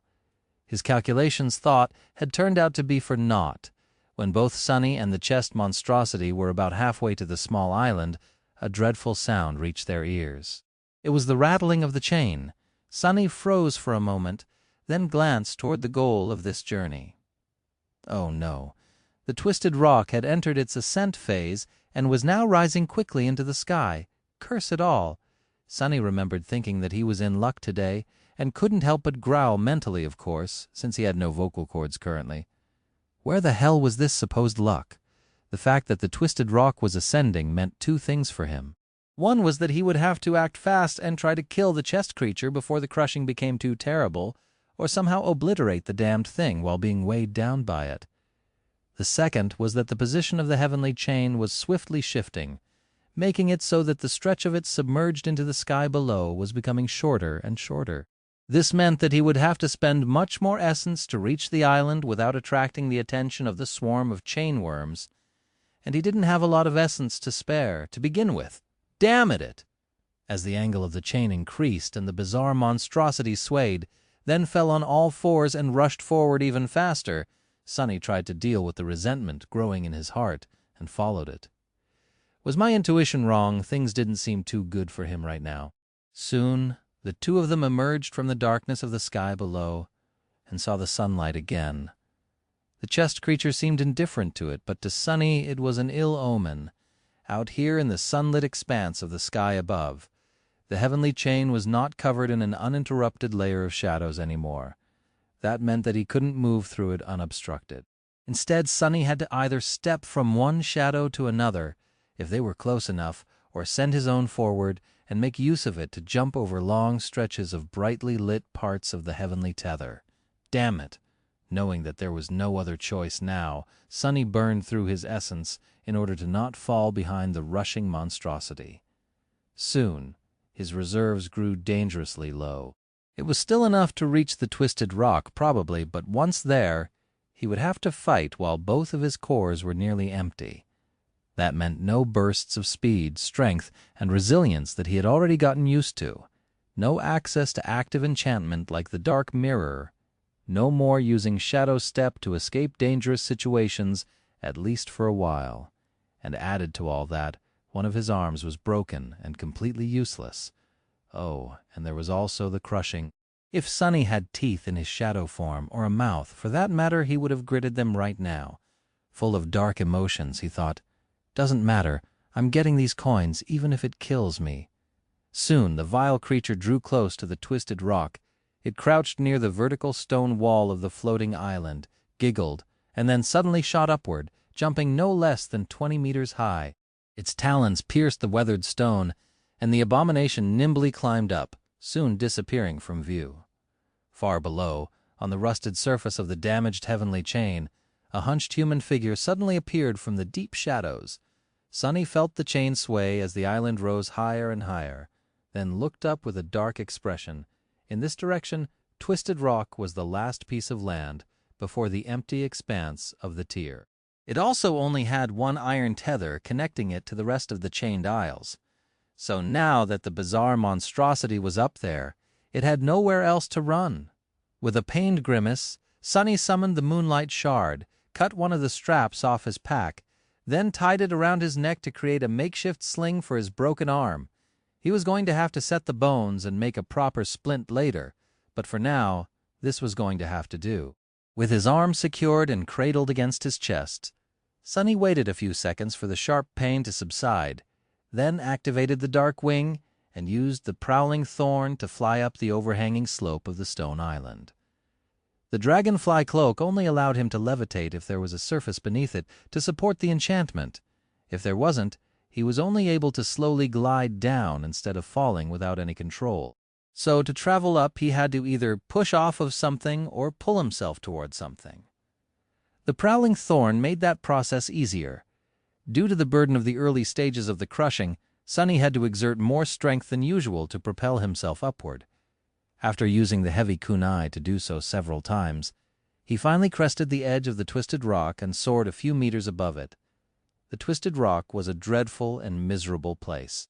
The island was rather small, and all of its surface was nothing but an uneven expanse of dark stone. That stone, however, looked really strange. It was as if once, a long time ago, it had been melted by unimaginable heat, and then abruptly solidified again, creating strange shapes and swirls. Here and there, blackened bones protruded from the molten stone, telling the tale of countless humans and beasts who had drowned in that scorching inferno. The sight of them was eerie and disturbing, like something torn from the actual hell. Thrown down by the crushing, Sunny landed heavily on the dark stone and swayed, then supported himself with the shaft of the cruel sight. His graceless arrival made enough noise to attract the attention of the chest fiend, who was crouched a dozen or so meters away. The creature froze, then turned around and faced him. Sunny scowled.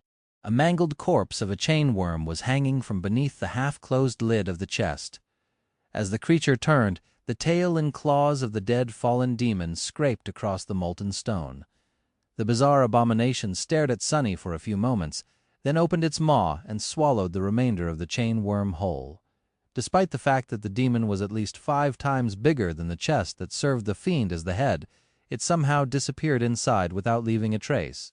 The creature licked the blood off its sharp teeth and giggled.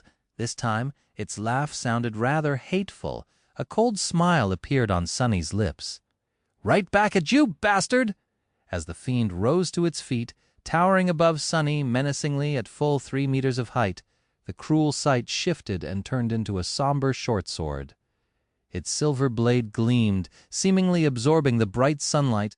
The heavenly chain rattled below, and as its rusted links scraped against each other, the Twisted Rock continued to ascend. The smile disappeared from Sunny's face. Staring at the gluttonous abomination, he couldn't help but feel a bit of fear. The thing was tall, fast, and incredibly strong, much stronger than he was, especially now that his reserves of shadow essence were almost completely drained. Despite the fact that it was heavily wounded, both by his sword and by the claws of the chain worms, it still appeared agile, vigorous, and full of murderous spite. However, this fight was not going to be as suicidal as it might have seemed. There were 3 main reasons why Sunny felt confident in his chances of defeating the bizarre abomination. The first one was hanging on a thread tied around his neck. It was a beautiful amulet in the form of a crimson flower, the blood blossom. The fiend was bleeding heavily from the deep cut on its thigh, which had been left there by the sharp blade of the cruel sight, and from a multitude of ugly wounds delivered to the gaunt body of the monstrosity by the chain worms it had fought while traversing the heavenly chain. Both the puppeteer's shroud and the cruel sight, as well as any other memory Sunny would want to use. The second reason was rather simple, and it was the fundamental difference between the two of them. The abomination might have been stronger and faster than Sunny, but it lacked his combat skill and insight. As long as the gap in power was not absolutely overwhelming, a polished technique could turn the tide of any battle. More than that, fighting things that were bigger and more powerful than him was more or less Sunny's specialty by now. However, the third reason was the most important, and the one he hoped to exploit the most.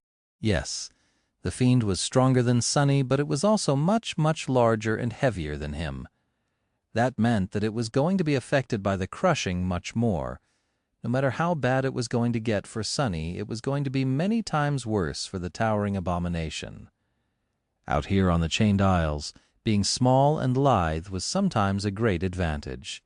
Feeling the burden of the crushing pressing down on him more and more, Sunny raised his sword and aimed it at the bizarre fiend. Let's see which one of us is going to break first. Chapter 426, Most Terrible Battle. The fiend shifted its weight, then lunged forward with a shrill giggle. It was terrifyingly powerful and fast. But because its movements were clearly telegraphed, Sunny had plenty of time to react. Diving under the long arm of the abomination, he narrowly avoided being torn apart by the sharp talons and lashed out with the cruel sight. As the silver blade bit into the abdomen of the creature, piercing its tough skin just under the ribs, he continued forward and spun. Just a split second later, Sunny was already behind the enemy. However, he wasn't safe. Without pausing ever for a moment, the bizarre monstrosity pressed its hands against the ground and then kicked back with both legs. There was enough power in that strike to shatter a small hill, but Sunny was already moving, getting out of range. He had not observed how the fiend fought against the chained worms for nothing. He knew that the wretched thing could use all four of its limbs to attack, and that its joints seemed to be able to bend in any direction. Not only did he know what the abomination was capable of, he also knew what it liked and tended to do. He also knew where it was most vulnerable and where none of his weapons would be able to do any harm. That's why he had aimed for its gaunt body instead of the much larger and obvious target, the chest itself. Sunny had always been very perceptive, and practicing shadow dance only sharpened his ability to observe and understand such things. Maybe it was thanks to that he had managed to learn so much about the fiend so fast. As the soles of his boots scraped against the dark stone, a fleeting thought passed through his mind. How would it feel to shadow a nightmare creature, I wonder? Then, he had no more time for unnecessary thoughts. Crushing through blackened bones, the abomination bent its joints in the opposite direction of where they were supposed to turn, spun, and lunged at him once again. This time, it was moving on all fours, the lid of the chest serving as its lower jaw. That made it almost impossible for him to dodge out of the way. Sunny had no idea why the golden coins weren't spilling out, but luckily they seemed to be held in place by some strange force. Unable to use his maimed arm to help himself keep balance, he had no choice but to jump down and roll under the attacking fiend. The cruel sight flashed again, leaving a deep cut on the leg of the creature. At the same time, a pulse of sharp pain radiated through Sunny's entire body. Even though he took care to protect his broken bones, he couldn't keep them from scraping against one another completely. But the worst pain was still to come. That is going to hurt. Sunny had already known that he would not be able to get back to his feet before the next attack came. Due to the fact that the abomination would have to perform it from an awkward position, it was not going to be as devastating as the previous blows. The crushing had also become considerable enough to slow down both of their movements.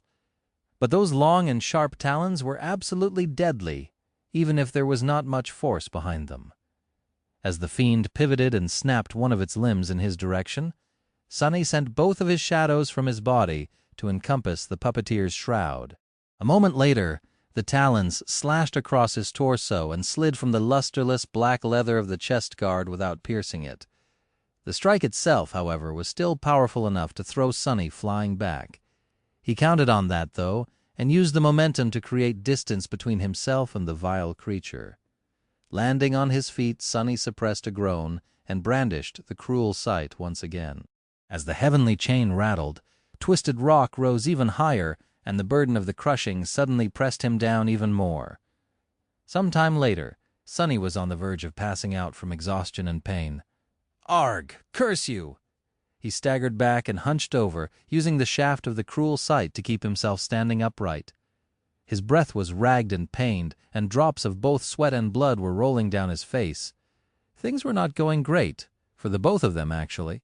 The ferocious clash between himself and the vile, giggling fiend had gone for much longer than either of them had ever expected.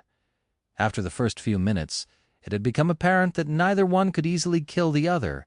Sonny was too devious and slippery to be caught by the bizarre creature, and the damned chest monster was too vigorous and resilient to succumb to the dozens of shallow wounds that Sonny had delivered to it. What's worse, all of its vital organs seemed to be hidden inside the chest, which was nearly indestructible.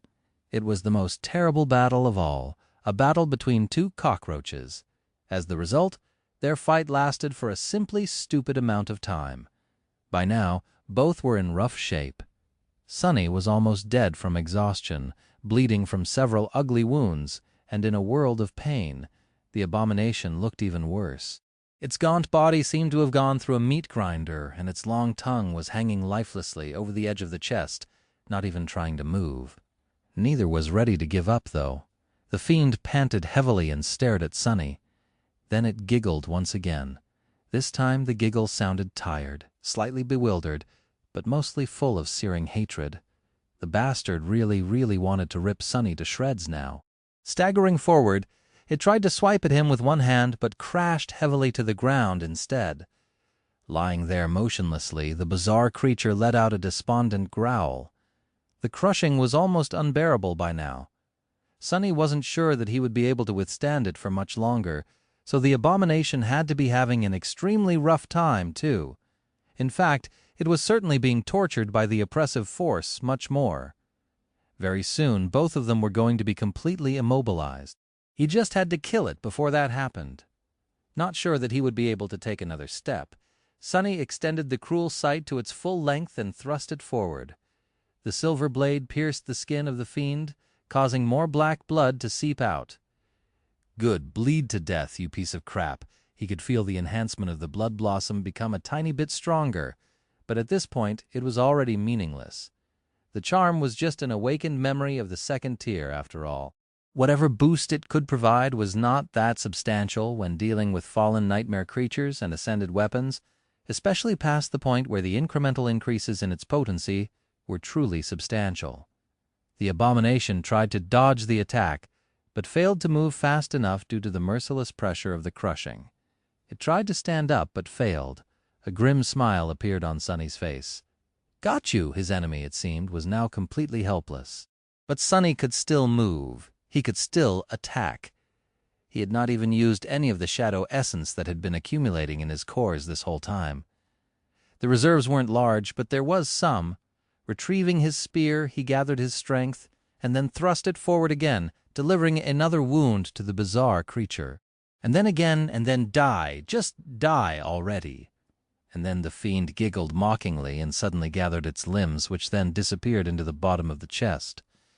A few seconds later, the whole body of the creature was out of sight, leaving only the adamantine, indestructible chest standing in the middle of the stone island. The tip of the spear scraped against the dark wood, not leaving even a scratch on it. Sonny stared at it, dumbfounded.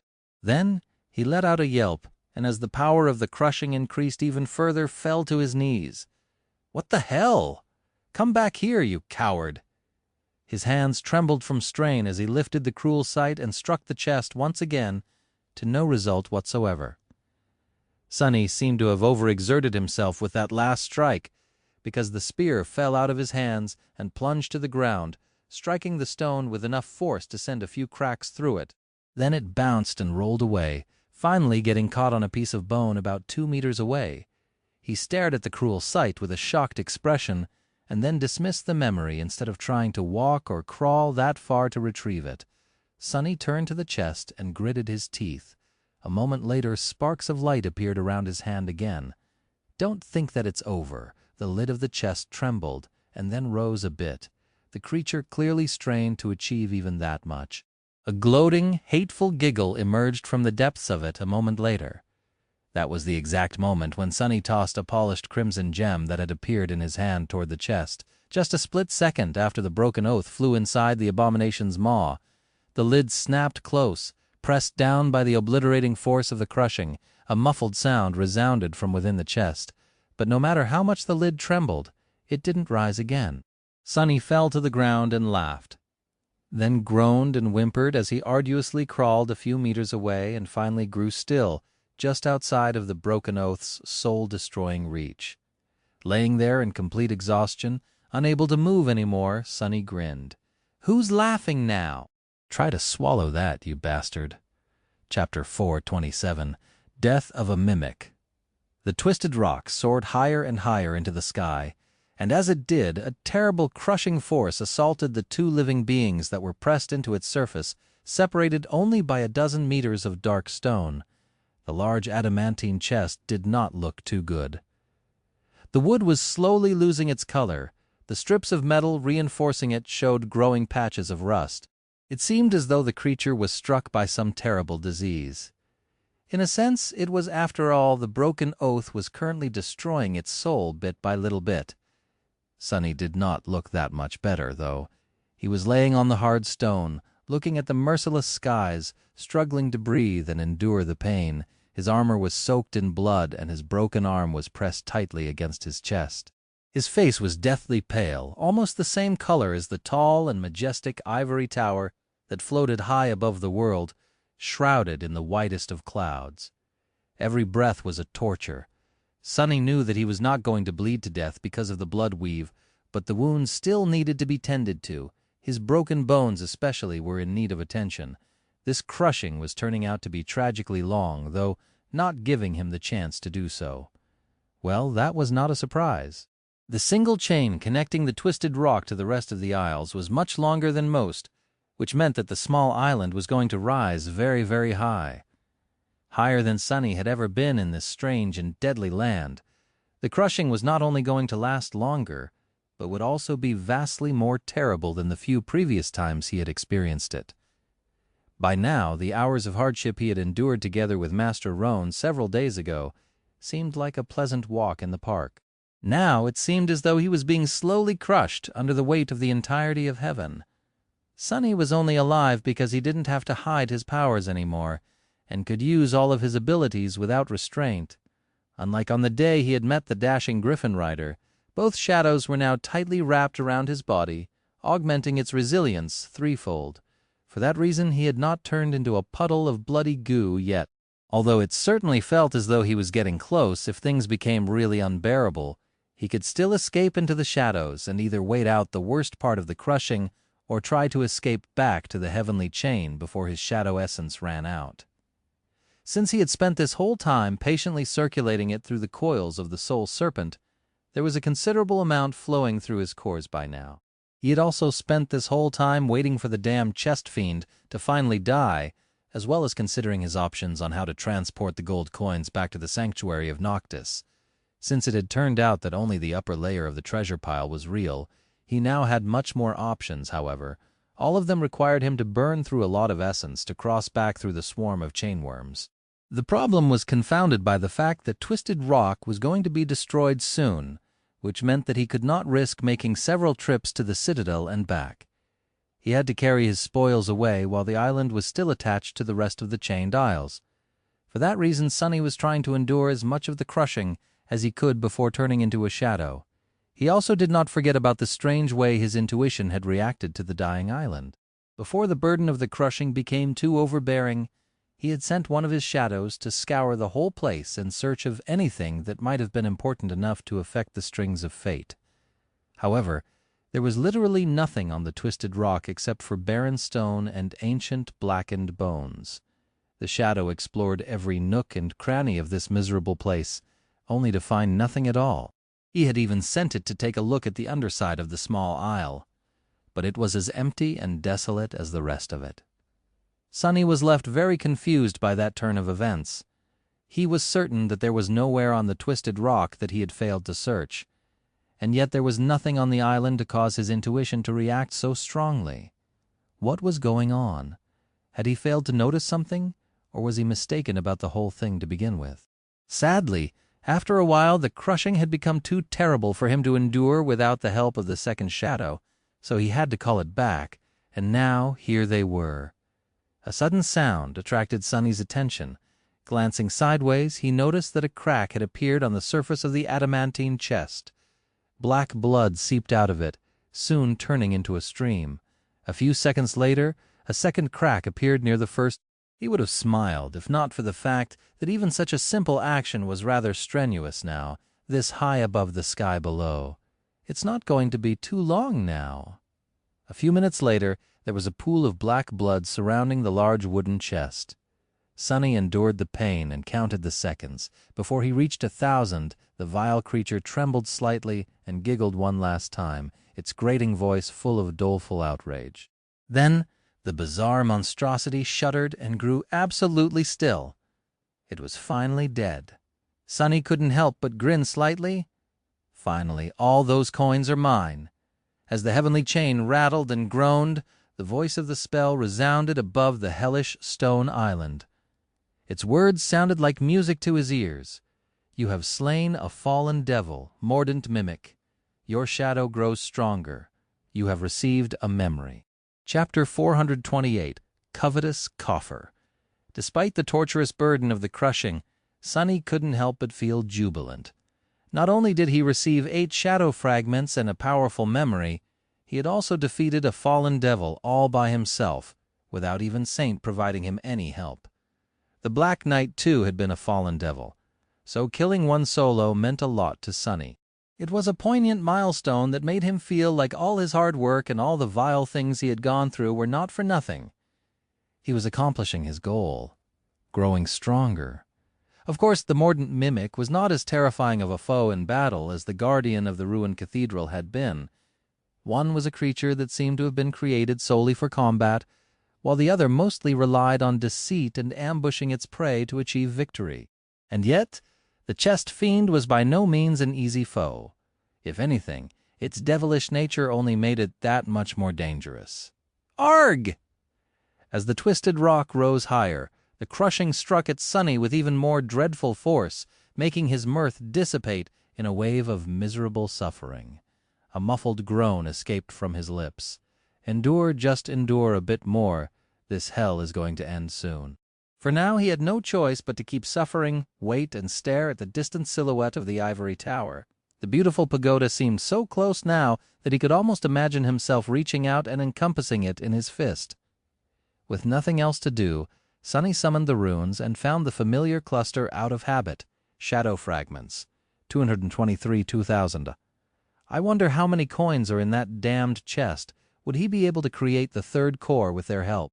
Shifting his gaze, Sonny found the runes describing his memories. A new one was now shown at the end of the list.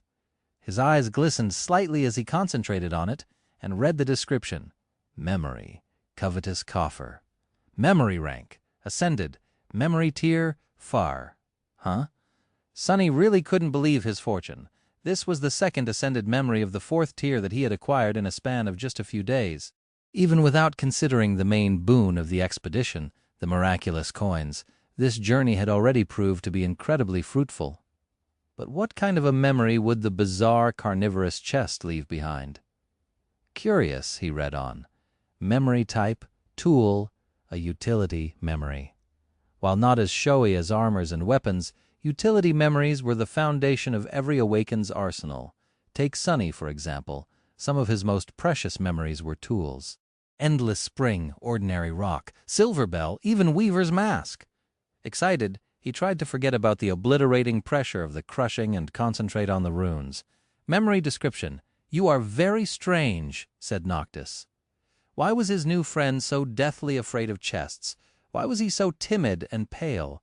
Don't be. This one will eat you alive. Sonny blinked. That is interesting. So Noctis of the Sanctuary of Noctis was a person after all. What's more, he or she had apparently been in possession of several treasure chests, including one that could eat people alive had the mordant mimic once been a pet of this Noctis. If so, what kind of a person would keep a fallen devil as a pet? Suddenly full of dread, Sonny continued to read. Memory enchantments, mendacious coffer, capacious chest, locomotive chiffonnier, lurid trunk. Sonny stared at the runes with a deadpan expression. What do all these words even mean? Struggling to understand the names of the enchantments, He wondered if the spell was having a stroke and shifted his gaze to the descriptions. Mendacious Coffer enchantment. Description. This memory can mimic the form of any inanimate object. The size and intricacy of the simulacrum are dependent on the wielder's soul core capacity. Makes sense. I am sure that the mimic only assumed the form of a chest instead of being born created as one. I wonder what kind of a shape I can currently manage, though. He studied the runes again. Capacious chest enchantment description. This memory is bigger on the inside. It can be summoned and dismissed while storing inanimate items. The size of the storage space, as well as the maximum weight of stored items, are dependent on the wielder's soul core capacity. Sonny suppressed the desire to grin. Yes, this was exactly what he needed right now. This enchantment solved the exact problem he was facing, the need to carry all the gold coins away before Twisted Rock was destroyed. Once again, luck was on his side, but that wasn't all. The ability to store items in the Covetous coffer and then store the coffer in his soul sea opened up a sea of possibilities. In a sense, it was just like Effie's incredible bag, but better. The bag had to be carried around if there was anything inside of it, while the coffer could be stashed away until needed. And if so, could Sonny bring items from the dream realm to the real world with its help? He couldn't wait to find out. Thinking of all the money he would make, Sonny turned his attention to the remaining enchantments. Locomotive Chiffonnier enchantment description. This memory can move around and follow its wielder. Nice! That will solve the problem of having to carry all the items if I store too much inside. They are still going to weigh a ton after all. Lurid trunk enchantment description. This memory will protect itself against potential thieves by eating them. Sonny blinked. That is a bit scary. I better remain on the good side of this bizarre memory, huh? Overall, he was incredibly happy with the Covetous coffer. This new utility memory of his was simply fantastic. Not only was it capable of solving his current predicament, it would also make his future ventures into the dream realm much more comfortable and efficient. Not to mention the possibility of being able to bring soul shards into the real world with its help, and selling them there at a high price. Soul shards meant money, and money meant being able to purchase memories. With more memories at his disposal, Sonny would be able to bring Saint to 200 shadow fragments faster, which would hopefully make the two of them vastly more powerful. Now, he just had to survive the crushing. He was almost ready to give up and turn into a shadow when the heavenly chain finally drew taut, stopping the rise of the Twisted Rock. One more deafening rattle rolled through the air, and then everything grew quiet. The crushing was at its peak now. Sonny was hurting terribly, but still able to withstand it. He just had to endure until the island entered the descent phase, and the pressure would slowly start to reduce. Sonny strained his chest and drew in a hoarse breath. Thank gods! However, before he could feel any relief, the whole island suddenly shuddered, and a strange, piercing noise assaulted his ears. It sounded like the sound of metal being torn apart. Sonny's pupils widened. What was that? A moment later, a deafening roar of massive iron links being torn apart rolled the entire island, which then lurched up by a few meters and suddenly came to an abrupt stop. Sonny yelped, feeling the crushing assault him with even more obliterating force. The chain is failing. Why did it happen so soon? For a few moments he felt nothing but pure bestial panic. Then he forced himself to regain control over his mind and threw a desperate glance toward the not-so-distant edge of the Twisted Rock. Would he be able to escape in time? He lingered for a moment, then gritted his teeth and commanded one of the shadows to slide off his body onto the ground. As soon as it did, a muffled scream escaped from his lips. It felt as though a giant hammer struck his body, making every bone in it shudder and groan. Sonny turned his head to the side and spat a mouthful of blood. Curse it all! The shadow flew to the edge of the island and slid over its edge, desperately trying to reach the dying chain. But it was too late. As Sonny watched in horror, one of the links of the heavenly tether broke. Only one, the weakest of them all, but that was all it took. No. The chain that connected Twisted Rock to the rest of the chained isles snapped in two, and as 10 kilometers of gargantuan iron links slowly fell toward the sky below, the island suddenly shot upward. since it was still in the ascent phase, and now unrestrained by anything. The speed of its rise was simply terrifying. No, no, no. The crushing struck at Sonny with such fury that he couldn't even scream. He felt himself being slowly broken and feverishly tried to come up with a solution.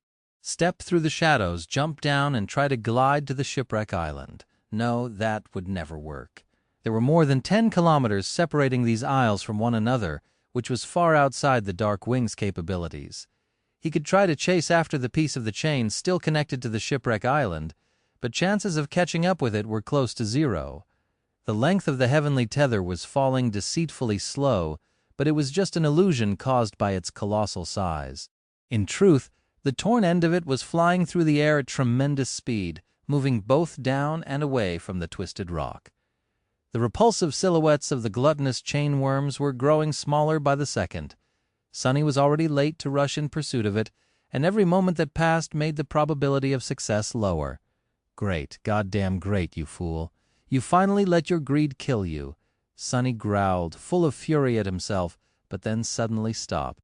No, that didn't make any sense. He was not on this island because of greed. Even though Sonny had made several risky decisions in order to get to the miraculous coins, at the end of it standing on the edge of the Shipwreck Island. He put his avarice aside and made a sober choice. He came here because his intuition had told him that something on the twisted rock was very important to his future, but what was it? There was nothing but stone and bones in this damned place. What was he supposed to do? How was he supposed to survive? Sonny tried to calm down and think. He summoned his shadow back and briefly regained the ability to breathe. It wasn't going to be for long, though. The crushing was already overwhelming his physical ability to resist its lethal pressure. Sonny had a few dozen seconds, at most, before he would be forced to retreat into the shadows or die. Think there has to be a way out. Hide inside the dead mimic or the covetous coffer? No, the items inside the memory maintain their weight, which means that they too will be affected by the crushing. And even if not, what's the point? Even if the chest survives until the twisted rock itself is torn apart and plunges down into the sky below, it'll just be falling forever inside of a box instead of on my own. That's like dying inside of a coffin. And the twisted rock was going to be destroyed by the crushing, inevitably and without a doubt. As it rose higher and higher, it was going to start to fall apart. When enough of it was destroyed to obliterate the mysterious force that kept the isles afloat, the remaining debris was going to fall down and eventually disappear into the sky below, alongside what was going to remain of Sonny. He lay motionlessly for a few seconds, then for a few seconds more. Another crack appeared on the corpse of the mordant mimic. Then the stone beneath it cracked too. Sonny did not move at all. The cracks on the stone widened and crawled in every direction. A few moments later, a heavy sigh escaped from his lips. Sonny had one last gamble left. Gathering all of his strength, he groaned and pushed himself off the ground, even though it felt as if he was lifting a mountain, and every muscle in his body trembled at the edge of bursting apart. He somehow managed to sit up. Then Sonny summoned Weaver's mask. After returning from the Forgotten Shore and deciding to create a separate persona to investigate the Sovereigns, as well as do all the things that Sonny didn't want to be associated with his name, the one which would then accidentally become known as the famous Lord Mongrel, he had decided to never use any of the equipment that it wielded if there was even the smallest chance of someone connecting him to the mysterious masked man. But he had little choice right now. His last hope was fate. He knew that something had drawn him to the twisted rock, even though in the end he failed to find it. In the past, his intuition only reacted that strongly to the things that were connected to the gods, the unknown and Weaver. So there was a high chance that Weaver's mask would show him the way to salvation. As the cool black wood caressed his kin, Sonny forced air into his lungs and sent his shadow essence toward the mask. He was going to do something that he dreaded doing for many months. Activate the mysterious enchantment of the divine memory. When the power of his soul poured into the Weaver's mask, Sonny froze for a moment, and then let out a horrible, inhuman scream. The moment Sonny's essence touched the black wooden surface of the divine memory, Weaver's mask suddenly reached into his very soul and hungrily drank more, and then more, and more, and more. In a fraction of a second, all of his reserve of shadow essence was sucked dry, with only a tiny bit of it remaining, almost as if these pitiful drops were not even worth being consumed by the mask. And even then, all it could achieve was activate the enchantment for just a single moment. That single moment, however, was enough to almost drive Sonny insane. Suddenly, a horrifying pain pierced his eyes and his mind, akin to the suffering he had experienced after consuming the drop of ichor, only so much worse. Infinitely worse, as he shrieked, all traces of intelligence disappearing from his voice, the world he saw changed. Suddenly, all Sonny could see was an endless, beautiful eternity of twisting threads. Those threads transfixed everything in existence, connecting every living being and every object, every thought and every concept, every dream and every nightmare, stretching infinitely into every direction, as well as into the past, the present, and the future. These were the strings of fate. They were just like the threads of light that the spell was woven of, but while the magnificent and inconceivably complex pattern that Sonny had seen twice in the empty void between dream and reality composed the function of the spell, what he glimpsed right now connected everything. All of the universe as it had existed was existing and was going to exist. Much worse, when observing the weave of the spell, Sonny could only sense and guess at its meaning. But the terrifying enchantment of Weaver's mask not only allowed him to see the tapestry of fate, but also forced the understanding of it onto him. The knowledge of everything, everywhere, all at once. Of course, such knowledge was too much for any human to endure. Just the tiniest infinitesimal amount of it was enough to instantly destroy any living being except, maybe, for a god or a demon. As blood streamed out of Sonny's nose, eyes, and mouth, and a silent scream died on his lips, he instinctively did the only thing that could save him from being obliterated by the sight of the strings of fate he dissipated into the shadows. This was, perhaps, the reason why his eyes did not turn into smoldering embers and his head did not just explode right there on the spot. Shadows had no eyes and no skulls, after all. However, falling into the embrace of darkness, Sonny realized with cold horror that Weaver's mask somehow was still resting on his face. When he turned into a shadow, it had turned into one, too. His vision shifted from that of a human to the colorless sight of a shadow, but he could still see the eternity of strings of fate. There were especially many of them near him. The infinite threads were tightly wrapped around his body, as well as around his soul, encompassing and piercing it. It looked almost as if he was strung on them like a small marionette. And among those threads, two shone much brighter than the rest. One was made out of pure white flame and stretched far away into the distance, leading north toward the hollow mountains. The other was made out of beautiful golden light and led down and away from both the Shipwreck Island and the Twisted Rock, diving into the tier and disappearing into the boundless darkness of the sky below. Although it seemed as though eons had passed, in reality it was no more than a fraction of a second. Sonny's head did not explode because he had turned into a shadow, but his mind was still on the verge of utter, irrevocable destruction. A fraction more, and it was going to be wiped out from existence by the divine knowledge of fate. But what can I do? The mask is a shadow now. His thoughts were scattered and weak, and yet he fought through the shock and managed to remember an important detail. He could dismiss the memory, but that would be too slow. Even if it took only a second, there would be nothing left of him by the end of it. A wave of desperation rose from the depths of his heart, and then the shadow essence that Weaver's mask had absorbed finally ran out. Instantly the enchantment deactivated, and the ruthless worlds of endless threads disappeared with it. Sonny could only see what all humans and shadows were meant to be able to see. A piece of dark stone soaring into the sky as the merciless grinder of the crushing was slowly breaking it apart.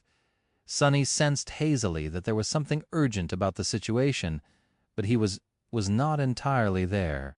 Although the terrible visage of the strings of fate was gone, his mind was scattered and empty. He couldn't really lose conscience while in the form of a shadow, but not being able to think or even recognize the existence of his self was very close to it. Soon, however, he started to slowly gather the pieces of his wounded, shattered mind back together. He was in dire danger, after all. The entire twisted rock was shaking and rumbling as it rose higher and higher into the sky above. Wide cracks appeared on its surface, growing larger with each second. The blackened bones had already been turned into dust, and now the only thing standing above the stone was the ramshackle, lopsided, dead treasure chest. The corpse of the mordant mimic, strangely, seemed to be much more sturdy than the ascending island itself. It was still in one piece at least, and almost whole. I need to come up with a plan. As this thought formed in Sonny's mind, he suddenly came to his senses and realized several things. One of them was what he had to do.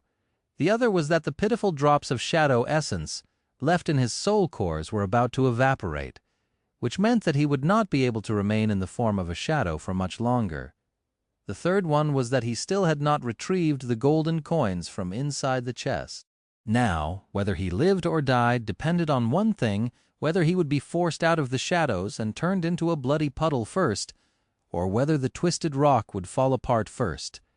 Which would it be? Well, I might as well try, right?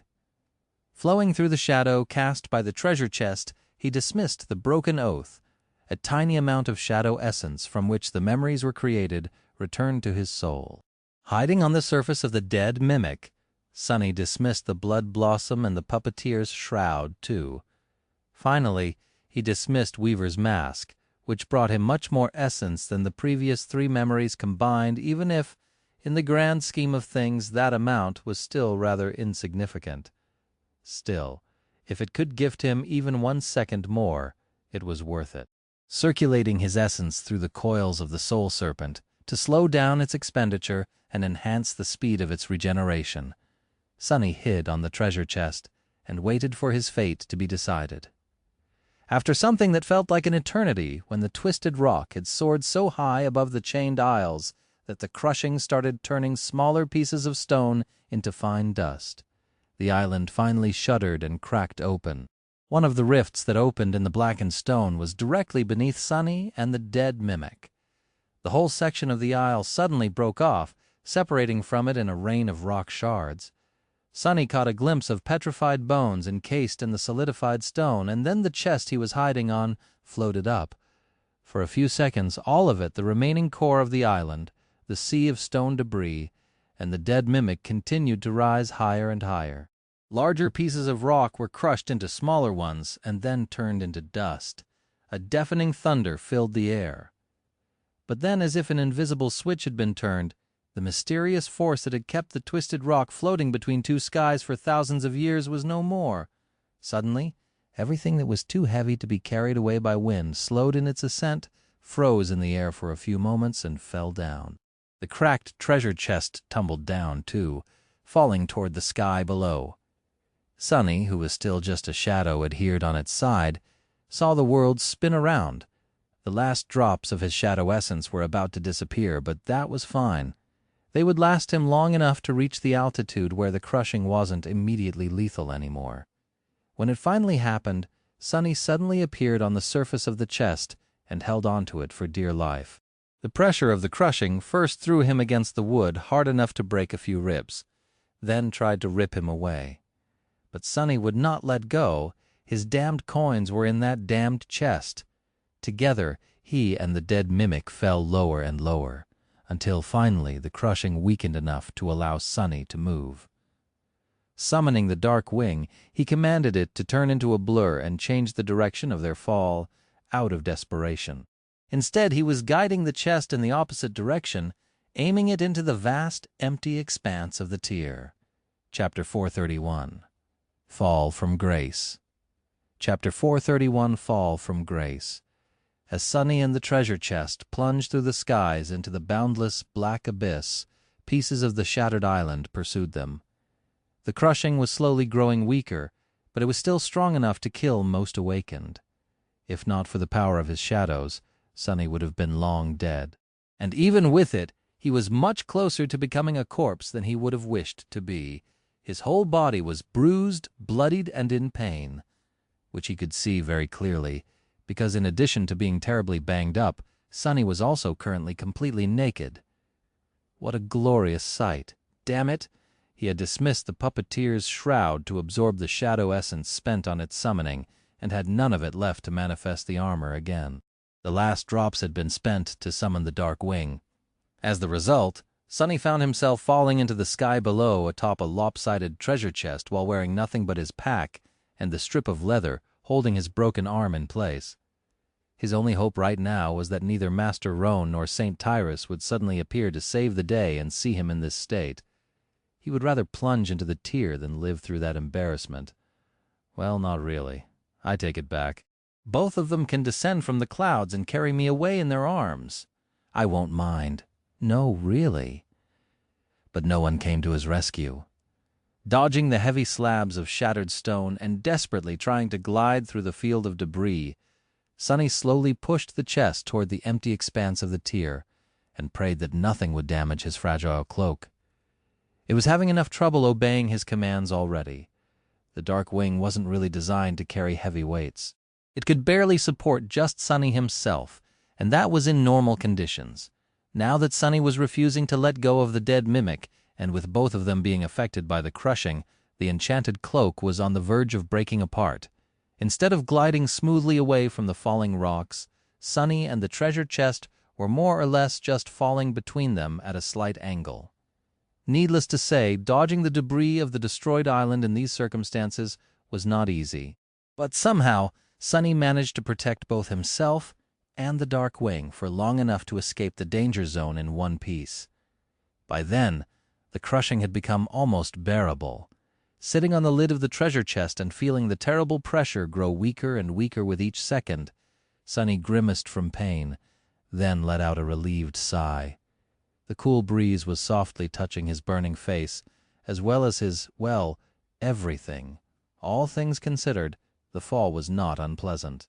But then a sudden thought appeared in his mind. "What are you feeling relieved about, idiot?"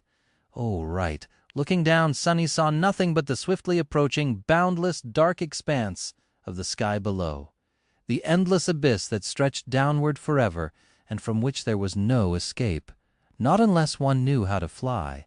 That was where he was headed. Except for the golden string of fate Sonny had seen disappearing into the depth of the tier, he had no reason whatsoever to believe that he would survive the fall into the sky below, let alone ever be able to return to the sanctuary in the real world.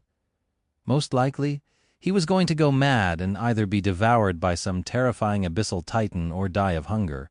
His life, almost literally, was hanging by a thread. But right now, he didn't care. All he cared about was the physical relief of not being pressed down upon by the crushing. He was still wounded all over and in pain, but experiencing just the normal amount of it was almost euphoric. It's the small things that matter, like not being constantly crushed by an invisible, murderous, magical force, or resting comfortably on a wide lid of a treasure chest instead of having your limbs being crushed in its jaws. Simple stuff like that. Now that the crushing was almost gone, Sonny used the Dark Wing to push the dead mimic deeper into the tier, as well as keep it level in the air. The treasure chest was wide and long, and its lid was flat. In a sense, it was almost like a firm, narrow cot. There were worse ways to fall into an endless abyss, really. Sonny stared at the wide sweep of the tier, trying to burn the memory of the golden string of light into his mind.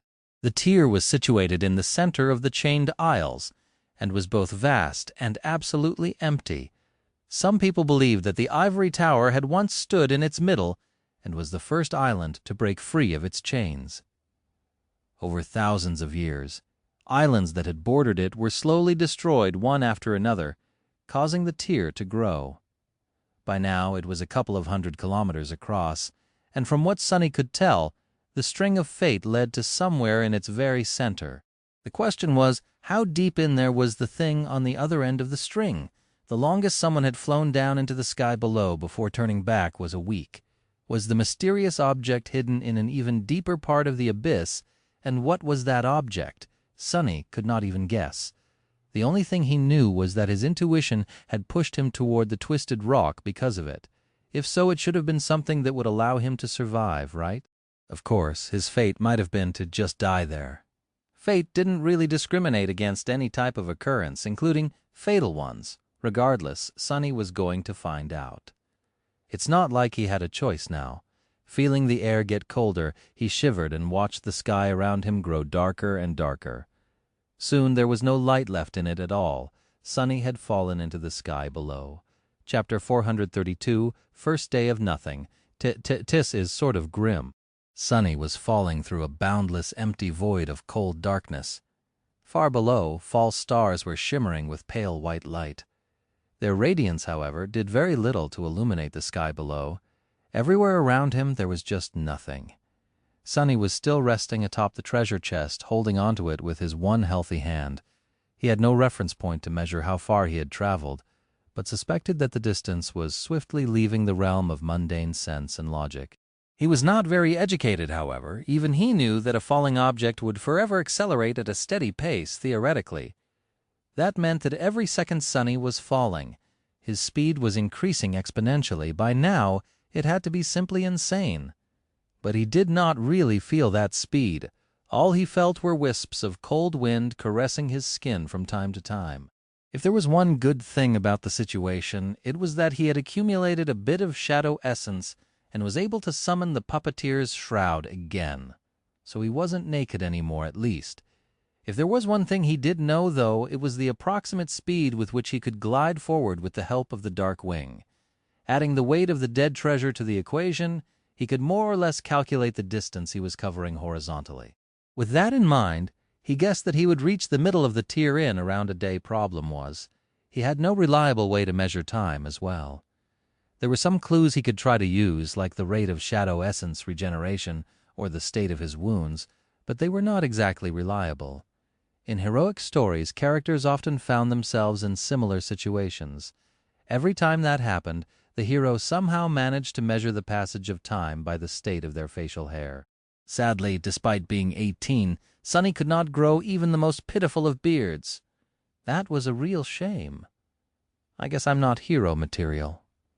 With a bitter sigh, he stared at the lid of the treasure chest and tried to assess his physical state. Things weren't good, but they also weren't very bad.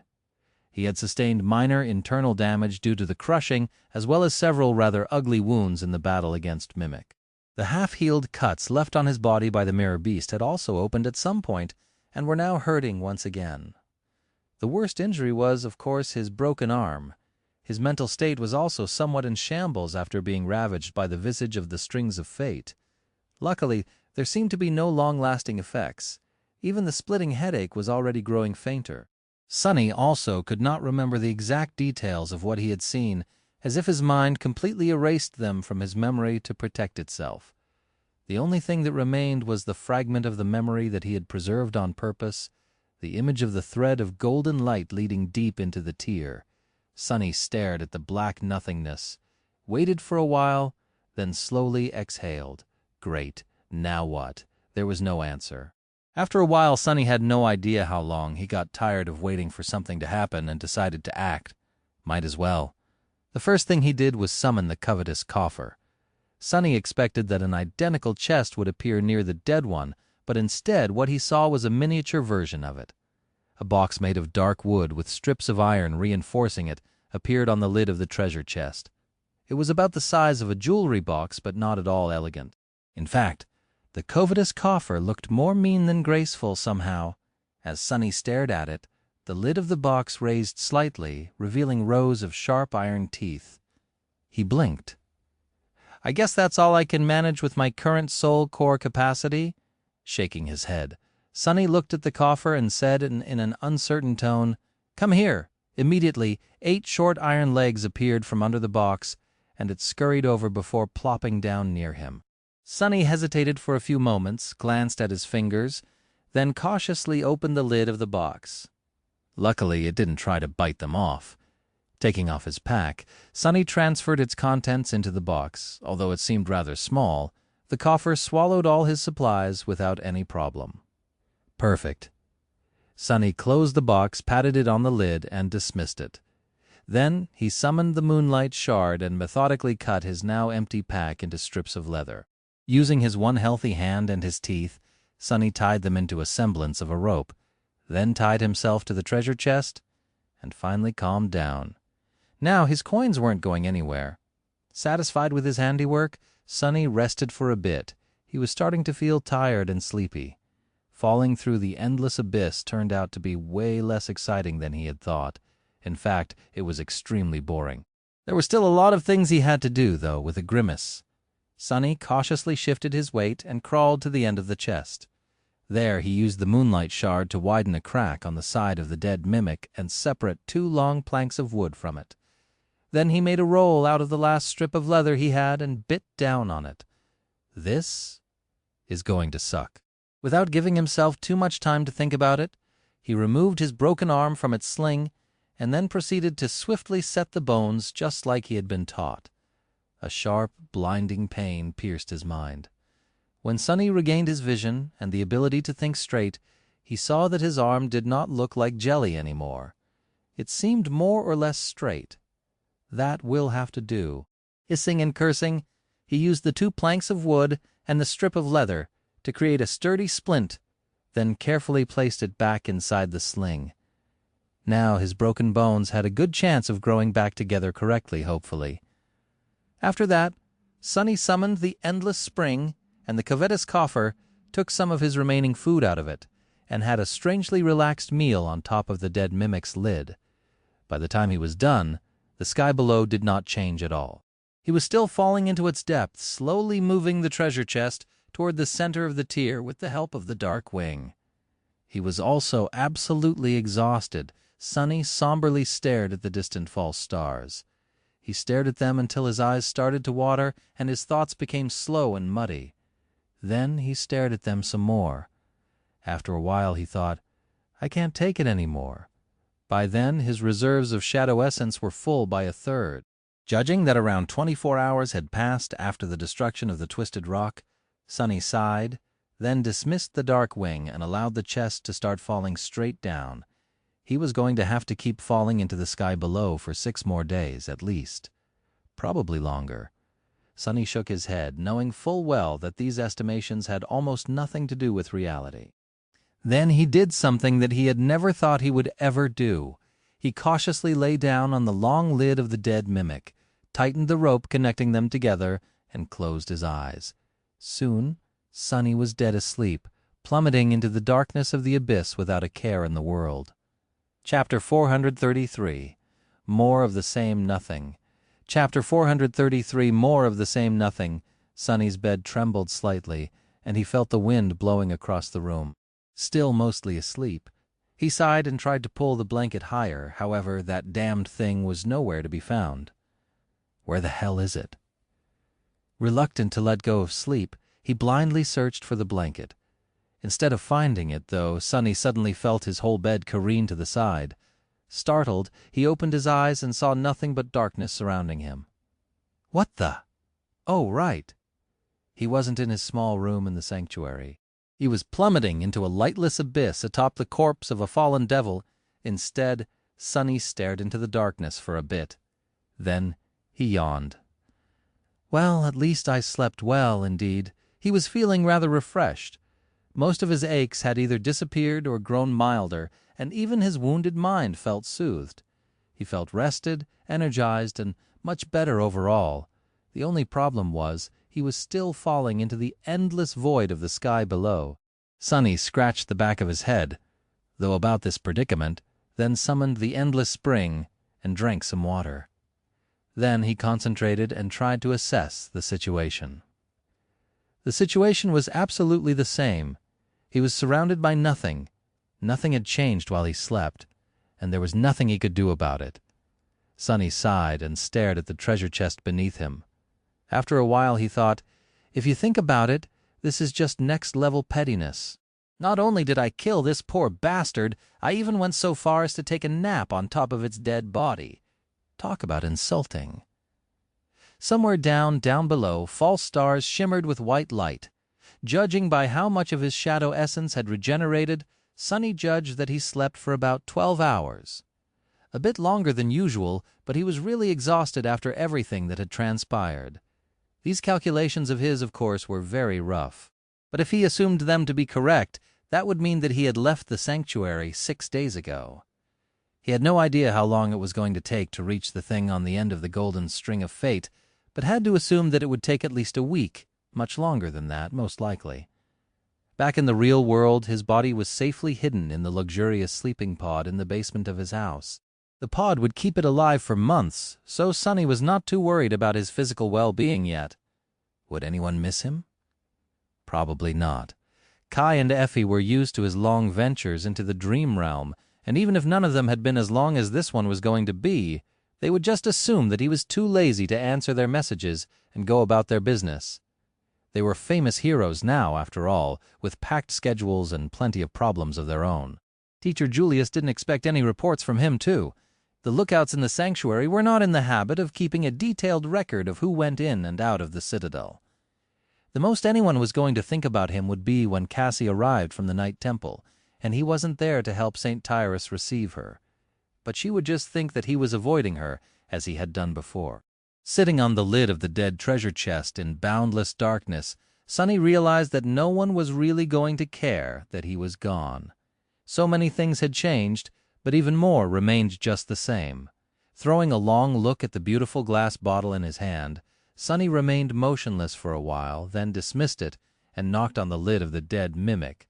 Whatever I have my coins, at least. Some time later, he was performing a strange aerial dance. Holding onto the rope connecting him to the dead mimic with his one functioning hand, Sonny summoned the dark wing, then cautiously climbed onto the side of the big chest and tried to balance it so that the heavy thing didn't flip. Because of the fact that both of them were plummeting down with incredible speed, his body felt pleasantly light. Sonny thought about it for a while, then frowned. How did that even make any sense? Yesterday, he had thought that the speed of his fall was going to increase exponentially, which meant that at some point his body was bound to be simply torn apart, probably. But now he realized that his assumption was wrong. Since he could breathe in the sky below and felt the wind, or rather the air moving past him as he fell through it, it meant that the speed of his fall had a limit dictated by the air resistance. He did not, however, feel that resistance too much.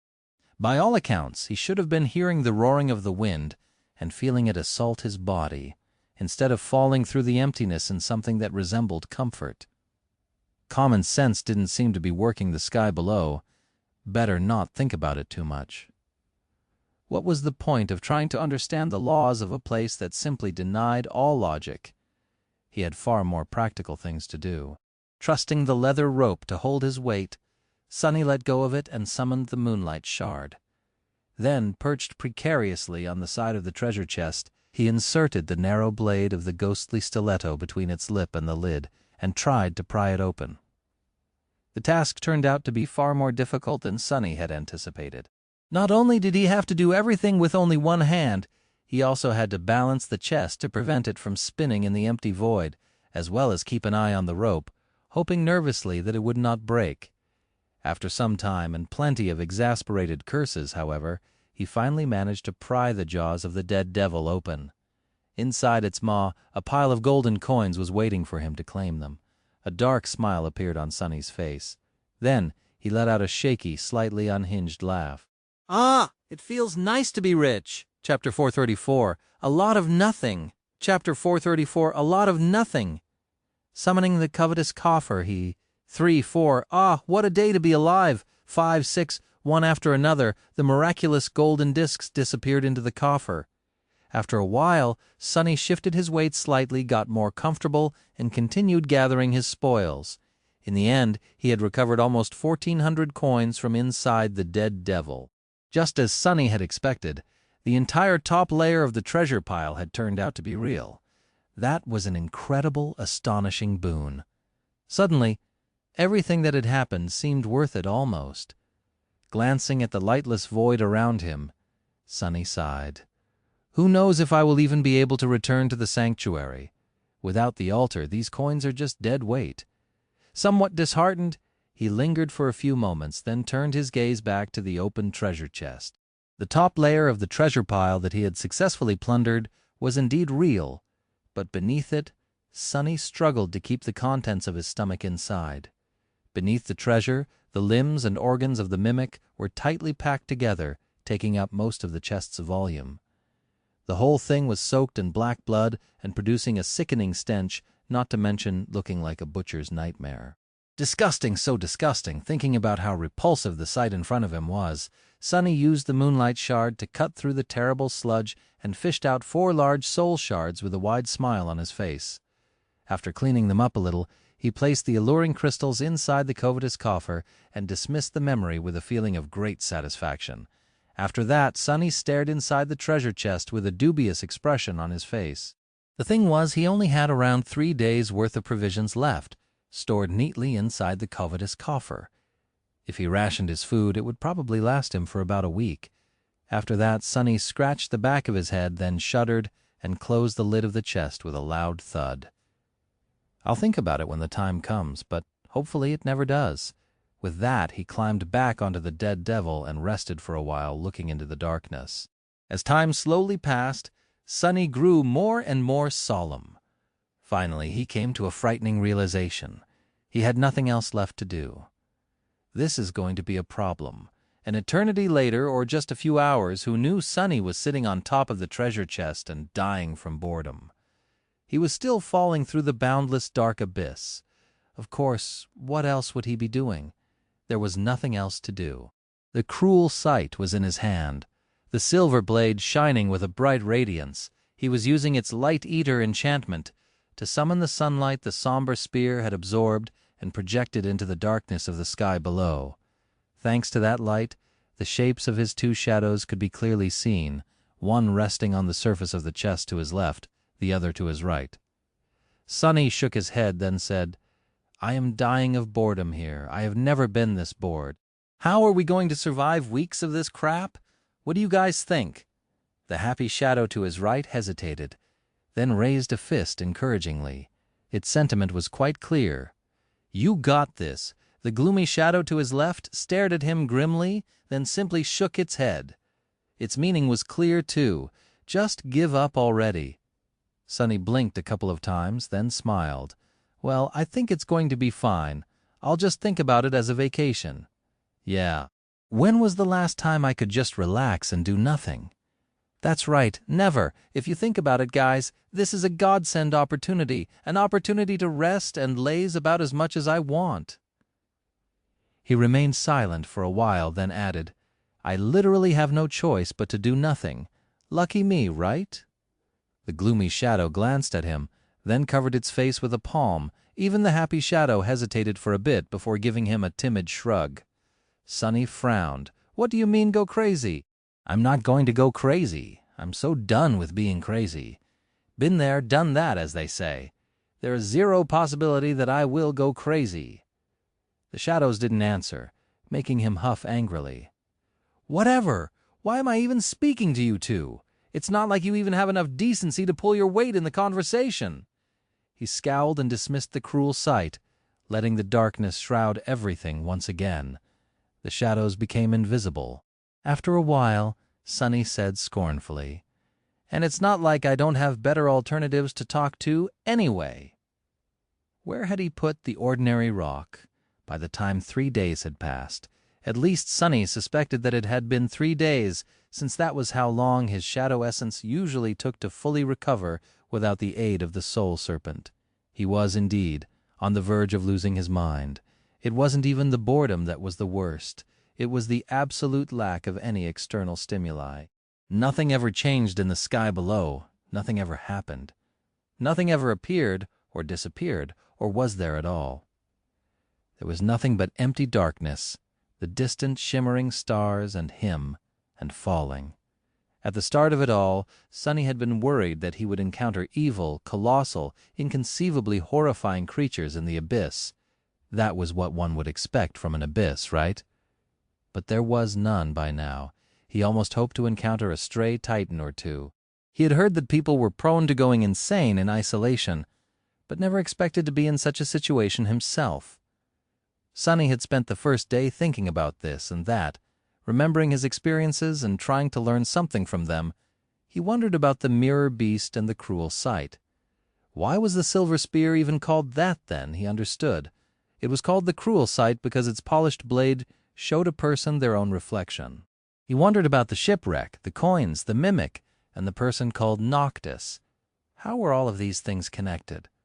After a while, He guessed that Noctis had been the captain of the ancient ship, the master of the mimic, and the person whose face was depicted on the miraculous coins. Noctis was also probably the one who had created the coins in the first place. That's why they could only be used in his sanctuary. He wondered about what Kai, Effie, and Cassie were doing. He wondered about Nephis. On the second day, he summoned the runes and saw that she had become a devil. Sonny stared at the counter that showed 24,000 with a deadpan expression, then sighed and dove into the soul sea. There he had studied all of his memories and the shadows of all the creatures he had killed, that only took him a couple of hours, or an eternity. On the third day, Sonny just lay on the lid of the dead mimic and stared into the void. His mind was starting to behave in strange ways. Although there was nothing around him, Sonny could sometimes see strange shapes and silhouettes in the darkness, as well as hear distant noises. He wanted to think that they were real, but knew that it was just the result of prolonged sensory starvation.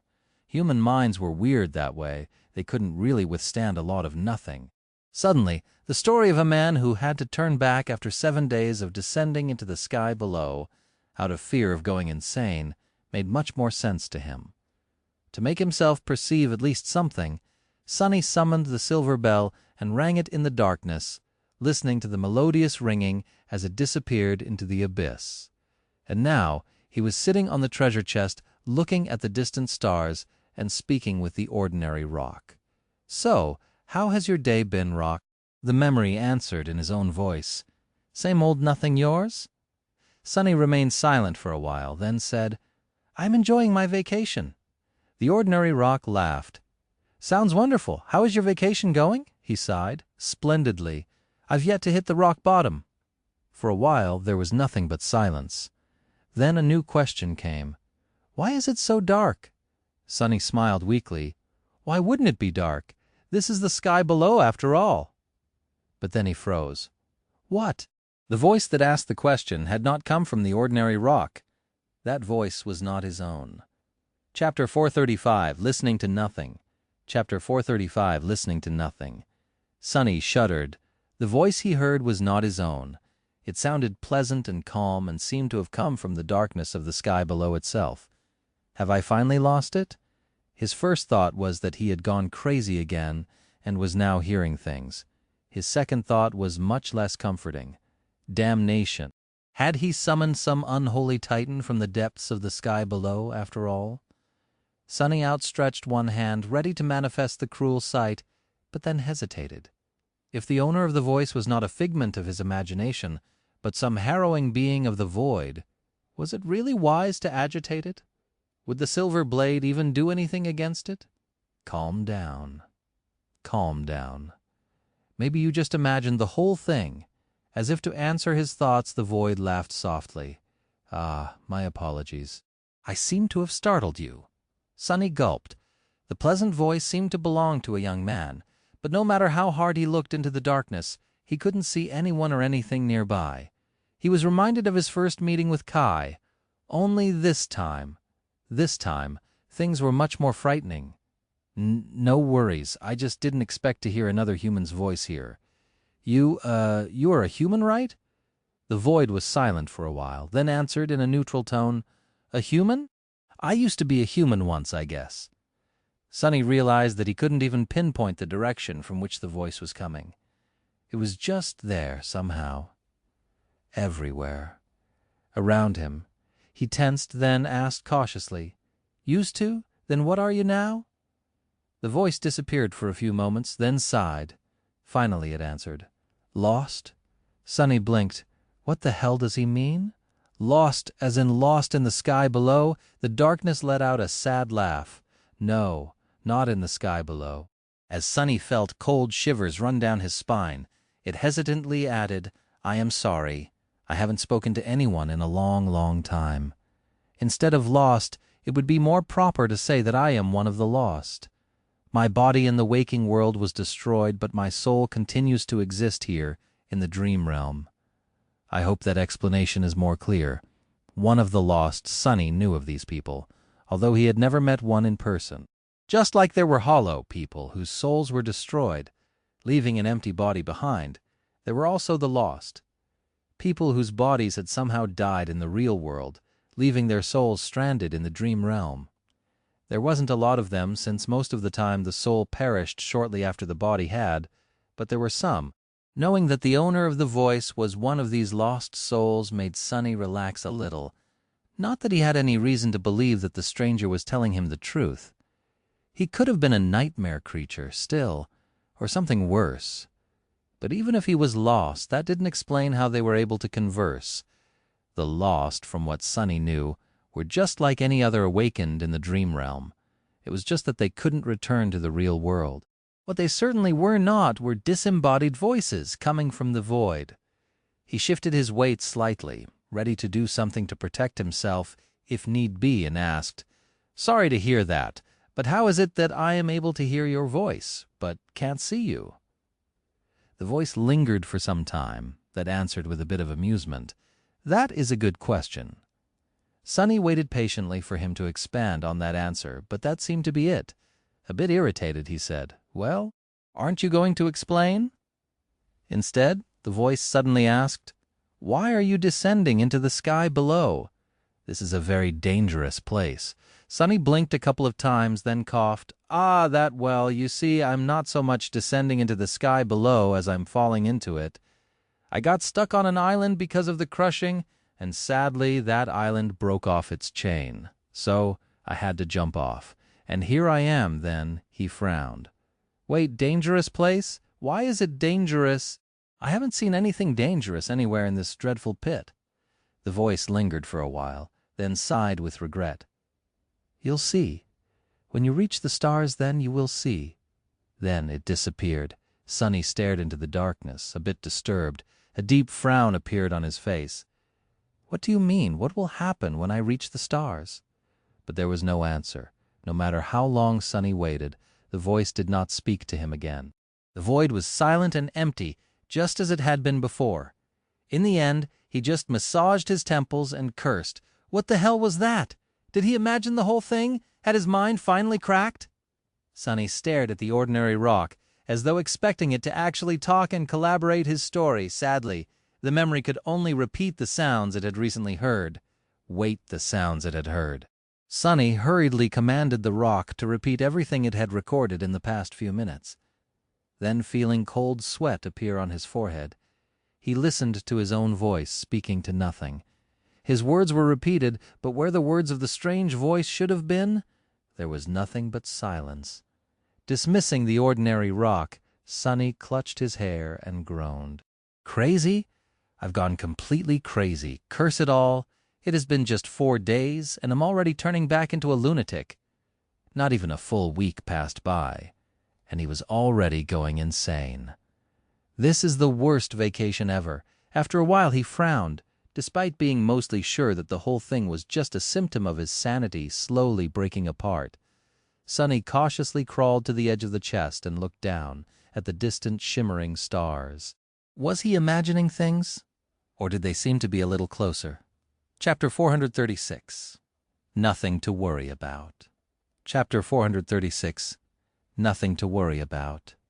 After the conversation with the disembodied voice of the void, whether it was real or not, Sonny felt different. Not exactly better, but at least not as lost and unmoored as before. That would be really ironic if the voice was just a figment of my imagination, wouldn't it? The empty void around him didn't seem as empty anymore. Even if it was now full of potential danger, the danger was better than nothing. Anything was better than nothing. After 4 days spent in the endless silence of the dark abyss, Sonny realized just how terrible nothingness was. The human mind was simply not built to withstand it. In any case, he wasted some time staring at the distant stars and then got to thinking. Now that his cores were once again full of essence, he had no tool left to measure time. After considering his options for a while, he summoned the cruel sight and activated the dark mirror enchantment. Even though he had no enemies to fight in the sky below, simply keeping the enchantment active was going to drain his shadow essence. Sonny felt that he could keep it going for about 2 hours straight. After his reserve of Essene became approximately half empty, he dismissed the cruel sight and sat cross-legged in the center of the dead devil's lid. Plummeting through the lightless void, Sunny inhaled deeply and closed his eyes. Then he concentrated on the flow of essence through his body, feeling it permeate every fiber of his being. Directing it into the coils of the soul serpent, he felt its flow accelerate and widen. By using the shadow, he was going to replenish all of the spent essence in about a day. That was going to be his clock from now on. Sunny exhaled, directed the shadow essence into his left hand, and concentrated it in his thumb, then in his index finger. Thanks to the soul serpent, his control of the essence was better than that of most awakened. However, it was still rather crude. Sunny innately knew how to enhance his physical attributes by expending it, but wasn't really efficient with how he did it. To him, it was a matter of instinct. He just thought about making his hands stronger, and the essence flowed like a torrent to achieve the desired effect. That was how all young awakened used it. True masters, however, were much more intricate in their control of essence. They could isolate every muscle, every nerve, every bone in their body, and only enhance those parts of it that they needed to perform an action. Their expenditure of essence was more akin to a trickle than a torrent, but achieved the same result. That's why between two awakened with similar soul core capacity, one could be able to fight at his peak physical prowess for much longer. Now that Sunny had nothing else to do, he decided to really work on this aspect of mastery over his own body and soul. He had practiced essence control before, of course, but between the constant need to hunt down nightmare creatures and the fact that soul serpents served as an effective replacement for months of training, not as much as he could and should have, directing the flow of essence into his right hand, Sunny sighed and thought, vacation is over. 2 more days passed, or rather 2 cycles of spending shadow essence with the help of the cruel sight, and then waiting for it to regenerate, which Sunny had decided to count as days. He spent that time meditating as he controlled the flow of the essence through his body, sleeping and feeling hungry. Now that Sunny was rationing his food, the feeling of hunger that he had forgotten ever since becoming infected by the nightmare spell returned. Even then, his supplies were on the verge of running out. He only had enough for 2 meager meals left. After that, Sunny was either going to have to starve or consider opening the treasure chest again and gnawing on the dead devil's raw meat. Both possibilities seemed rather bleak. What he was more concerned about, however, were the shimmering fake stars of the sky below. Now, he was more or less sure that they were slowly growing larger. If not for the conversation with the voice of the void, he would have never noticed the subtle change. But after being alerted to their importance and spending a lot of time observing the stars, he had become convinced that the voice, whether it was one of the lost, a nightmare creature pretending to be human, or simply a manifestation of his damaged psyche, had been right. He was slowly drawing closer to the stars burning in the deepest reaches of the abyss. If only the voice had told him why. Exactly, the stars were dangerous. Luckily, on the 7th day of his plummeting through the sky below, the voice returned. Sunny was grimly eating his second-to-last piece of food and staring into the darkness, feeling his mind teetering on the verge of madness when the voice resounded from the void again. What a curious creature you are. Oh, thank God. Sunny choked on a piece of dried meat, took a sip of water from the endless spring to chase it. Apologetically, talking like this is draining for me. I was recovering. Sunny frowned, trying to glean some information about the nature of the owner of the pleasant voice from this statement, but then gave up. He had too few clues to guess. Well, if you're about to disappear for a few days again, at least tell me what's the deal with these stars first. Why are they so dangerous? The void hesitated. You don't know? Sunny blinked. Of course I don't know. Why would I ask if I knew? When the void answered in a few moments, it sounded slightly surprised. Well, those lights are not really stars. They are actually remnant conflagrations of the divine flame. Sunny thought about what he'd just heard, then tilted his head to the side. Divine flame? What? Why would divine flame burn in the depths of the sky below? The voice chuckled. Then it said with a bit of amusement, How do you think the sky below came to be? A long time ago, this was a beautiful and prosperous land, you know? The amusement drained from its voice, replaced with something much darker. But then its prideful ruler provoked the wrath of the Lord of Light. The Lord, you probably only know him as Sun God, brought down his heavenly flame upon the lands, shattering the earth and burying an unquenchable fire beneath it. The void grew silent and then sighed. Over the ages that fire devoured everything, the earth, the land, even reality itself. All that is left is this empty abyss and the remnant fragments of the divine flame still burning deep below.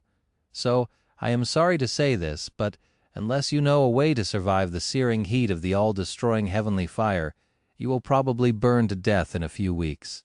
Chapter 437. Nothing, nothing, nothing. Chapter 437. Nothing, nothing, nothing. Sunny sat silently for a few moments, thinking, Sun God So, the ruler of this land, had angered the gods, and one of them struck down her kingdom. He could just imagine it, a vast pillar of incandescent white flame falling from the skies, piercing the ground and causing the whole region to fracture, its fragments falling into the searing inferno of the divine flame one after another. Well, not all of them had fallen. He glanced up, wondering if the chained isles were created to save the citizens of the destroyed kingdom from annihilation. If so, that prideful ruler must have been not so simple herself. Who would be powerful enough to dare resist the wrath of the gods, and what had that being done to provoke it? But more importantly, how the hell did the voice of the void know so much about it? A subtly suspicious expression appeared on his face. Really? This is very interesting. And how exactly do you know all this? Sunny hesitated, and then cautiously added, Did you perhaps have something to do with that prideful ruler? The voice was silent for a moment, and then suddenly exploded with sincere laughter.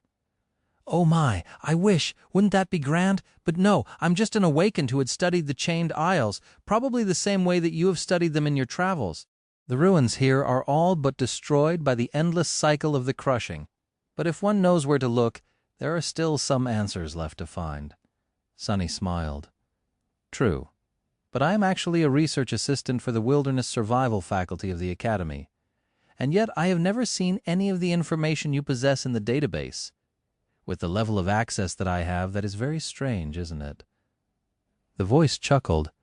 How am I supposed to report my findings to the Academy? I can't even leave the dream realm, Sunny blinked. That actually made a lot of sense, sort of.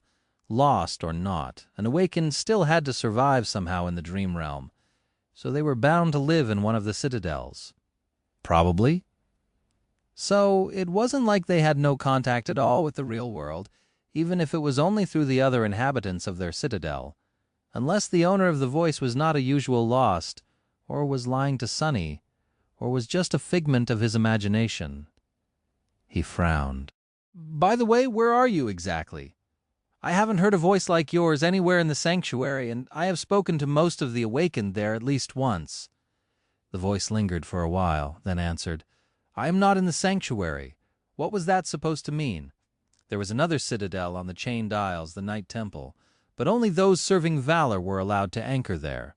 Well, excluding Cassie and her cohort. Did the owner of the voice have something to do with the great clan Valor? Sunny raised an eyebrow.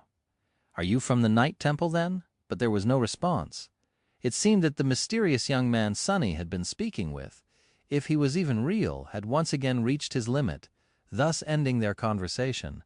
Sunny sighed. I swear to gods, this is even more annoying than when Effie leaves me on red. Who knew that a voice of the void could be more irritating than someone who had been almost literally raised by wild wolves?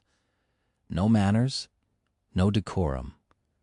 Soon, Sunny regretted not asking the voice necessary questions. He would have to be more strategic with his words in the future. Survive, heavenly fire. Survive, heavenly fire. Sunny glanced at the stars and felt that they had drawn even closer. How was he supposed to withstand the searing heat of the divine flame? Could that flame burn shadows? He didn't really have an answer, but felt that it would be at least damaging to him, even in his shadow form. And then there was a more looming problem. The voice said that it would take Sunny a few weeks to reach the layer of the abyss containing the false stars, which meant that he was going to be very, very hungry by the time he did. Humans could survive a surprising amount of time without any food, but it would take a heavy toll on his body. Sunny had no idea what he was going to find on the other end of the golden string of fate, but doubted that it would be a warm welcome. He had to be ready to confront danger, and becoming starved and weak was not really an option. Sonny lingered for a while, then stared down at the lid of the treasure chest. Was he really going to have to eat that? Even his shadow seemed disgusted by the idea. But hey, food was food, right? With a sigh, Sonny summoned the covetous Coffer, took out his last meal out, and looked at it with regret. Tonight we feast, tomorrow we mourn, and barf, probably. A few days later, the stars were visibly brighter than they had been before. The sight of the black void littered with shimmering lights would have been beautiful if not for the terrible danger they represented. Sonny was sitting in the center of the plummeting treasure chest with an extremely miserable expression on his face. It was deathly pale, and his chin was covered with drying black blood. Raising a piece of raw devil meat to his mouth, he tore a piece of it with his teeth and forced himself to chew. Disgusting, this is so disgusting. Who knew I would miss the taste of synth paste one day? Maybe I should just starve after all.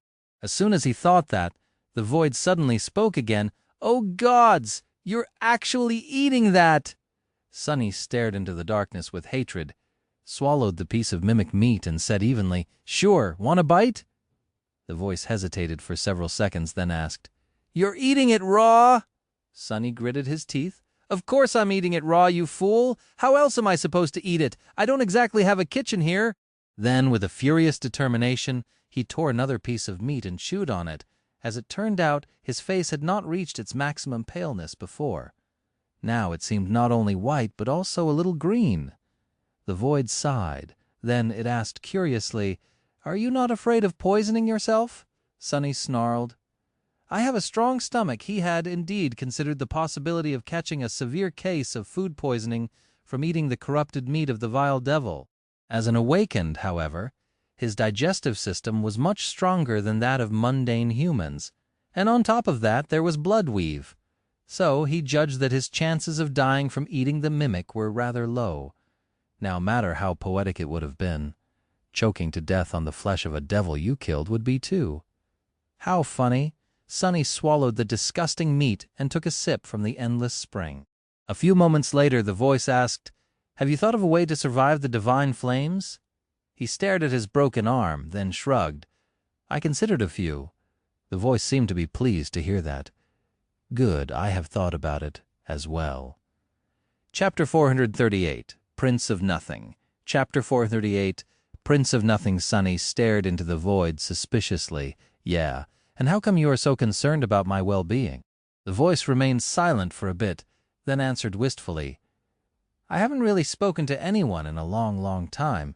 It would be a shame to finally find someone to talk to, only for them to die soon, don't you think? That guy is definitely not just a simple lost. What is his deal, really? Is he actually a human, or only pretends to be one? Sonny thought for a bit, then said, I guess. And since we're on the topic, how is it exactly that we are able to talk? He expected the voice to change the subject or ignore the question, but to his surprise, it actually answered, I'm not really sure. This has never happened to me before, either. After a while, it added hesitantly, Have you perhaps found a piece of a broken mirror somewhere? Something clicked in Sonny's mind. Broken mirror, mirror beast, beastie, the ascended reflection. The shard of a mirror that the strange creature had left behind was still inside the covetous Coffer, smeared with his blood. Crap. So the owner of the voice was the creator of the murderous reflection Sonny had encountered on the Reckoning. That gave him as many questions as it had given him answers. He couldn't really think about it right now, though, because the pressure of the flaw was already building in his mind, forcing him to speak. Now that you mention it, I did indeed recently find a piece of a broken mirror with the word beastie written on it in a child's handwriting. The voice remained silent for a while, then asked quietly, Oh, how exactly did you find it? Sonny did not answer for as long as he could, then reluctantly spoke. That mirror shard was left behind by a powerful creature I killed. I took it with me, thinking that it might turn out to be important. This time the voice was quiet for an especially long amount of time. When it finally spoke, there was a hint of anguish in it. The owner of the voice tried very hard to suppress it, but his pain seemed to be too deep to not seep into his words even slightly. "So it's dead, I see." Then it fell silent once again. Sonny tensed. After a while he asked carefully, You're not going to be angry with me for killing your pet, are you?" A deep sigh resounded from the void. "Angry with you? Why would I be angry with you? You're not to blame for what happened to us." Sonny shivered, suspecting that whoever or whatever it was that had been responsible for the mirror beast becoming separated from its creator and eventually dying by his hand was extremely lucky that the owner of the voice had become one of the lost. Then he asked cautiously, What exactly was it, though? I have never seen a creature like that." The voice seemed more in control of itself when it answered after a few long moments. "A manifestation of my aspect ability, a kind of an echo, you can say. I created him when I was just a lonely kid. We were together for a long time, before we weren't anymore." Sonny tilted his head, then frowned slightly. "What do you mean, a kid? A kid with an aspect ability?" The voice laughed bitterly. That I had my first nightmare when I was 12. It's rare, but does happen sometimes." "Few children survive the trial, though." Sonny blinked. "Being sent into the nightmare at 12, of course, very few survive. He did know that. In extremely rare cases, the people infected by the spell were outside of the usual age range.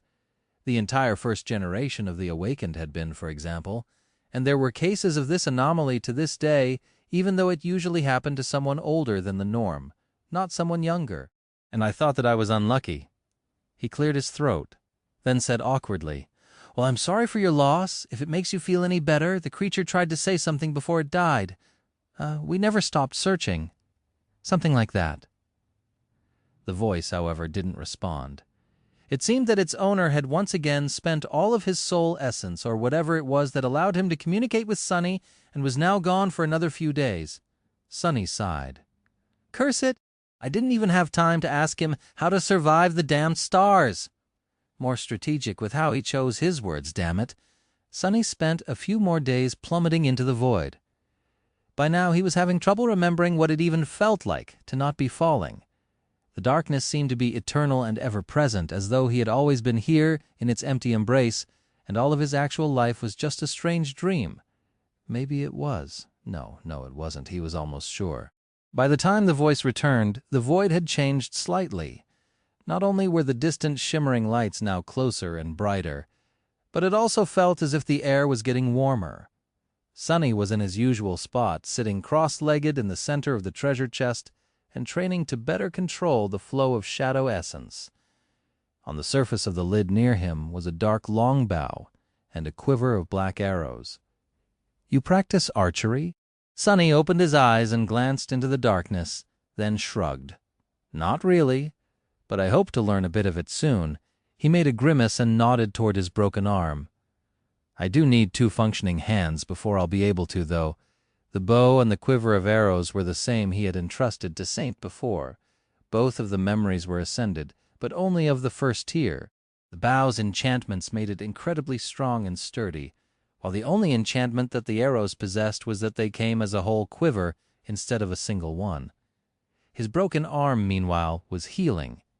He could already move his fingers, but the process was far from over. He was halfway there, though. Sonny healed much faster than mundane humans, and even other awakened. He was sure that in another week or so he would be able to take off the splint and draw the black bow. The voice lingered, then said, "We had no time to discuss the divine flames last time." Sonny nodded. "Indeed." Then he remembered something and asked, "Oh, by the way, what do I call you? Do you have a name? It's a bit awkward to keep thinking of you simply as the voice." The voice laughed. "A name? I used to have a name, I guess." Sonny sighed. "Yeah. Well, what is it?" The void lingered for a while, then answered with amusement. "Mordred. Or, rather, Prince Mordred, I guess." Sonny opened and closed his mouth a couple of times, then asked with suspicion in his voice, "Prince? What are you the prince of?" Mordred laughed. "Nothing. I am a prince of nothing. Nothing at all." Chapter 439. Do or die, chapter 439. Do or die, Sunny stared into the darkness with an incredulous expression, then shrugged. Sure, whatever. Nice to make your acquaintance, Your Highness. I am called Sunless, by the way. Sadly, no title. Silently, though, he thought. The young prince that the dream spawn had taken away?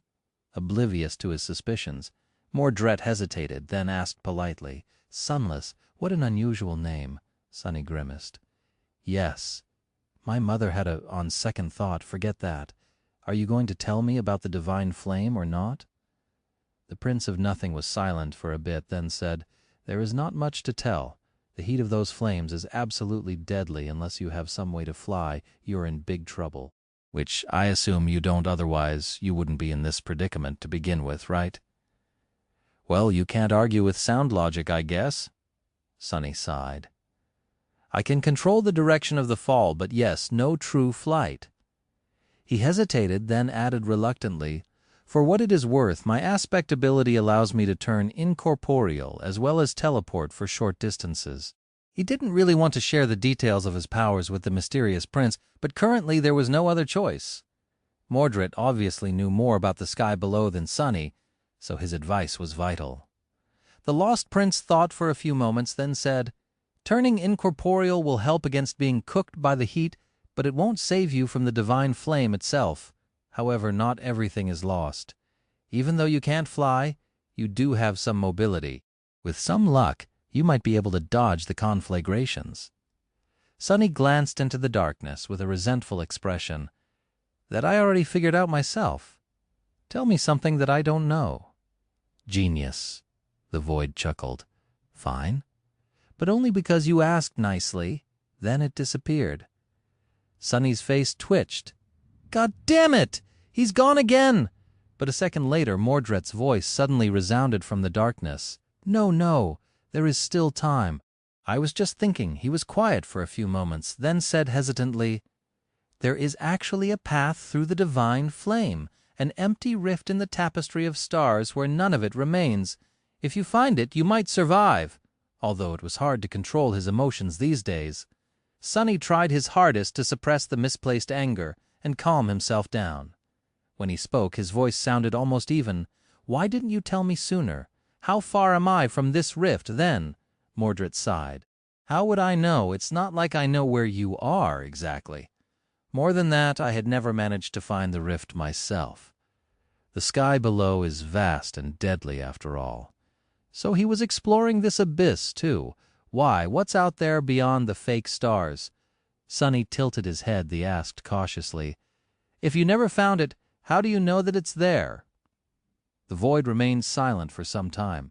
After a while, when Mordred spoke again, his voice sounded distant and weak. The tier, it should be somewhere near the tier, I think. With that, Sunny felt that he was alone in the darkness again. This time, the mysterious prince was truly gone. He sat motionlessly for a while, staring into the endless nothingness of the sky below. Near the tier. The string of fate, too, had pointed toward the tier, to somewhere very near its center. If the rift in the annihilating field of the divine flames had anything to do with the golden thread, then Sunny had a much better chance of finding the path, circulating the shadow essence through his body. Day passed after day. The closer Sunny drew to the obliterating stars, the calmer he became. Now that mortal danger was getting near, his mind had no time and reason to slowly destroy itself. The absolute nothingness of the void that had assaulted it, too, was much less empty now. Not only was it full of threat, but also of heat and light and shadows. Sunny had dismissed the leather elements of the puppeteer's shroud and undid the bands of its upper garment. Stripped to the waist, he meditated in the darkness. The soul serpent coiling around his pale and lithe body because of the rough diet of only eating the poisonous meat of a dead devil. He had practically no fat left. His skin looked a bit feverish and was drawn tautly across his lean muscles, making for a sight that was both splendid and a little disturbing. His broken arm had almost healed, so he removed the splint and spent some time every day doing simple exercises to bring it back to its former strength. He had to be cautious not to overexert it too soon, though. The plan of how to survive the field of stars was slowly forming in his mind. It was bound to be a gamble one way or another, but Sunny was not going to give up without doing everything he could to survive. His confidence was somewhat reinforced by the fact that he had, most likely, discovered the rift that Mordred told him about. Following the direction of the golden string of fate that had been practically burned into his mind, Sunny studied a particular cluster of the stars for an entire week before finally noticing something that looked like a tiny, almost imperceptibly minuscule gap in the vast tapestry of countless shimmering lights. Trusting his judgment, he summoned the Dark Wing and used it to push the treasure chest toward that particular cluster. Luckily, he was already not too far away from it, most likely because he had been aiming to follow the golden string from the very beginning of his fall. As a few more days went by and the stars grew even larger, Sunny became more or less certain that the tiny gap was, indeed, there. It had grown slightly bigger, too. What he was uncertain about, however, was his ability to reach the rift without being incinerated by the annihilating heat of the divine flame. The field of false stars was vast, and the rift was tiny in comparison. At the speed that he was falling, missing it would be far too easy. But what choice did he have? Do or die? Well, when had it ever been any different? Chapter 440, Merciless Stars. Chapter 440, Merciless Stars. After more than 3 weeks of falling into the sky below, at least Sunny thought that it had been that long, he sighed and stood up, balancing on the dangerously swaying treasure chest. His hair was wet with sweat, and his skin glistened in the piercing white light of approaching stars. By now they did not resemble white dots in the boundless darkness of the abyss. Instead, each was the size of a fist, surrounded by a furious, blinding halo. The heat permeating the void was suffocating. Sunny stared down at the ocean of white flames beneath him. If this was what remained of the inferno of heavenly fire, after thousands of years of burning in an empty void, he shuddered to imagine what it must have looked like right after the hammer of divine punishment had fallen on the ancient land. His gaze was locked on a small empty space between several radiant stars. The rift. This was his goal. As Sunny stared darkly at the tiny patch of emptiness amid the vast field of flame, the void suddenly spoke. "Have you, huh? Is that what a large tattoo you have?" Sunny glanced at the darkness, then shrugged. "What about it?" Mordred lingered for a few moments, as though not sure what to say, then asked with amusement, "Sunless, are you sure that you are a research assistant?" Sunny grinned. "Of course I am. Do you know how many contribution points they give me every month? I scribbled a few words about this, and that bought me a house. An entire house. Maybe being a researcher is not as swell as being a prince, but it's still a sweet gig with all due respect, of course. Your Highness?" The void laughed. "You are such an interesting person." Sunny stared into the void with an incredulous expression. "You are a bit of an enigma yourself, are you not?" Mordred remained silent for a bit, then asked, "Are you ready for what is about to come?" Instead of answering, Sunny pointed to the ocean of merciless stars. "Look there." When the lost prince spoke, his voice was strangely regretful. "I can't really see that well. What is it?" "All right." Sunny hesitated for a few seconds, then said, "I think I found the rift you told me about," Mordred asked with surprise in his voice. "Really? You found it?" Sunny shrugged. "We'll see, you said that it should be somewhere under the tier, right? Since I fell right into the tier, there's a chance that I'm right?" The void lingered, then said in a somber tone, "What if you're not?" Sunny smiled. "Then it has been nice knowing you. Anyway, anything else you want to tell me before you go? I doubt that we'll have the opportunity to speak again before I reach the stars." Mordred thought for a few seconds, then said, "I might not be able to reach you at all after that. So good luck?" Sunny raised an eyebrow. "Really?" The voice of the void answered after a long pause. "Yes. Why?" He shook his head. "Nothing really. I just thought that you were stuck somewhere out there, beyond the stars." Mordred chuckled. "No, I am stuck somewhere else." His voice grew strangely distant. Then an almost inaudible whisper reached Sunny's ears. "I hope survive Sunless." Then the lost prince was gone, leaving Sunny alone in the darkness once again. He sighed. "Me too. I hope I'll survive, too." After Mordred disappeared, Sunny waited for a bit, and then broke the rule he had set for himself for a second time since starting this expedition. He summoned another memory that should have been tied only to Mongrel, the mantle of the underworld. The intricate onyx armor weaved itself from sparks of darkness and covered him from head to toe. Sonny was not accustomed to wearing its closed helmet, since he was usually using Weaver's mask instead, but it was not uncomfortable. His field of vision, however, became slightly constricted. Hopefully no one will be able to see me this far into the abyss. Out here in the sky below, he felt as though no one, not even those who were attuned to revelations, could peer into his secrets and glean anything about them. The only exception to the rule was the Prince of Nothing himself, but he was gone now. The mantle possessed 2 enchantments that would most likely prove themselves to be extremely helpful soon. The stalwart trait of the armor imbued it with high resistance against various types of elemental damage, including fire. Just seconds after donning it, Sonny felt the suffocating heat retreat, replaced by a pleasant coolness. How long would that coolness last, he did not know. The Living Stone enchantment, on the other hand, allowed the mantle of the underworld to repair itself while being worn. This trait would come into play later, helping Sonny protect himself even after the divine flame became intense enough to damage the onyx armor. After that, Sonny summoned the dark longbow and the quiver of black arrows. By now, his hand had recovered enough for him to be able to draw the mighty bow. He just hoped that he would not need to. Finally, he summoned the cruel sight and attached it to his belt. All preparations were now done. Looking down through the narrow slit of the visor, Sonny sighed. Now, everything depended on his resilience, luck, and how deep his reserves of shadow essence were. In the stark darkness of the empty void, deeper than even the memories of a blue sky could reach, a cracked treasure chest was plummeting toward an ocean of searing white flames. Its underside was bathed in the furious light, while its lid was drowning in the deepest of shadows. Wisps of smoke were slowly rising from its smoldering wood, and the strips of iron reinforcing it were slowly starting to glow as they turned orange. Sonny, who had become a shadow and was once again hiding on the lid of the dead devil, felt fine for now. Until the treasure chest was destroyed, he was protected from directly touching the light of the divine flame. But how long would the corpse of the mimic last? He was thinking about something else, though, something far more dreadful. The rift, the damned rift. I'm going to miss it. Chapter 441, Ocean of Flame. Chapter 441, Ocean of Flame. Sonny almost managed to direct his endless fall toward the tiny gap between the remnant conflagrations of the divine flame. But on that incredible scale, even the smallest mistake was bound to take him many kilometers away from the goal.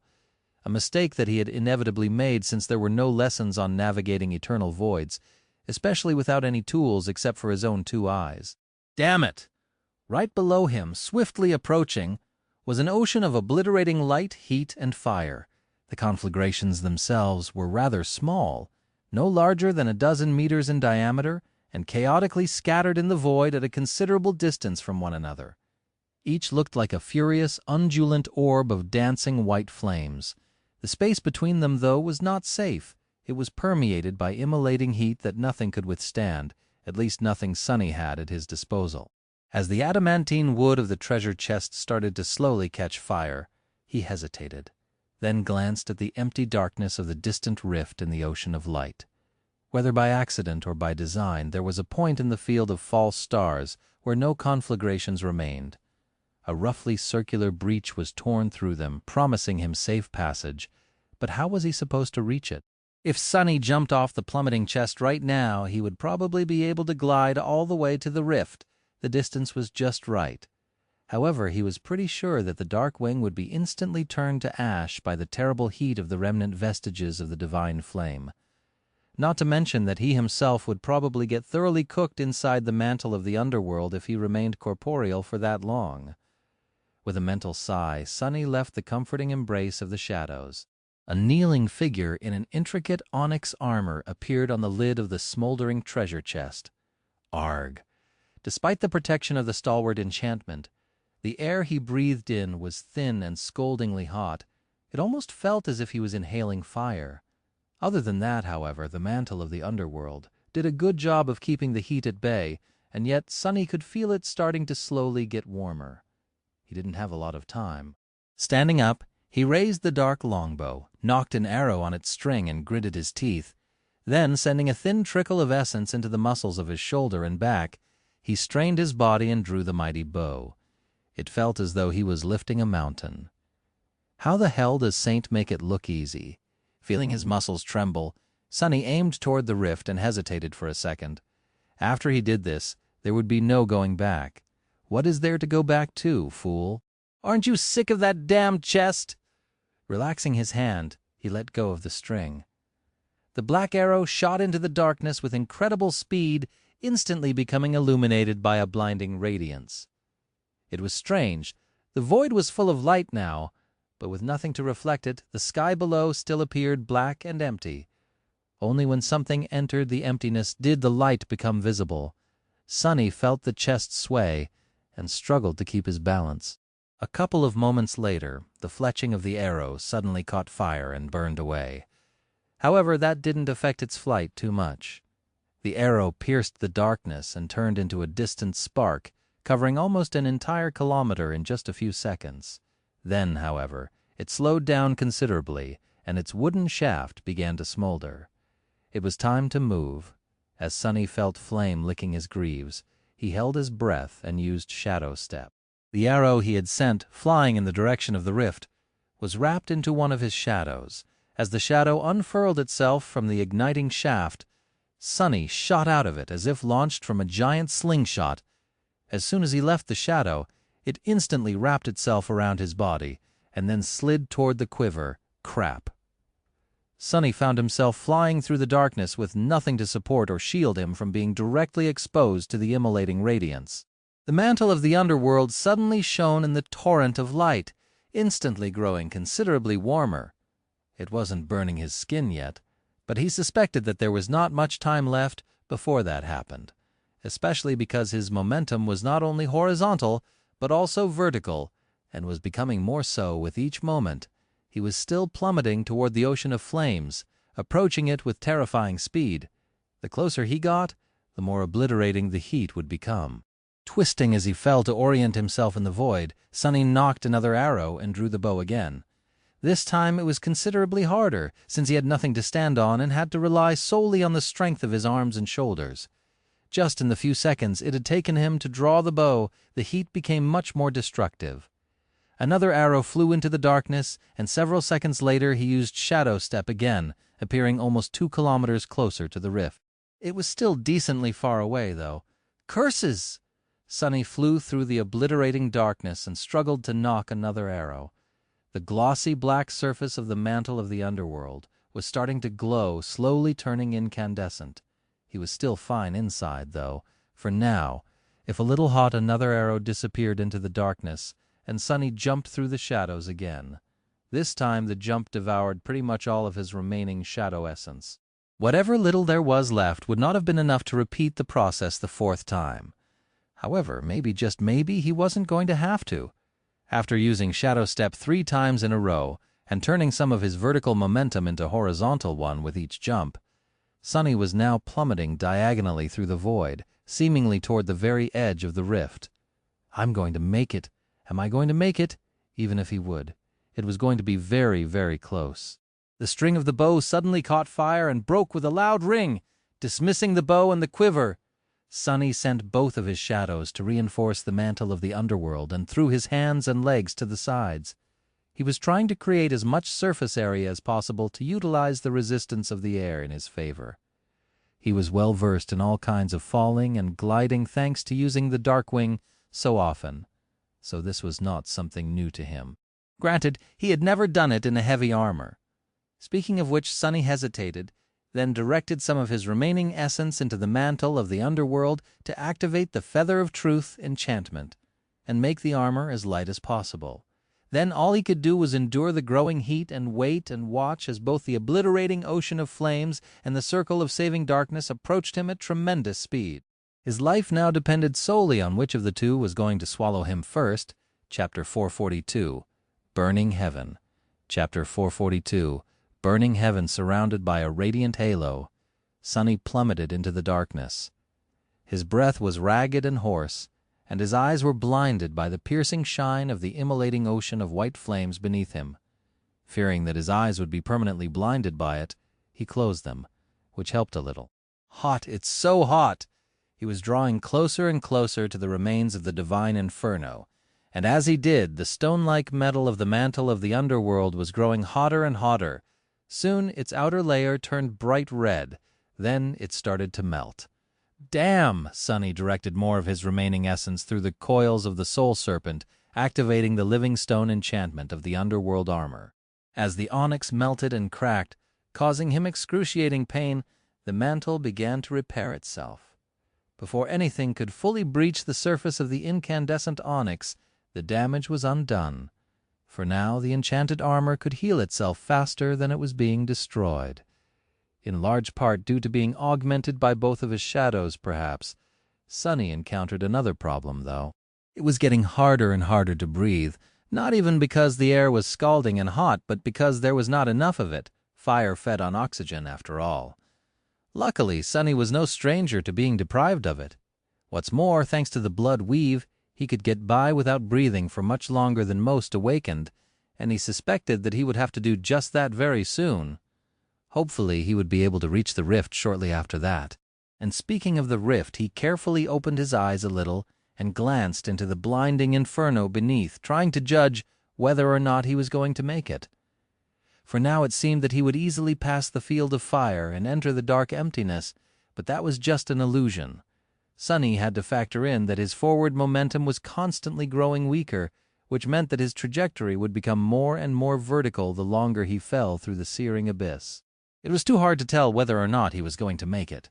Gritting his teeth, he shifted his weight and lowered one hand, grabbing the hilt of the cruel sight. Then he raised the silver blade to his chest, threw a cursory glance at his warped reflection, and activated the Light Eater enchantment of the somber sword. Instantly, the mirror blade began to absorb the merciless light of the false stars, growing white-hot and incandescent. Sonny, however, found himself able to see once again. He even felt a little cooler, although it might have been just wishful thinking. Surrounded by a strange bubble of darkness left behind by the devoured light, Sonny plummeted toward the obliterating stars. I'm almost there! By then, the conflagrations of the divine flame were so close that it seemed as though he could reach out and touch them. No matter how hard Sonny tried, he couldn't draw in even a little bit of air into his lungs. The rift was so close, but in the end, it turned out to be just a little bit too far. Sonny reached the very edge of the field of flames. He only had to fly past one last cluster of conflagrations. However, his fall took him straight into the embrace of fire instead. Sonny would have screamed if there was any air in his lungs. Moving at a terrible speed, he pierced right through one of the seething orbs and emerged from but it wasn't physical pain. It was the similar kind of pain he had experienced while using the broken oath, only magnified 100-fold. Shadows. My shadows. His shadows were wrapped around the mantle of the underworld, and so they had been badly damaged by the divine fire. The armor itself had caught aflame and was now quickly disintegrating. The fire was spreading too, threatening to envelop him whole. Half blind from pain, Sonny did the only thing that could save him now. He dismissed the onyx armor. The mantle of the underworld fell into countless sparks of darkness which then disappeared, causing the fire to be extinguished. Naked and hurting, Sonny fell into the darkness and saw the cruel sight crack, the silver of its blade becoming dull and tarnished. Following an instinct, he activated the dark mirror enchantment, and then dismissed that memory too. Finally, he wrapped the wounded shadows around himself and circulated what little shadow essence he had left through his entire body, spending all of it to make himself more resilient. And then he felt cool wind touch his blistering skin. Sonny fought through the terrible pain and opened his eyes. Behind him there was a wall of ruthless radiance. But in front of him there was nothing but darkness. He had reached the rift. Hurts. Everything hurts. Crap! This is so unfair! Sonny flew deeper into the rift, creating more distance between himself and the conflagrations of the divine flame. Of course, they were too close for him to feel comfortable, but at least he could breathe again and wasn't being cooked alive. Well, at least not very fast. Before being badly hurt by the divine flame, Sonny had hoped that somehow, miraculously, he would turn out to be immune to it. He was technically a shadow of a sun god's descendant after all. Why wouldn't he be immune to the manifestation of his master's domain? Well, his master's indirect ancestor's domain, to be precise. Plus, he was not just any shadow, but a divine one left behind by Shadow God himself. Light and shadows were two sides of the same coin, weren't they?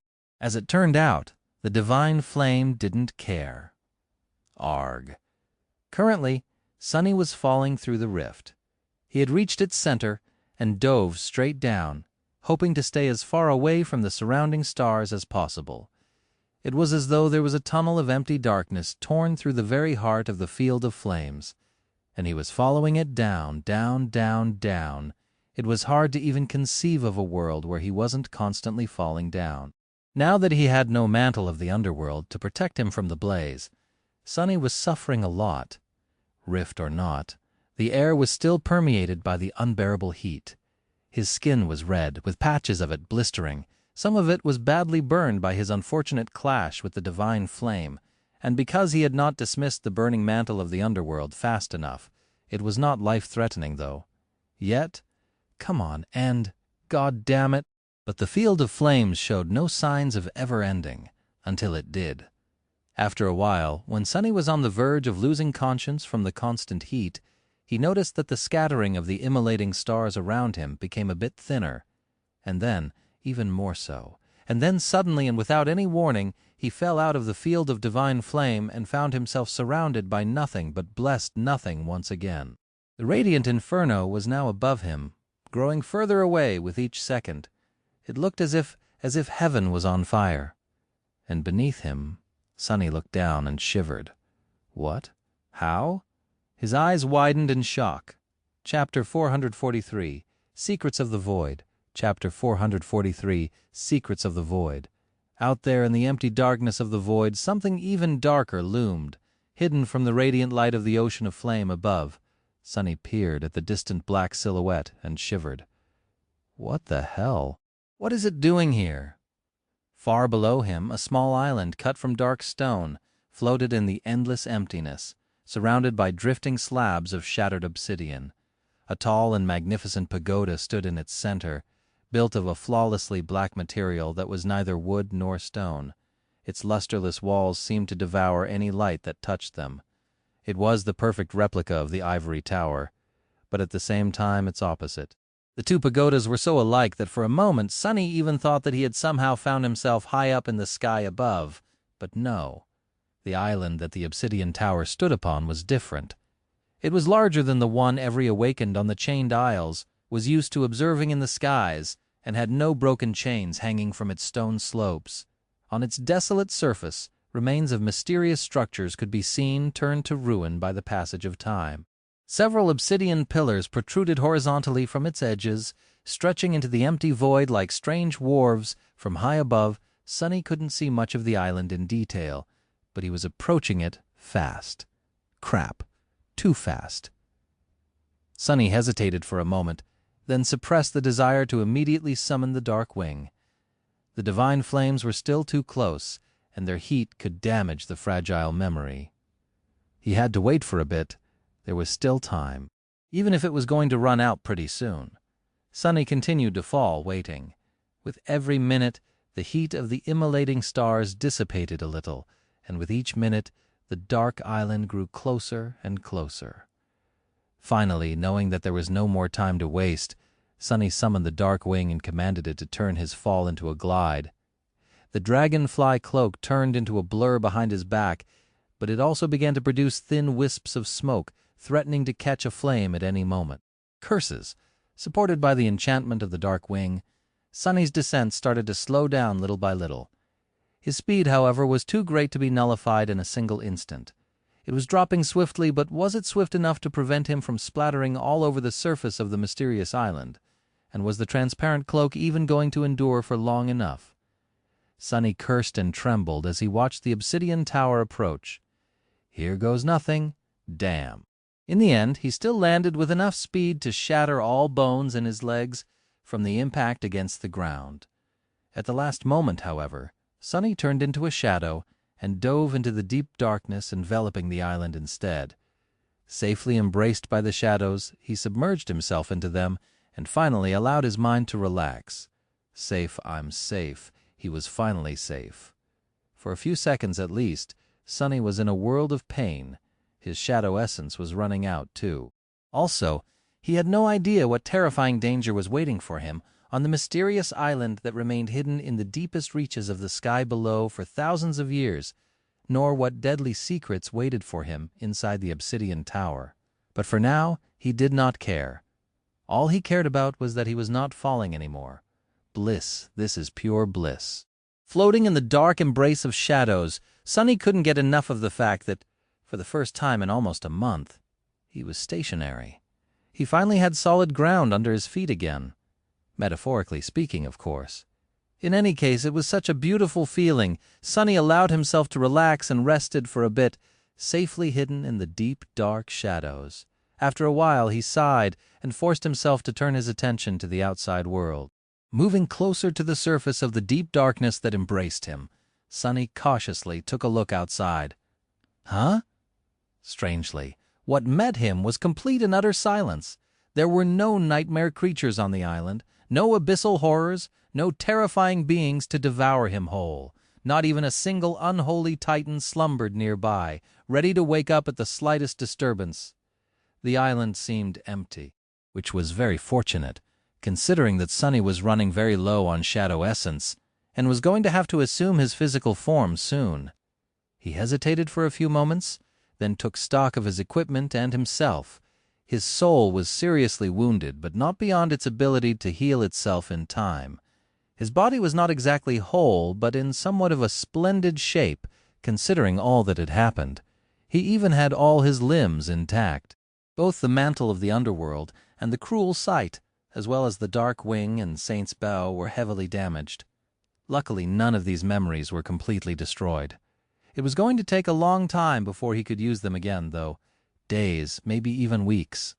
On the bright side, Saint herself had recovered from the wounds received on the Shipwreck Island ages ago. Sonny actually could have summoned her at any point during his journey through the sky below, but there was no real reason to. Plus, the treasure chest would not have accommodated both of them, especially considering how much the living statue weighed. The dark mirror enchantment of the cruel sight now also had 2 elemental augmentations for Sonny to choose from. Its runes showed current charge, divine flame, latent charges, soul. Divine flame, huh? Well, if there was one benefit from being burned by the damn thing, it was that now he would be able to cause similar pain to others, so it was totally worth it in the end, no doubt about it. I guess we will have to see. And lastly, Sonny was now completely sure that the thing on the other end of the golden string of fate was the obsidian tower. His intuition was calm and silent. That told him that he had arrived at his destination. Somewhere inside, a thing that was deeply connected to his fate waited. Glancing at the magnificent silhouette of the Black Pagoda, Sonny sighed and left the safety of the shadows, emerging from them to step onto the surface of the island that no other human had visited in thousands of years, if ever. Chapter 444, Obsidian Tower.